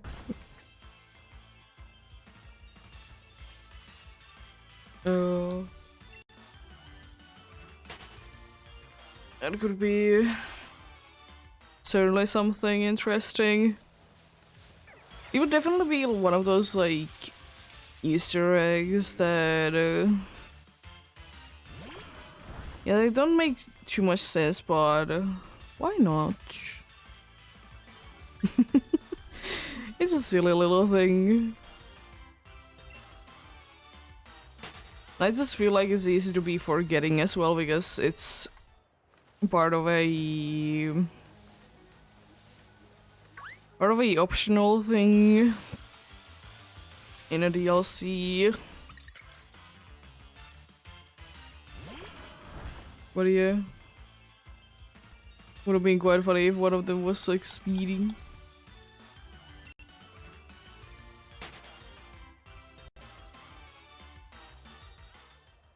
And then again, you never know, maybe there is one doing circles around the entirety of the terrarium. There is that possibility for sure.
Oh, you lawnmower. Bonus no, my favorite lawnmower.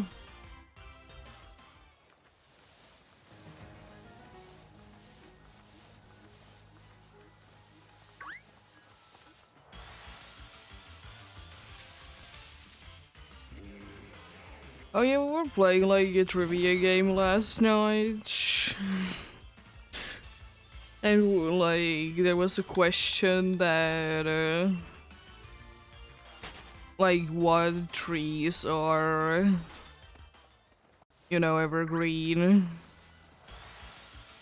It was like two that, you know, I immediately knew that would be there, but then there was like quite a good amount that I don't even know what they look like. I just know that they are trees because there is a Pokemon professor named after it.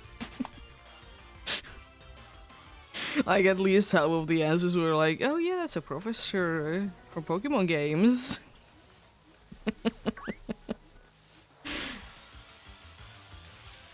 It is kind of funny how long they have been going with it.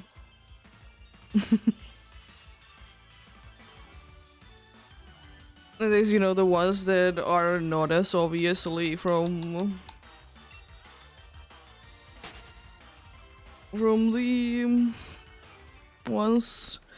I guess some are like they're like barely mentioned anywhere the professor's names. But then they still are like related to the trees.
We're gonna be having another break in about 3.5 minutes. I'll probably be during this one myself be getting something small to be eating as well. Be suggesting if you're hungry to be doing the same as well. Remember to be staying hydrated, so getting something to drink as well would be good.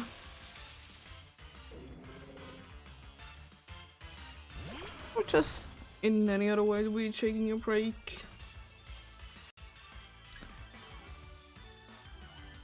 Would be quite nice as well.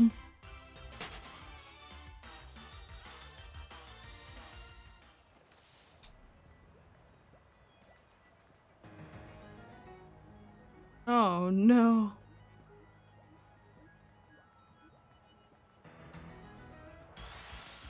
Wow. Capture. How dare you?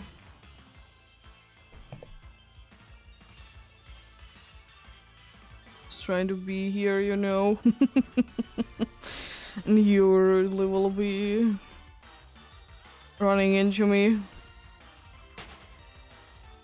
I know that they don't really see you before, you know, you're like standing, but at the same time they definitely are seeing you even if you're not standing there.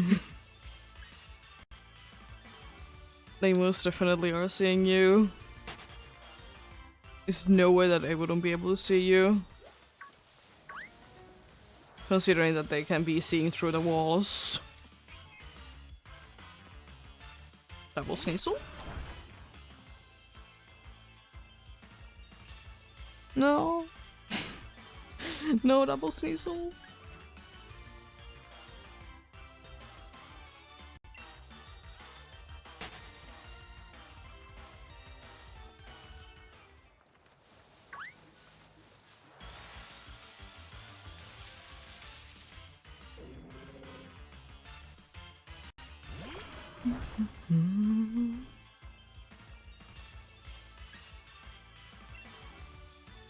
Few more encounters and then it's gonna be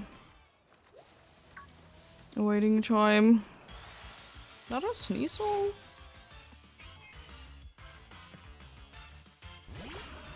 Double Sneasel! Yo!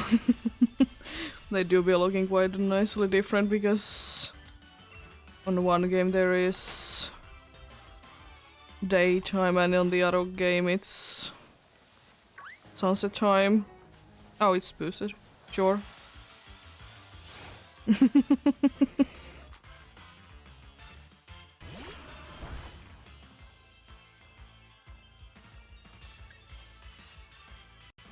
I'll quickly do another one.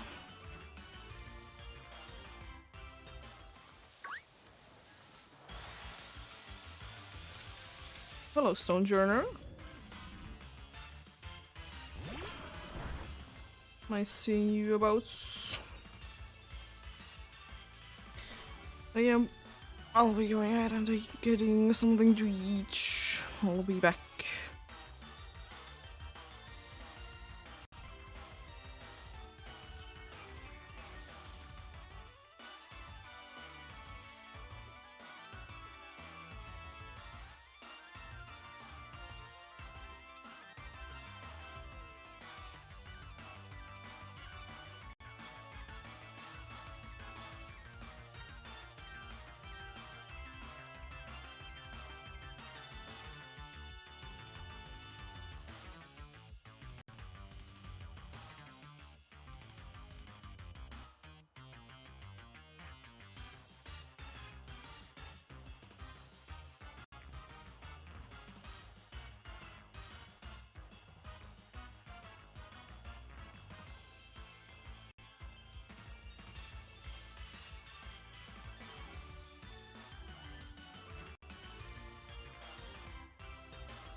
There we go.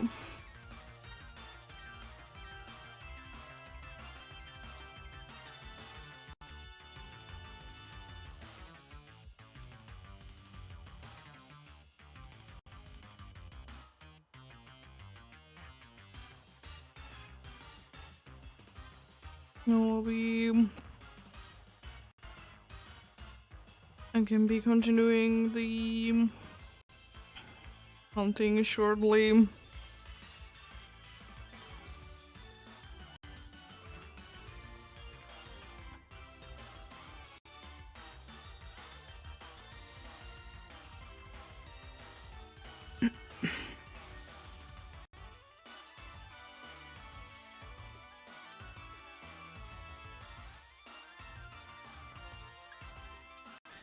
There we go.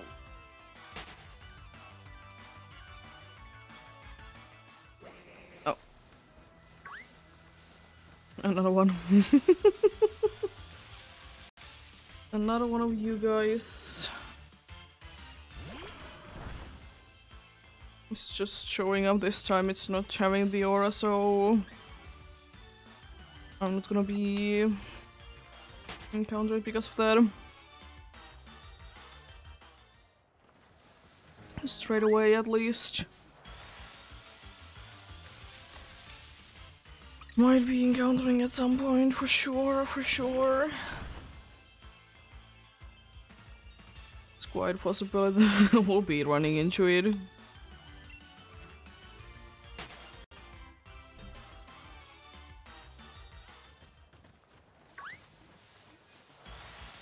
There we go. Another stone turner already, nice. You'd be loving the 2%.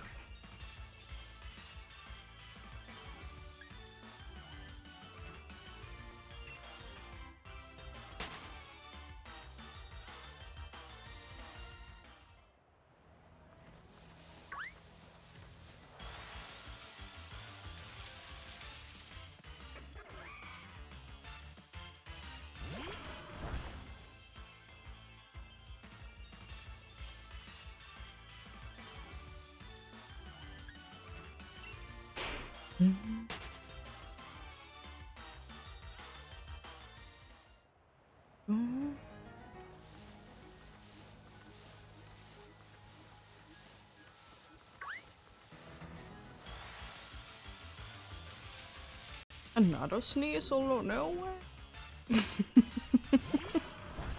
No way that there is another sneasel.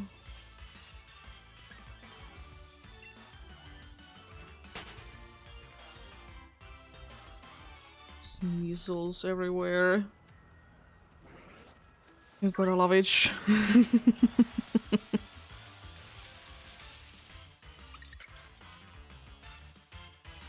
There we go.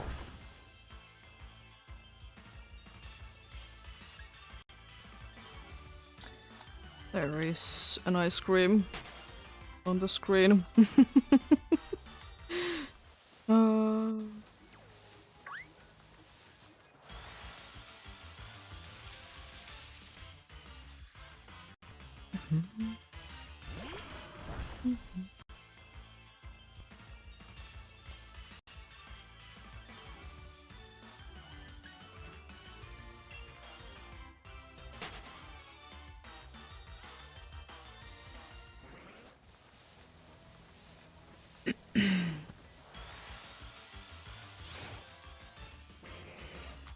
Mr. Mime.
I think one thing should be brought back to Pokemon games.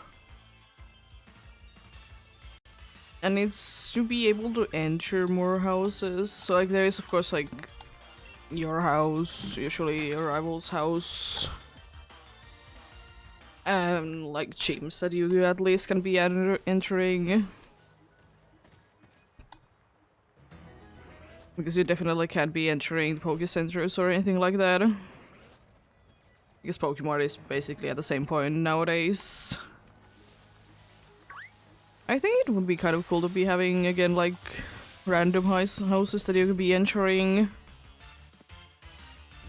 Like, some spooky houses. Kind of a thing.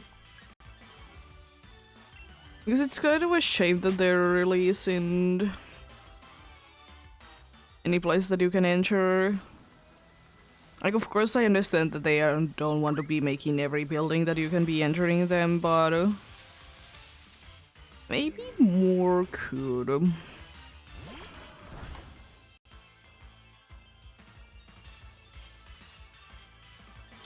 Especially those like spooky houses, they were quite a nice thing. It's kind of a shame that they're not really there anymore. I would like them to be there more.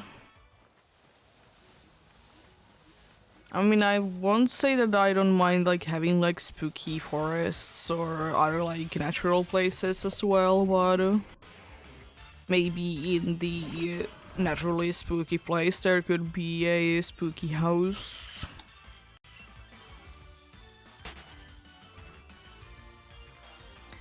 Maybe.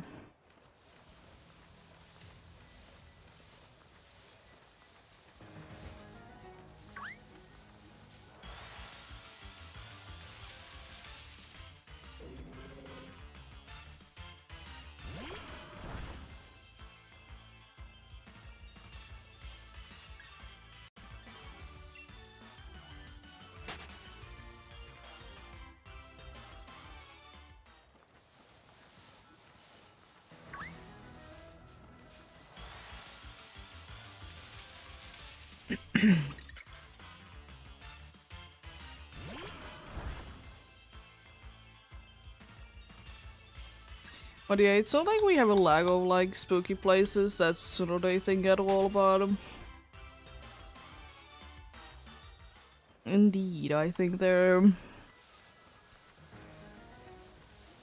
could be for sure more places that be there. Hmm.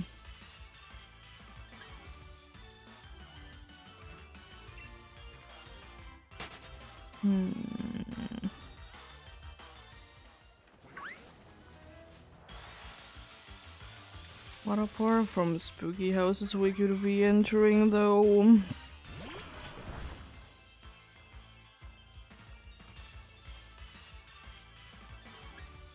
I mean, I would like to say some sort of a school as well would be like logical in my opinion.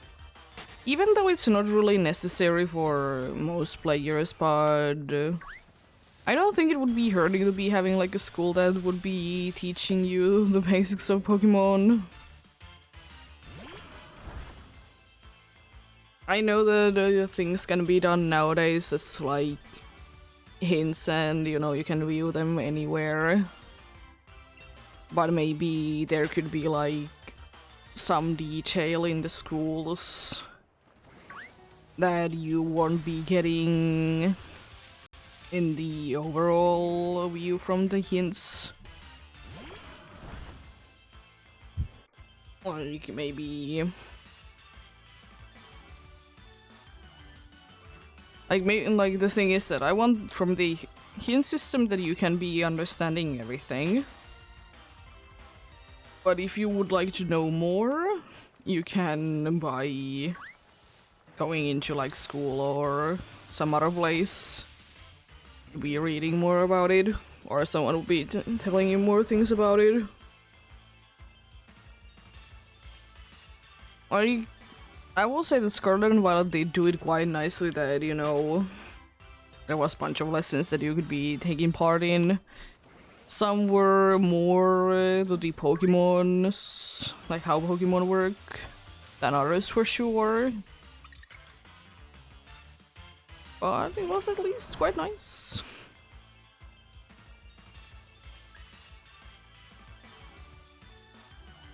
It's quite nice to be seeing those for sure.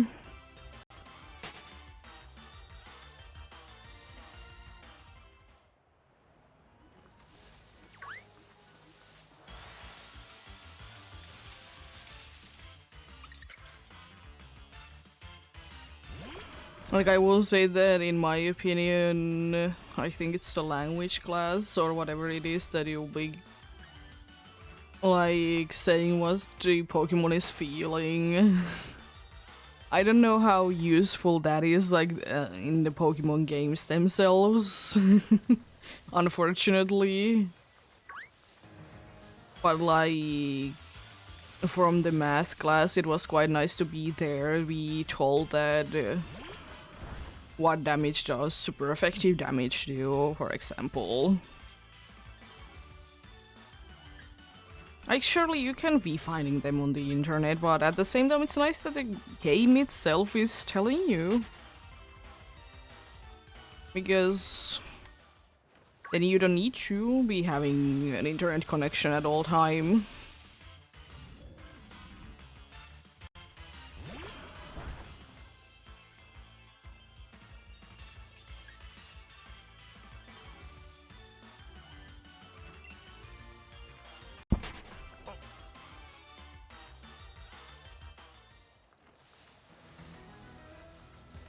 What do you doobie? What a doobie?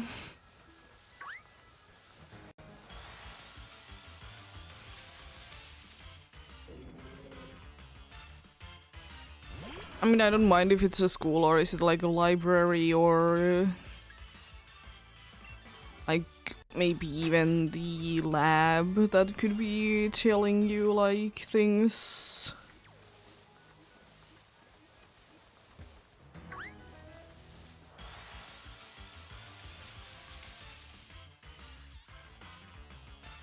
And another thing that I'm kind of missing as well is all those random Pokemons that you could be finding inside of Pokeballs in places.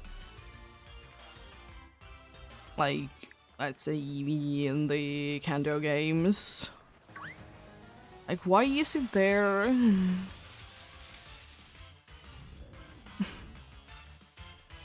I mean, we know as players, we know why exactly it is there, because otherwise we couldn't be getting it in the games.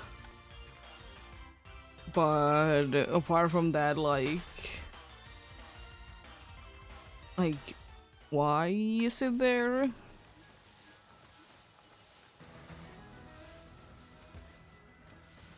Like, for example, we have Steven's Beldum, and like there is quite a nice story behind it. Like, why does he want you to be having it?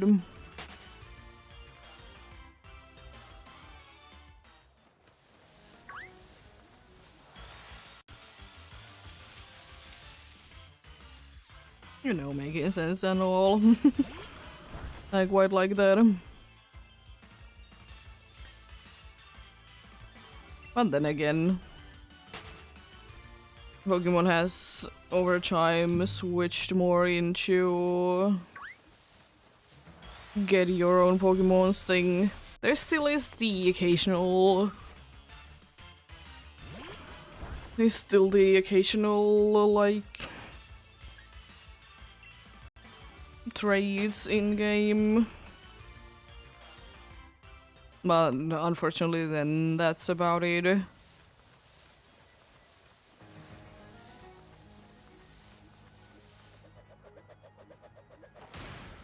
Wow. I thought I was big enough to escape that, but anyways.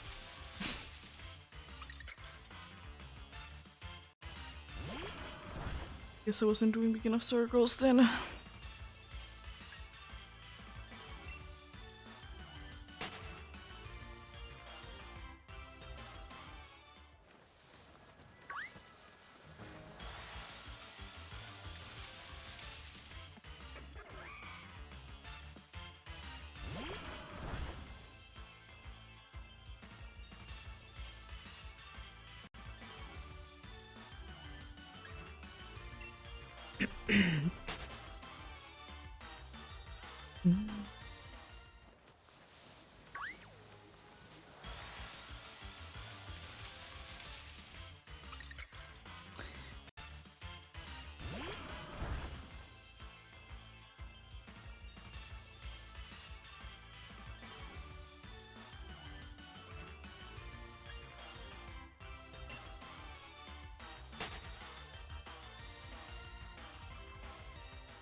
Mario.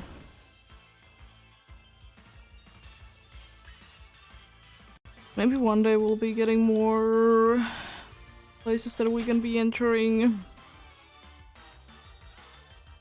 More from the mandatory ones in each game.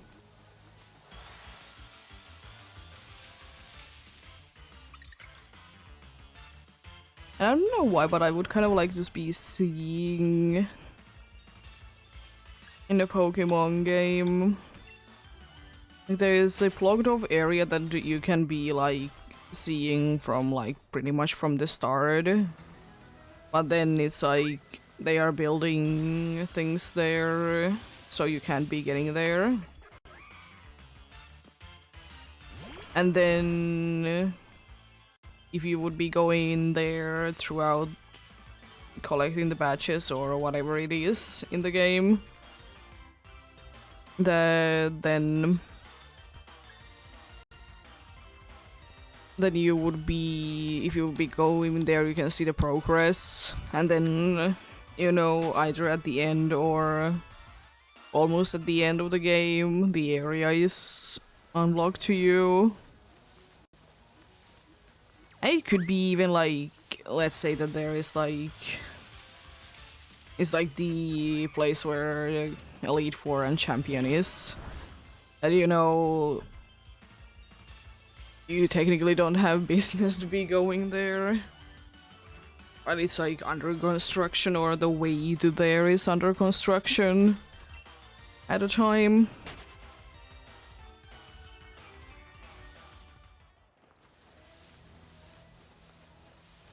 Yes, unfortunately we don't really see that much in like one Pokemon game.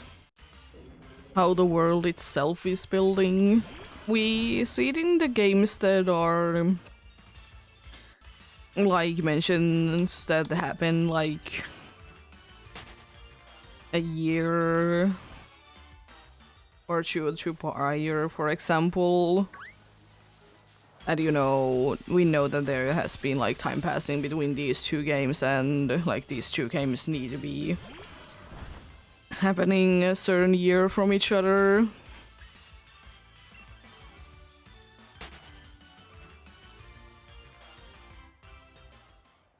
But yeah. Seeing an actual construction to be completed in a Pokemon game could be interesting. We haven't really seen that to be the case. It's usually the case that it's being built. I guess the closest thing that you could say that we have for that is the Chodo Safari Zone area. You know, you can't be entering there until you have done enough of the story and stuff like that.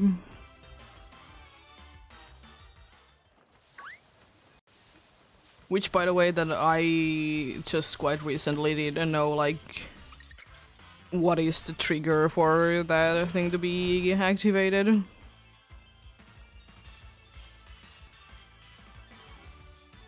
Because it has been quite some time since I have been last activating it, and the last time that I did activate it, I honestly didn't really care too much about it, because I wasn't gonna be going there anyways.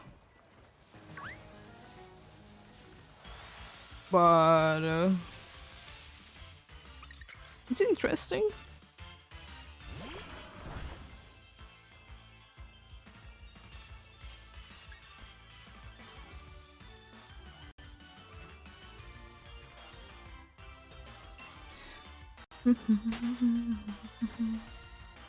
Because of course it makes sense that it isn't like locked behind. You need to be like in real time. Wait like, let's say 2 days. Makes more sense that you need to be going to a certain part on the story in order to be unlocking it, you know?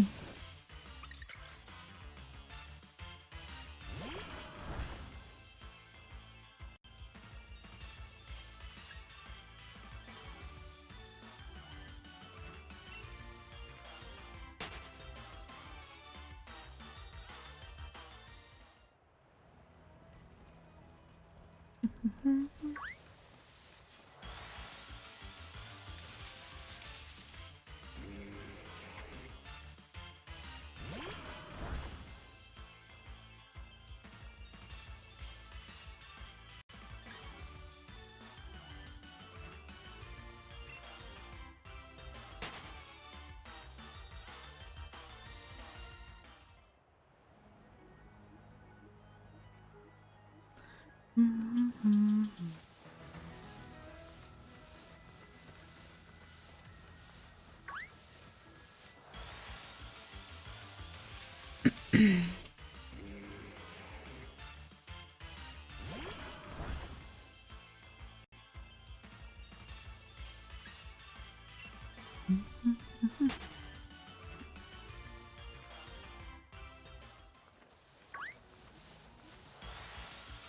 we go. And Mr. Mime seems to be nicely far away, so I might not be able to... Or I might be able to avoid it for a little while longer.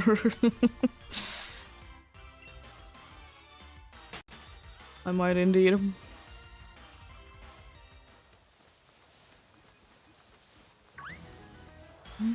No. I hate that the thing wasn't there long enough.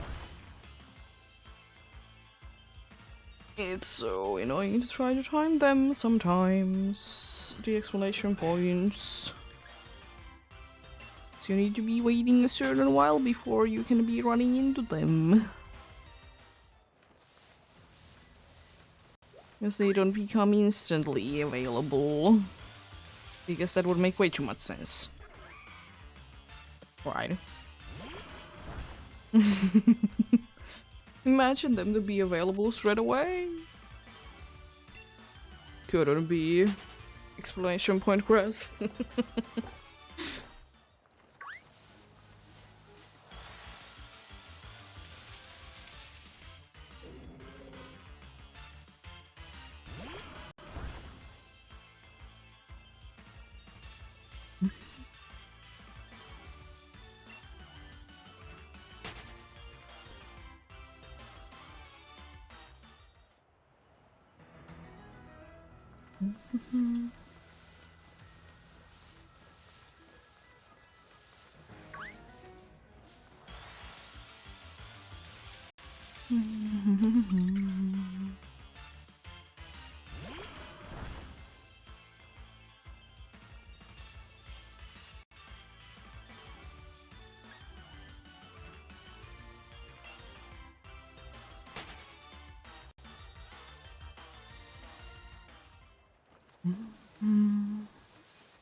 There. Probably barely were able to pick this bear chick. Probably quite closely gonna be going away.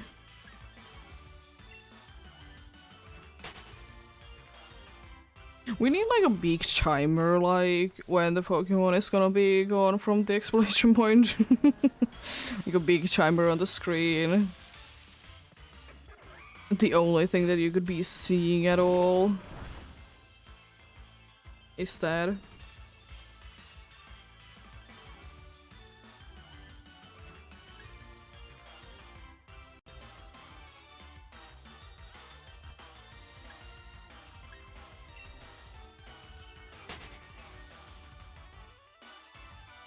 Pokemon will be gone. And then like countdown when it's gonna be gone.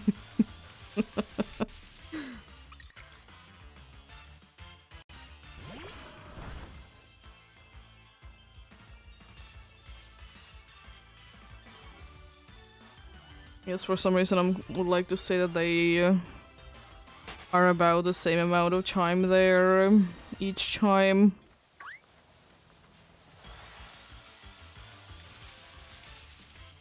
I don't know why I would be thinking that, but would be logical.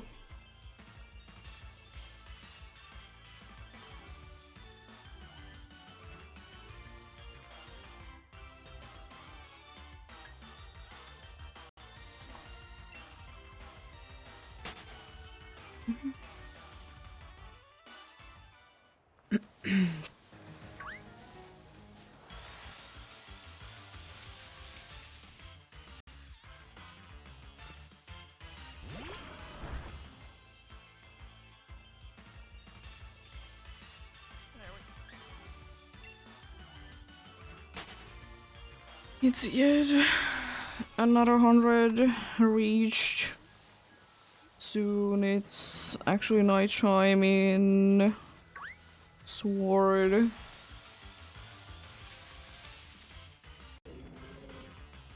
I guess soon it is indeed 8 p.m.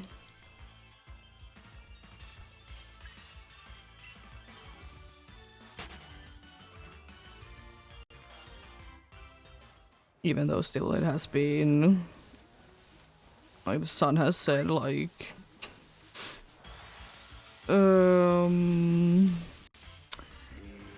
3 hours ago or something like that, more or less 3 hours ago. Slowly but surely. Slowly but surely it's going to be longer and longer days.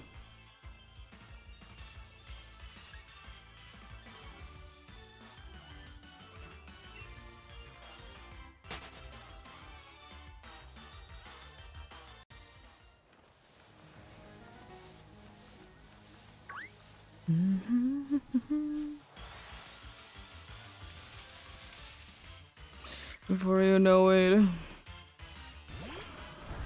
it's gonna be 6 p.m. when the sun is setting. And not 5 p.m. It is honestly quite crazy to be thinking about, like, at some point it honestly just happens so fast. Oh, come on. Like,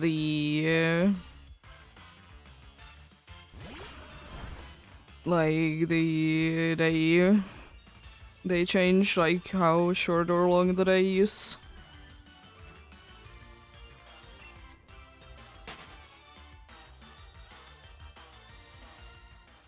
Of course, it's not gonna be, like, changing too drastically between, like, one day. But, like, if you think, like, week back or forward, it's insane.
Hmm.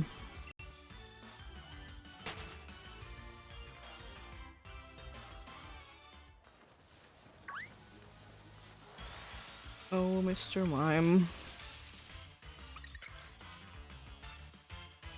What are you doing?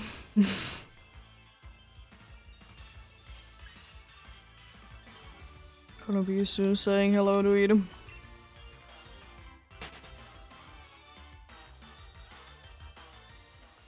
But yeah, I may be continuing this tomorrow. I'm not completely sure. But I'm most likely gonna be on tomorrow. But yeah, don't know if it's gonna be this. Let's see how I'll be feeling like. Do be feeling like hunting indeed.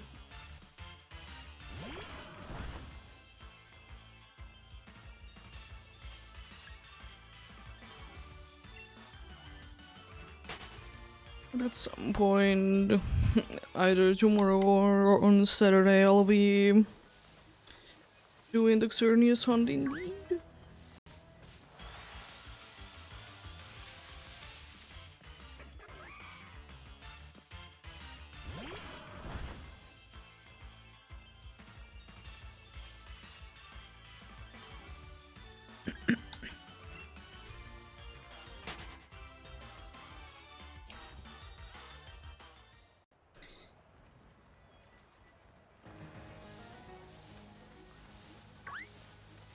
I'm surprised that I wasn't close enough to be encountering the Mr. Mime.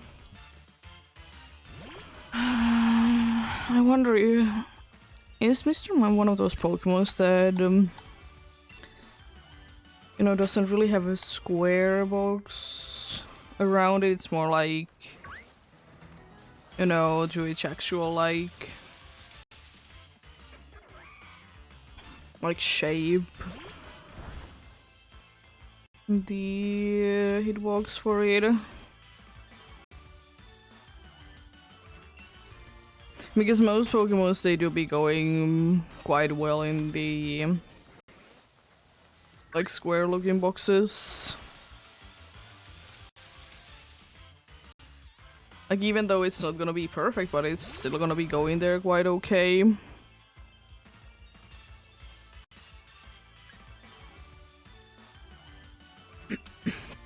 I don't think it needs to be perfect though. In my mind, it's as long as it's like decently sized box compared to whatever is the object that it's trying to be a hitbox for, it's fine. But then again, Scarlet and Violet hitboxes are something else. They do be.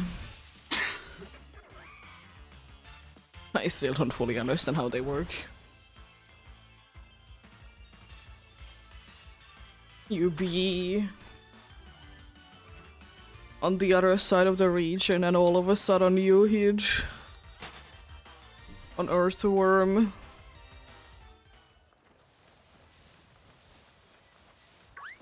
On the other side of the map.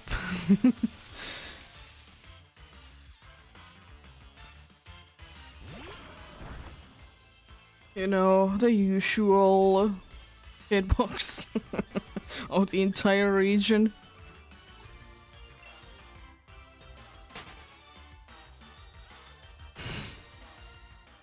Would definitely be an interesting one.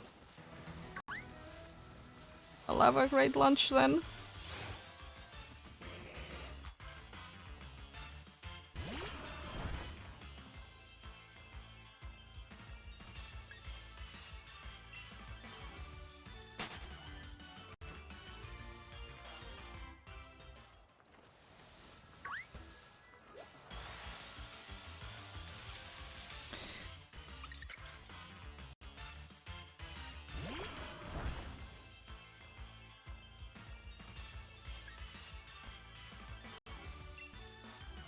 Yeah.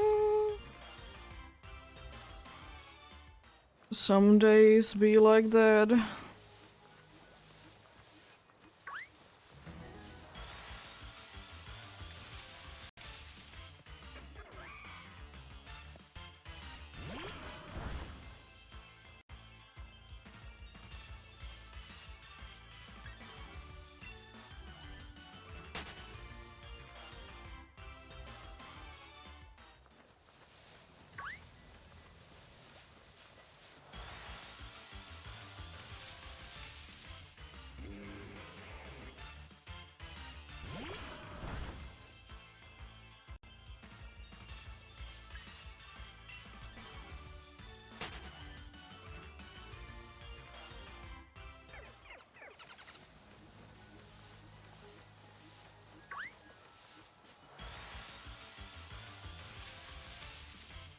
Also, it's always the case for me that even though I know how or which way it is, which way is quiet and which way it is squitch,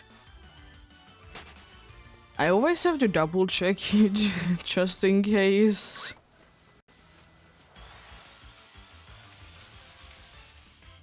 The words are quite similar to each other, so I want to be sure.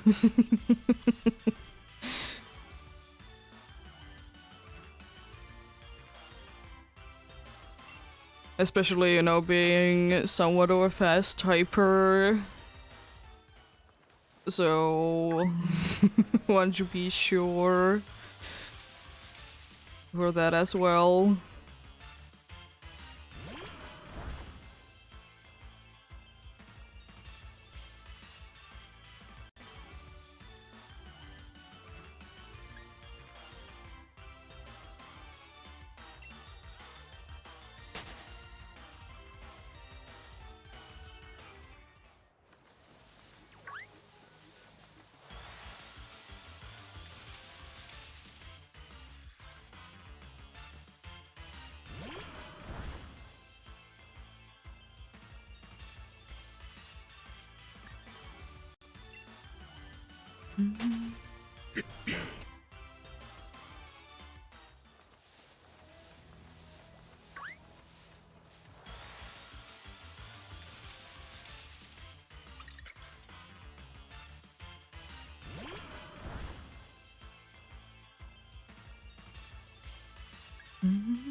What do you... I would say one thing that I'm a little surprised about, though, is that my stomach did handle things that I ate yesterday quite well. It's not like anything is, like, bad on my stomach or anything like that, it's just the amount... it's just the amount that is, like, the bigger, in quotes, issue. Isn't, you know, a lot more than usual amount of cheese.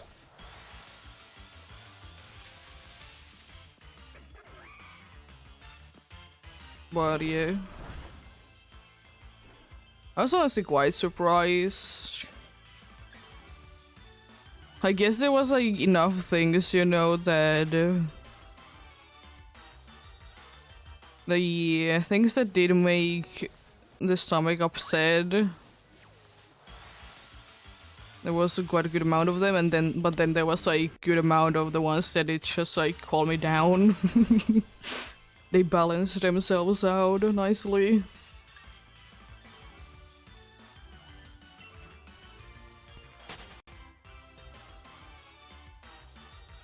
But it's one of those kinds of eatings though that if I would be going next day to the doctor, it would be showing quite shocking results.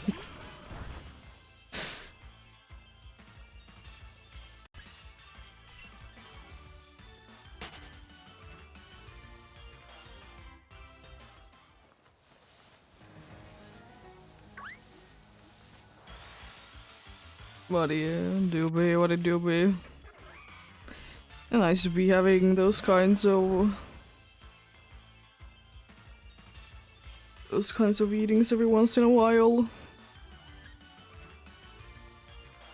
You could say that it's extend dinner because technically we did like eat it the almost the entire night. Slowly but surely.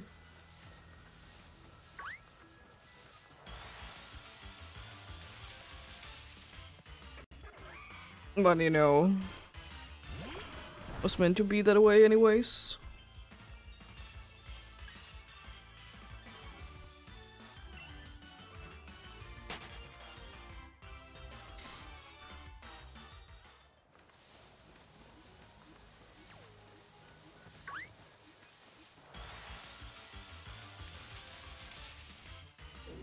Mm.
Oh. Hello, Mr. Mime.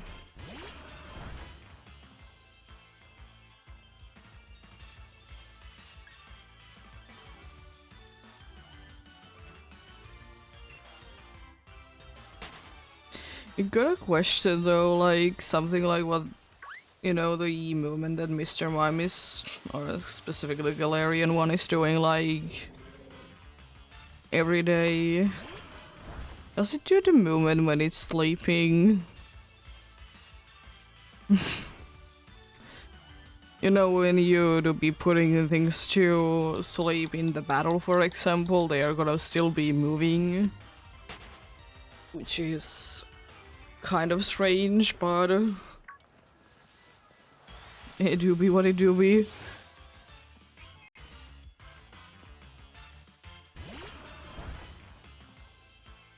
It do be what it do be indeed.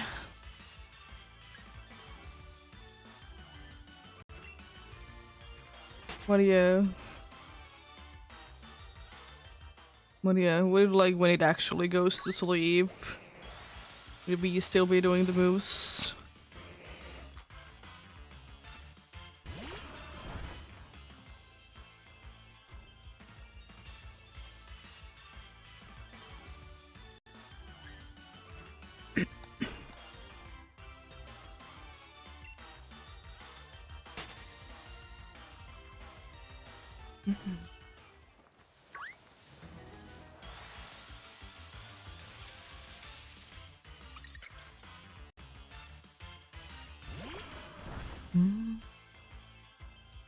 Watch there be another Sneasel that spawns in. Yeah, I don't know, but yeah, the amount of it's not Sneasels, but the amount of Mr. Mimes to be in here is kind of insane because Mr. Mime is one of the only things that I have actually captured. That is in, you know, in this route. That it's showing up so much in the overworld.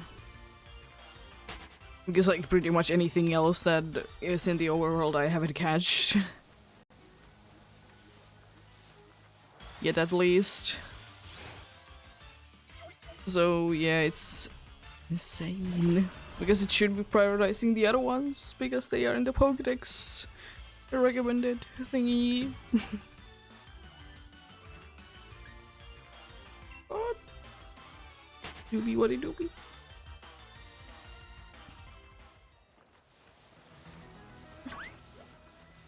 If he wants to be showing up, it's fine. It's not really the one that I want to be showing up per se, but hey, at least something is showing up, right? It's not like there is no Pokemons.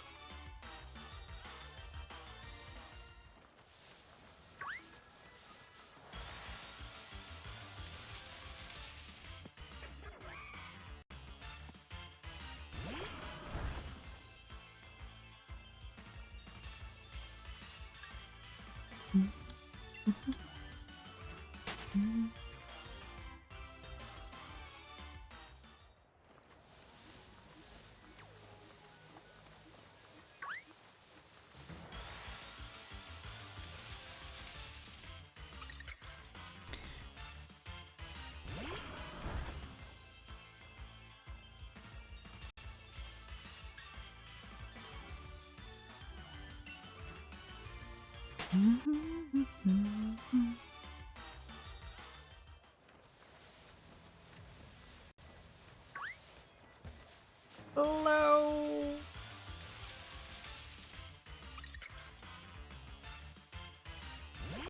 How are you doing?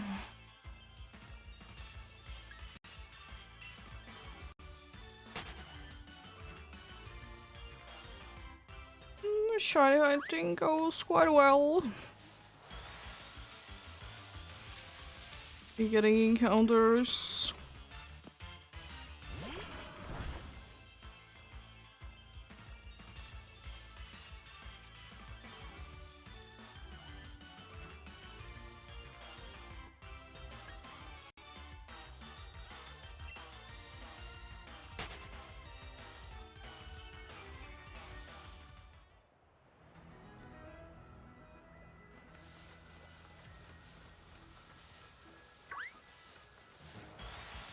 I don't think that Sword and Shield are that bad of games to be hunting in.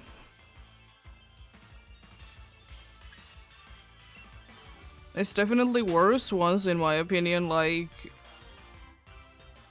Emerald with the broken RNG.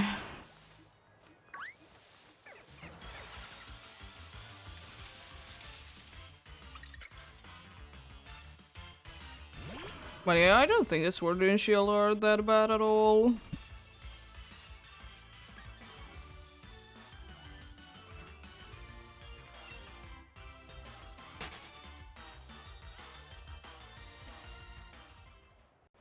I mean, if you want to be doing random encounters, no.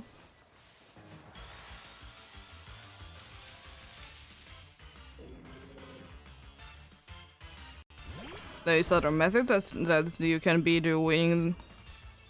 But if you want to be doing random encounters, the ones that are having the aura are the only ones that you could be considered to be like better odds.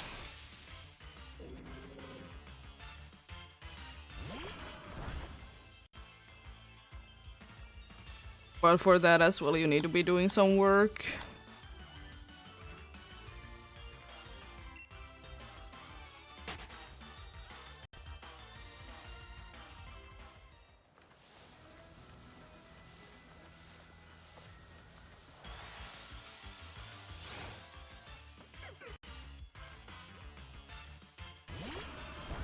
I don't have a charm, but yeah. I mean, I'm doing the same thing in the Ultra Moon, so it doesn't really change to being at any harder on Sword and Shield than it is there. It's like any other like random encounter hunt without a charm, since there was 1 in 4k odds.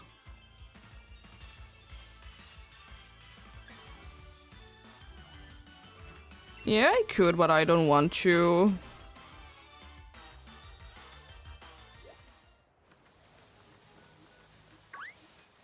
I mean, it's not that bad to be doing SOS and random encounters in another game, though. The SOS can be waiting.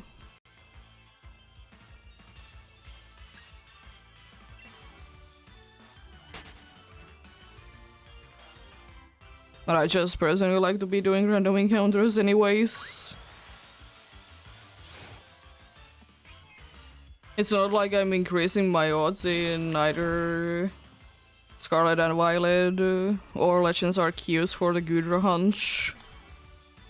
I mean, technically I'm for the Gudra, but it's because I just used it on the team and it did get you recharge to level 10 with that. But apart from that, I'm doing map checks. No outbreaks, no anything. Because it's just the way that I want to be hunting it.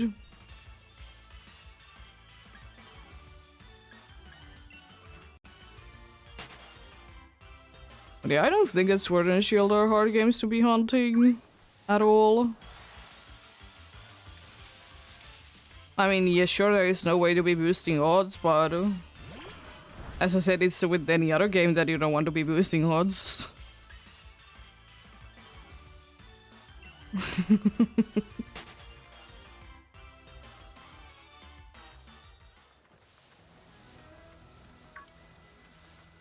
Yeah, you know, I don't mind.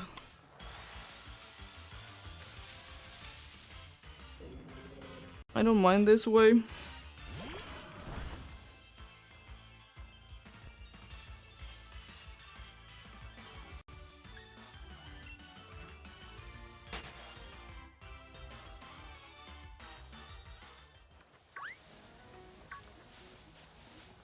Like, I am doing Dynamax Adventures, for example, as well in this game on over the weekends. It's better metas for sure.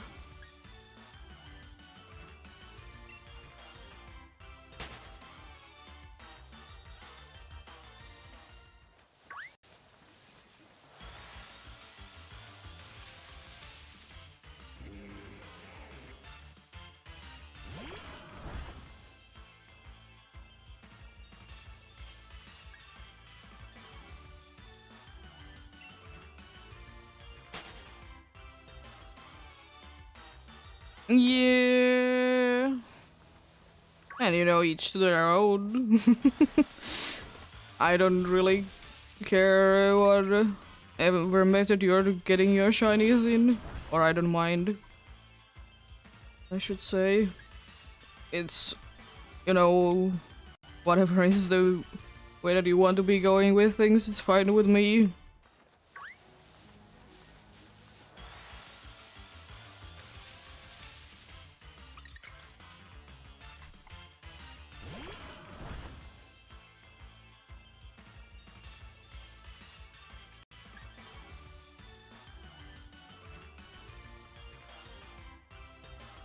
And see in about 2 minutes.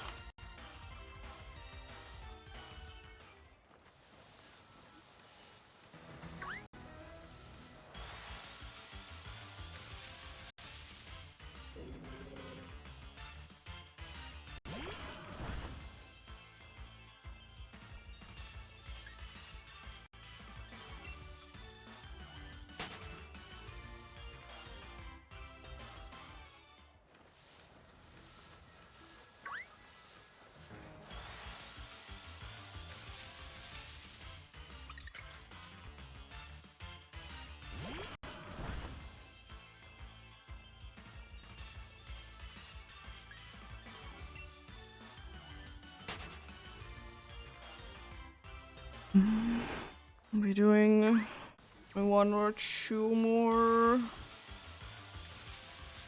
encounters, then I'll be waiting for the ads to be over.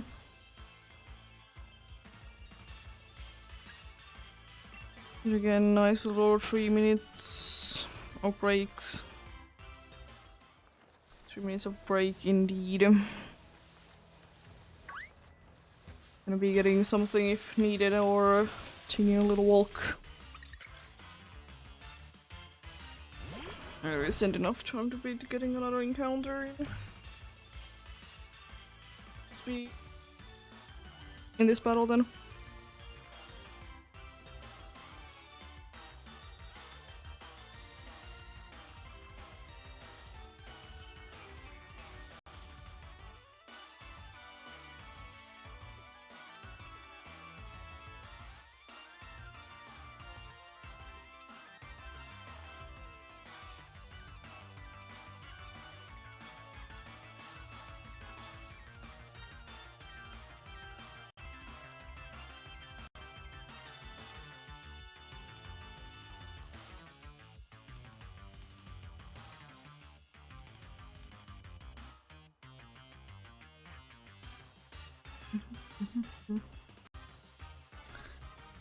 Let's see where we're at when I hit the next 100. I'll see if I do some more today. It is kind of tempting to be going for a little bit more. I don't know. It's always the case. If we're going for more.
Are those two times so from each other?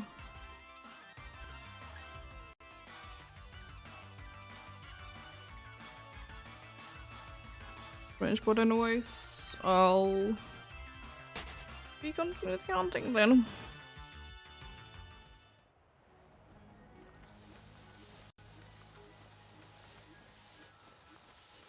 Just wonder why those two timers are so off from each other. It doesn't really make too much sense.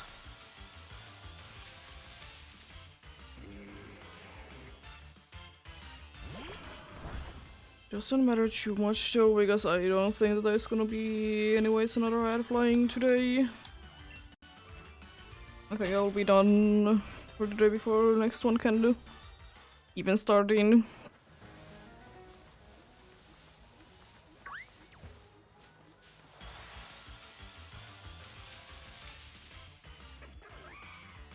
There we go.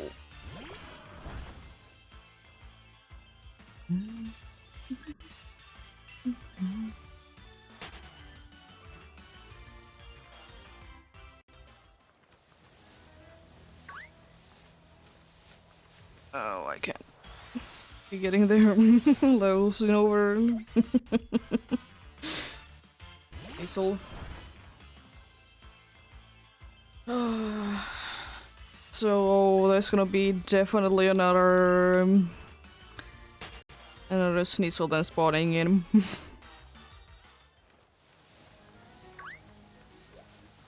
I wonder if we're gonna be seeing a stone churner or two still today. I would like to say yes.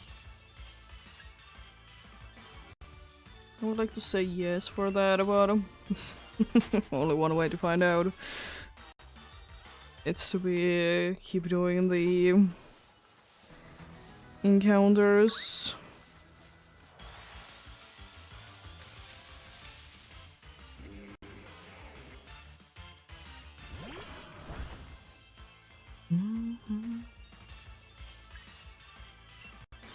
Yeah, At least going to 1200 for the hunt. Hello, you did show up, nice. For the Galarian Darumaka, or then I will be going to be doing 50 more. Let's see. You know, 50 more, it's gonna be like another 20 minutes or so. Not that bad. It's about that. Because it takes about 1.5 hours to be hitting 200 checks. And you know, one from there would be about 45 minutes. And then around 20 minutes would be then half from me. If I can math.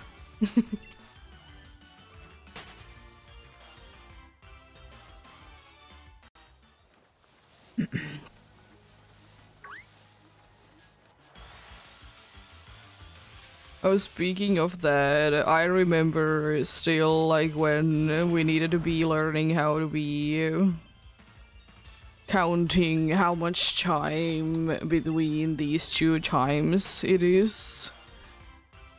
Like for the first time, oh boy, was I confused.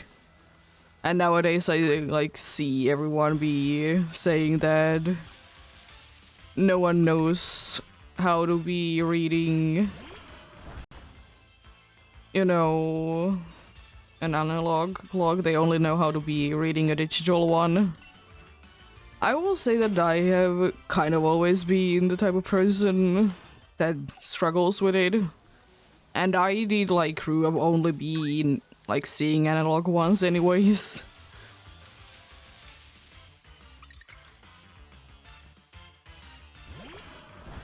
I mean, I will say it partially is because the way that you learn from like math books, like what time it is, it's a little bit wrong, at least for us. Like, if it's like a certain, like it's like pointing to a certain hour, it's always pointing to the certain hour. Even though it should be not like directed to the hour if it's like certain amount of past it. You know? So that was like confusing to me.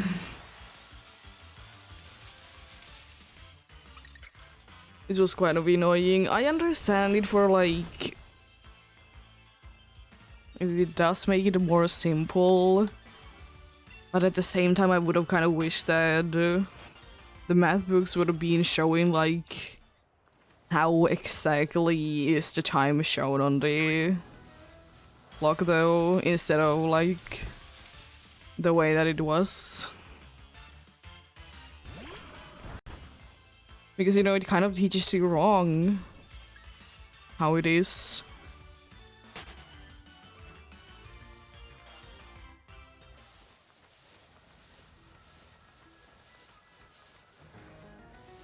And then again...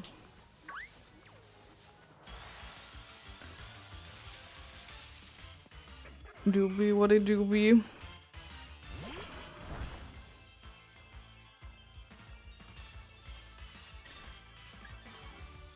I've learned how it works.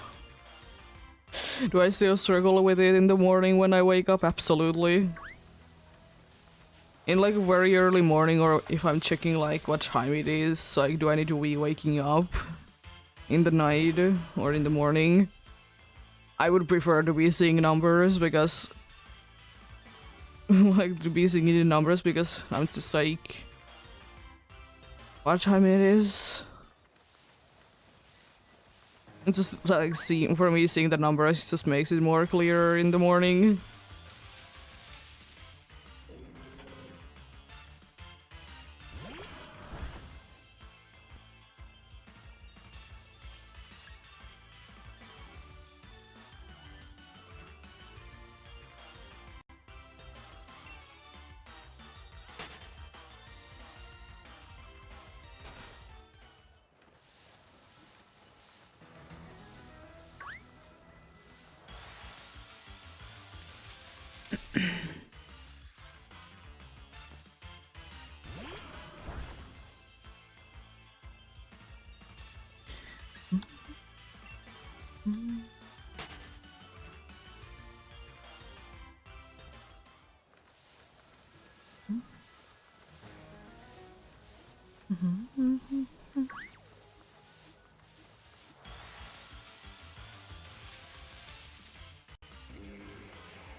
Also, I've been missing a lot of those as well lately, that how certain things were drawn, like whatever is the year that they're referencing into, and like seeing how it's drawn nowadays. It's like kind of odd because like there really isn't right and wrong way to be drawing. Like, one of the best examples is like the sun in the corner versus like sun in the middle of the page. Or whatever you're drawing in. Like, I will say that yeah, I did. Like, when I was a kid, I did draw it in the corner. Sometimes, but sometimes I did draw it somewhere else rather than the corner. It's just like, you know... It will be really depending.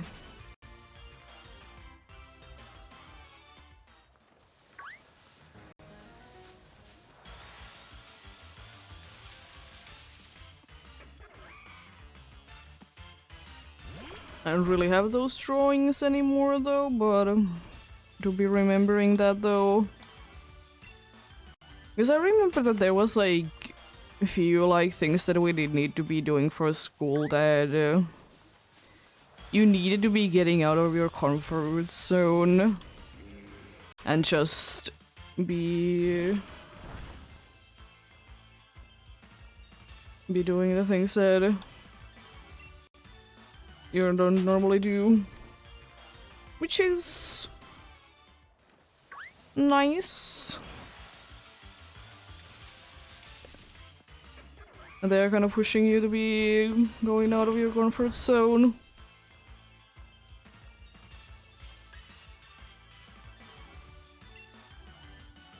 But still, arts is, in my opinion, still one of the strangest to be getting grade from. Like, of course I understand that you need to be getting grades in school, but at the same time... Honestly, it would be working a lot better if you would be getting only like... Did you fail, did you pass, like that grade only, unlike an actual grade. Because like... The thing is that I never knew that someone would be getting too low of a grade, but at the same time, no one was really getting the highest of grades at all.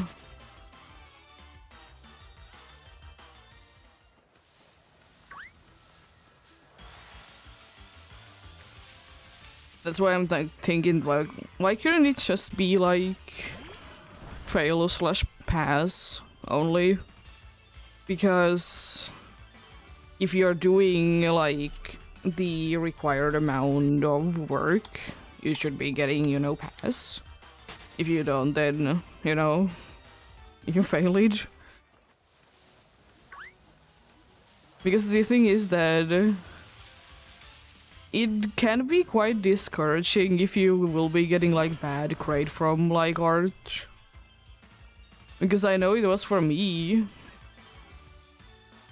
Because it's not like my art was bad, it just wasn't what the teacher wanted me to be doing exactly.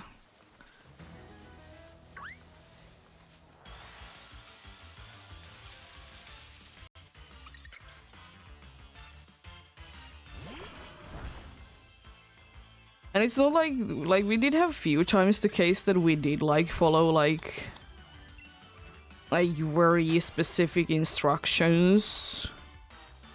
You know, that we need to be making something like basically exactly like whatever is the reference picture. But sometimes it was just do a drawing with this style. So...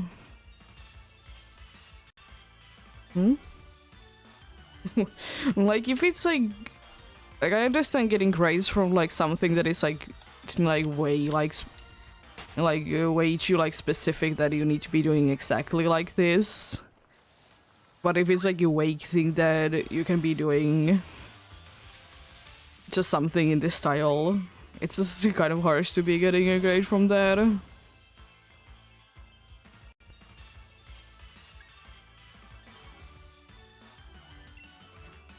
And I will say one thing as well that I'll be wishing that schools would be sometimes having a little better tools. They don't need to be anything too crazy, but a little bit better. Because that's another thing that is kind of also making you feel like you're a bad artist, because you just have bad tools. Because all of ours were like at least 5 years old when I did get to use them myself. So yeah, they are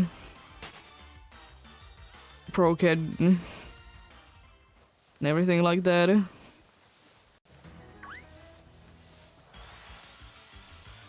It could have been a different story if I would have ever been going for like school for arts specifically. I was thinking that like when I was quite a bit younger, when I did actually get to decide what I want to be doing. But then definitely the thing from the discouraged from the art class so big, because every single art teacher that I ever had were like seeming that they hate me.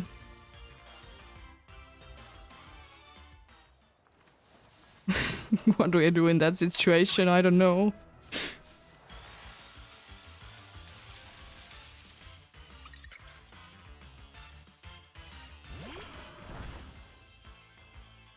But yeah. And also one thing that also was frustrating to me personally with the art thing is also that I was never really told like what was the issue.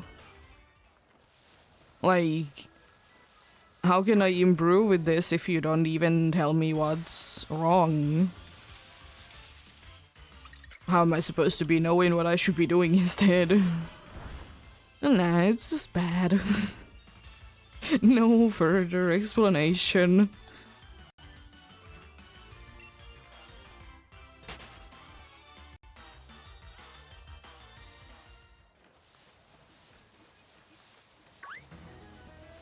I don't know how they're doing things nowadays, though.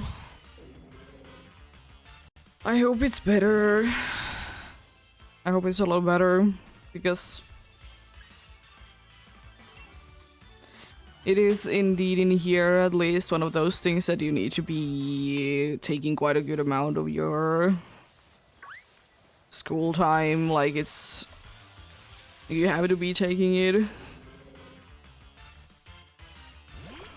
Like, you at least need to be getting it, I think, from grades 1 to 7.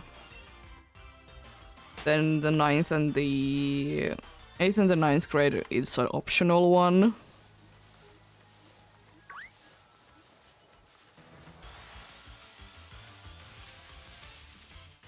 So, like, yeah, we'll be doing it for quite a good amount of years.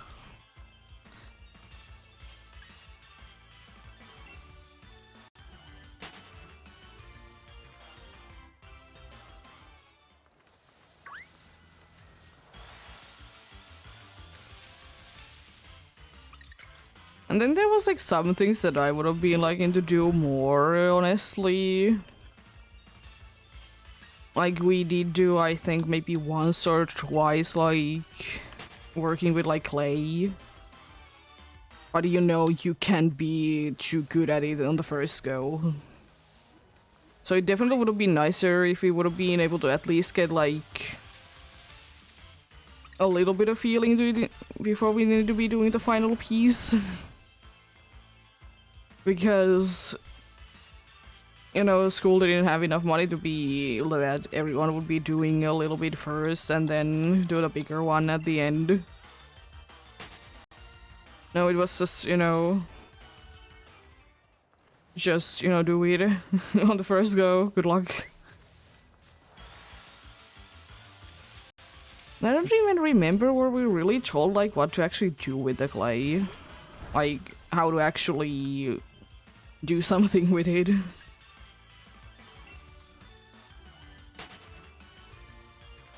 I think we were told.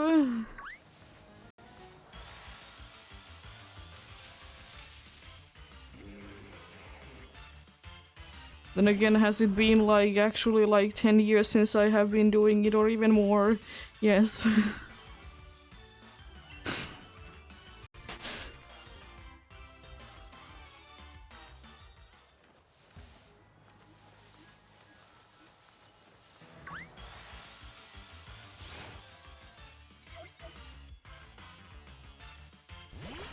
Before getting in that amount of time for sure.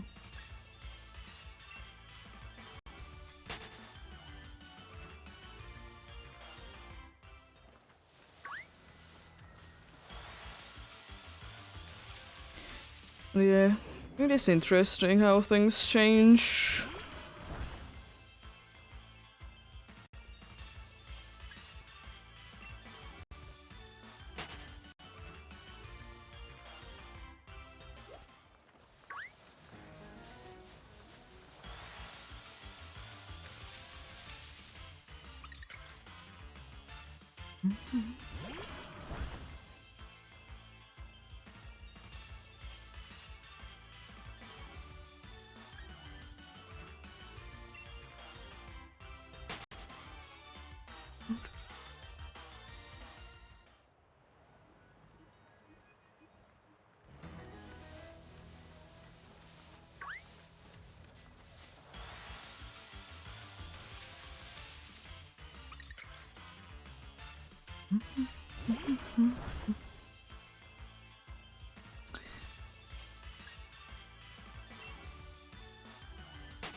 Yeah, I will say that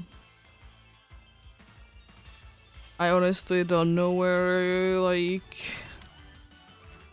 all of my art things are that I did do from school because my mother did have it and I don't know where they are anymore. To be honest, probably my guess at this point is that they're in the trash. It's not like they were bad or anything, but you know.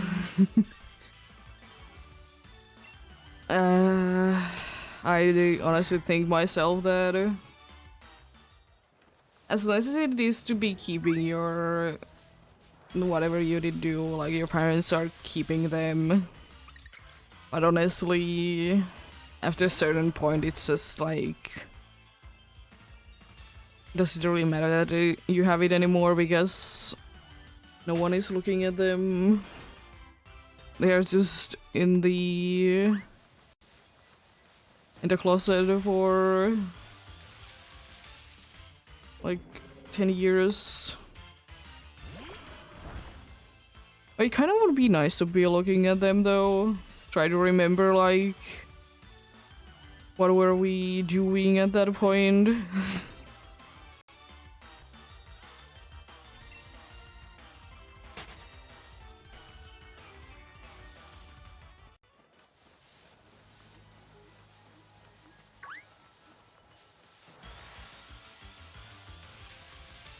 What are you? What did you be?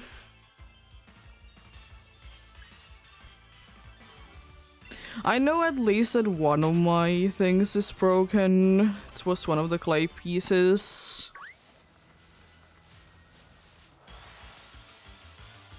And it just... someone dropped to the floor. And you know it didn't survive through it. Also, another thing that I now remember about one of the clay things as well was that for whatever reason the badge that my class did get, it was so bad that like literally every single one of them was cracking at some point. Some were worse than others. It is honestly also partially because the way that they were tried. They were like tried very quickly, and I'm pretty sure that that clay wasn't really built for it. But then again, they just needed the space because everyone needed to be doing the same exact thing at the same time, you know? It couldn't be that, you know, one would be doing one thing and the other one would be doing others. No. It would be way too easy.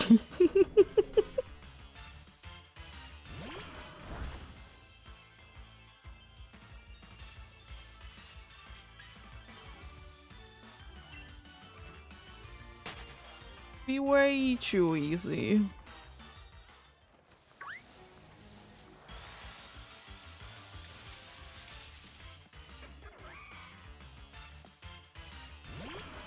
But yeah, it was interesting for sure.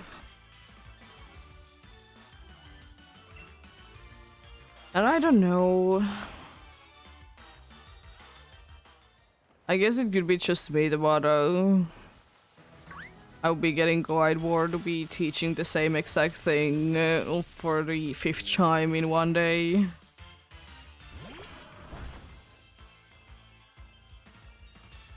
Nice! Is it a Pikachu or the Nidoran?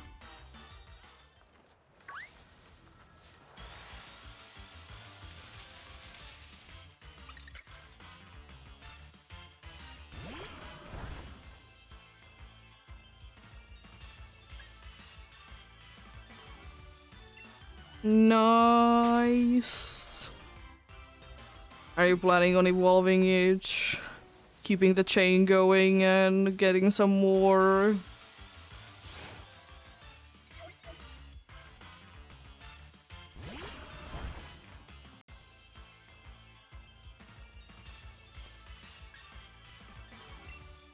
What are your congrats?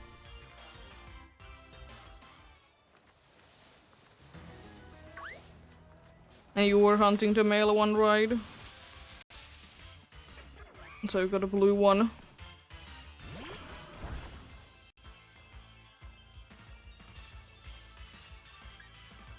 Ooh, Bulbasaur. Yeah, for Bulbasaur I would at least hope that you will be getting a catch combo to be making them more likely to be appearing. It's kind of impossible to be getting them without it.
Yeah.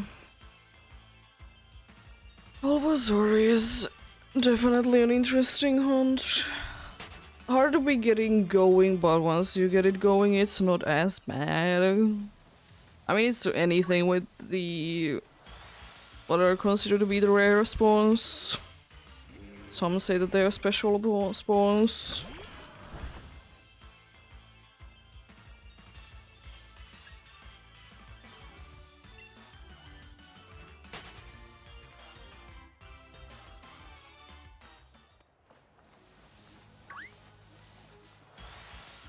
But at least good thing with them is that if you have one on the screen, like you're like in certain catch combos, you always be having like one at the screen basically all the time, which is quite nice.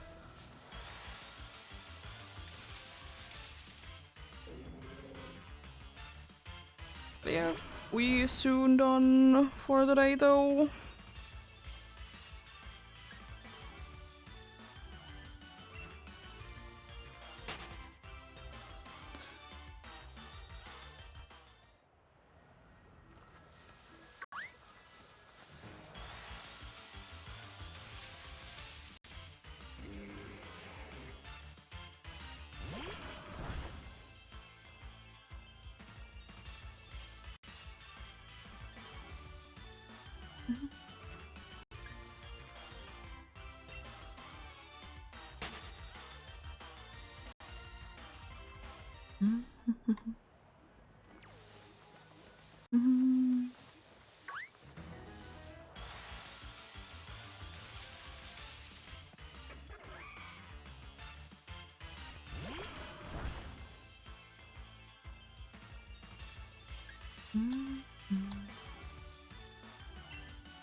Oh no.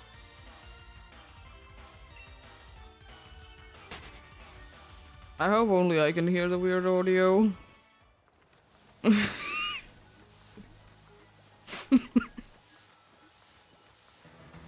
hopefully, hopefully it's only me. And anyways, it's not gonna be for too long.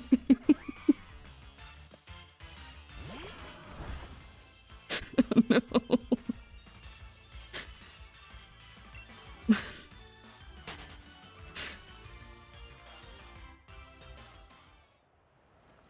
I don't know which game it is even. Ooh, it's just making the weird sounds.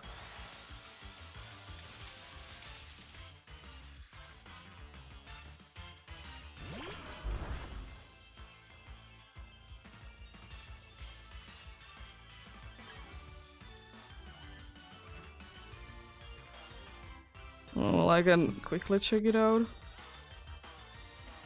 Okay, I have made my decision and it's the Ultra that is making weird sounds.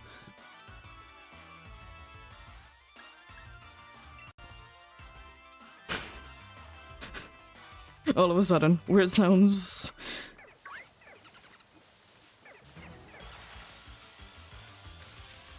Horrible. Ooh. But yeah. Thankfully it doesn't last for too long though.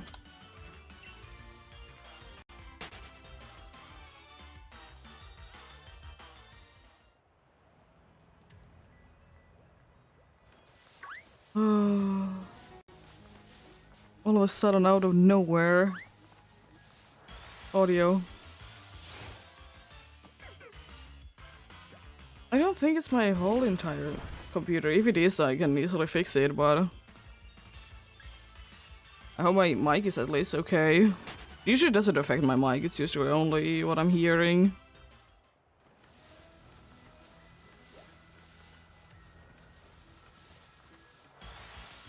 Sir Mime, please.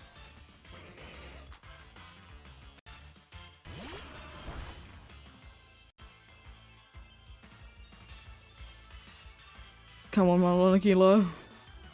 I believe.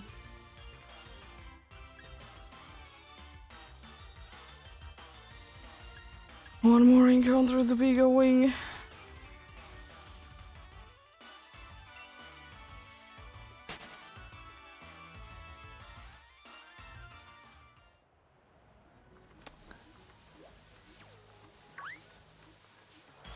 There we go.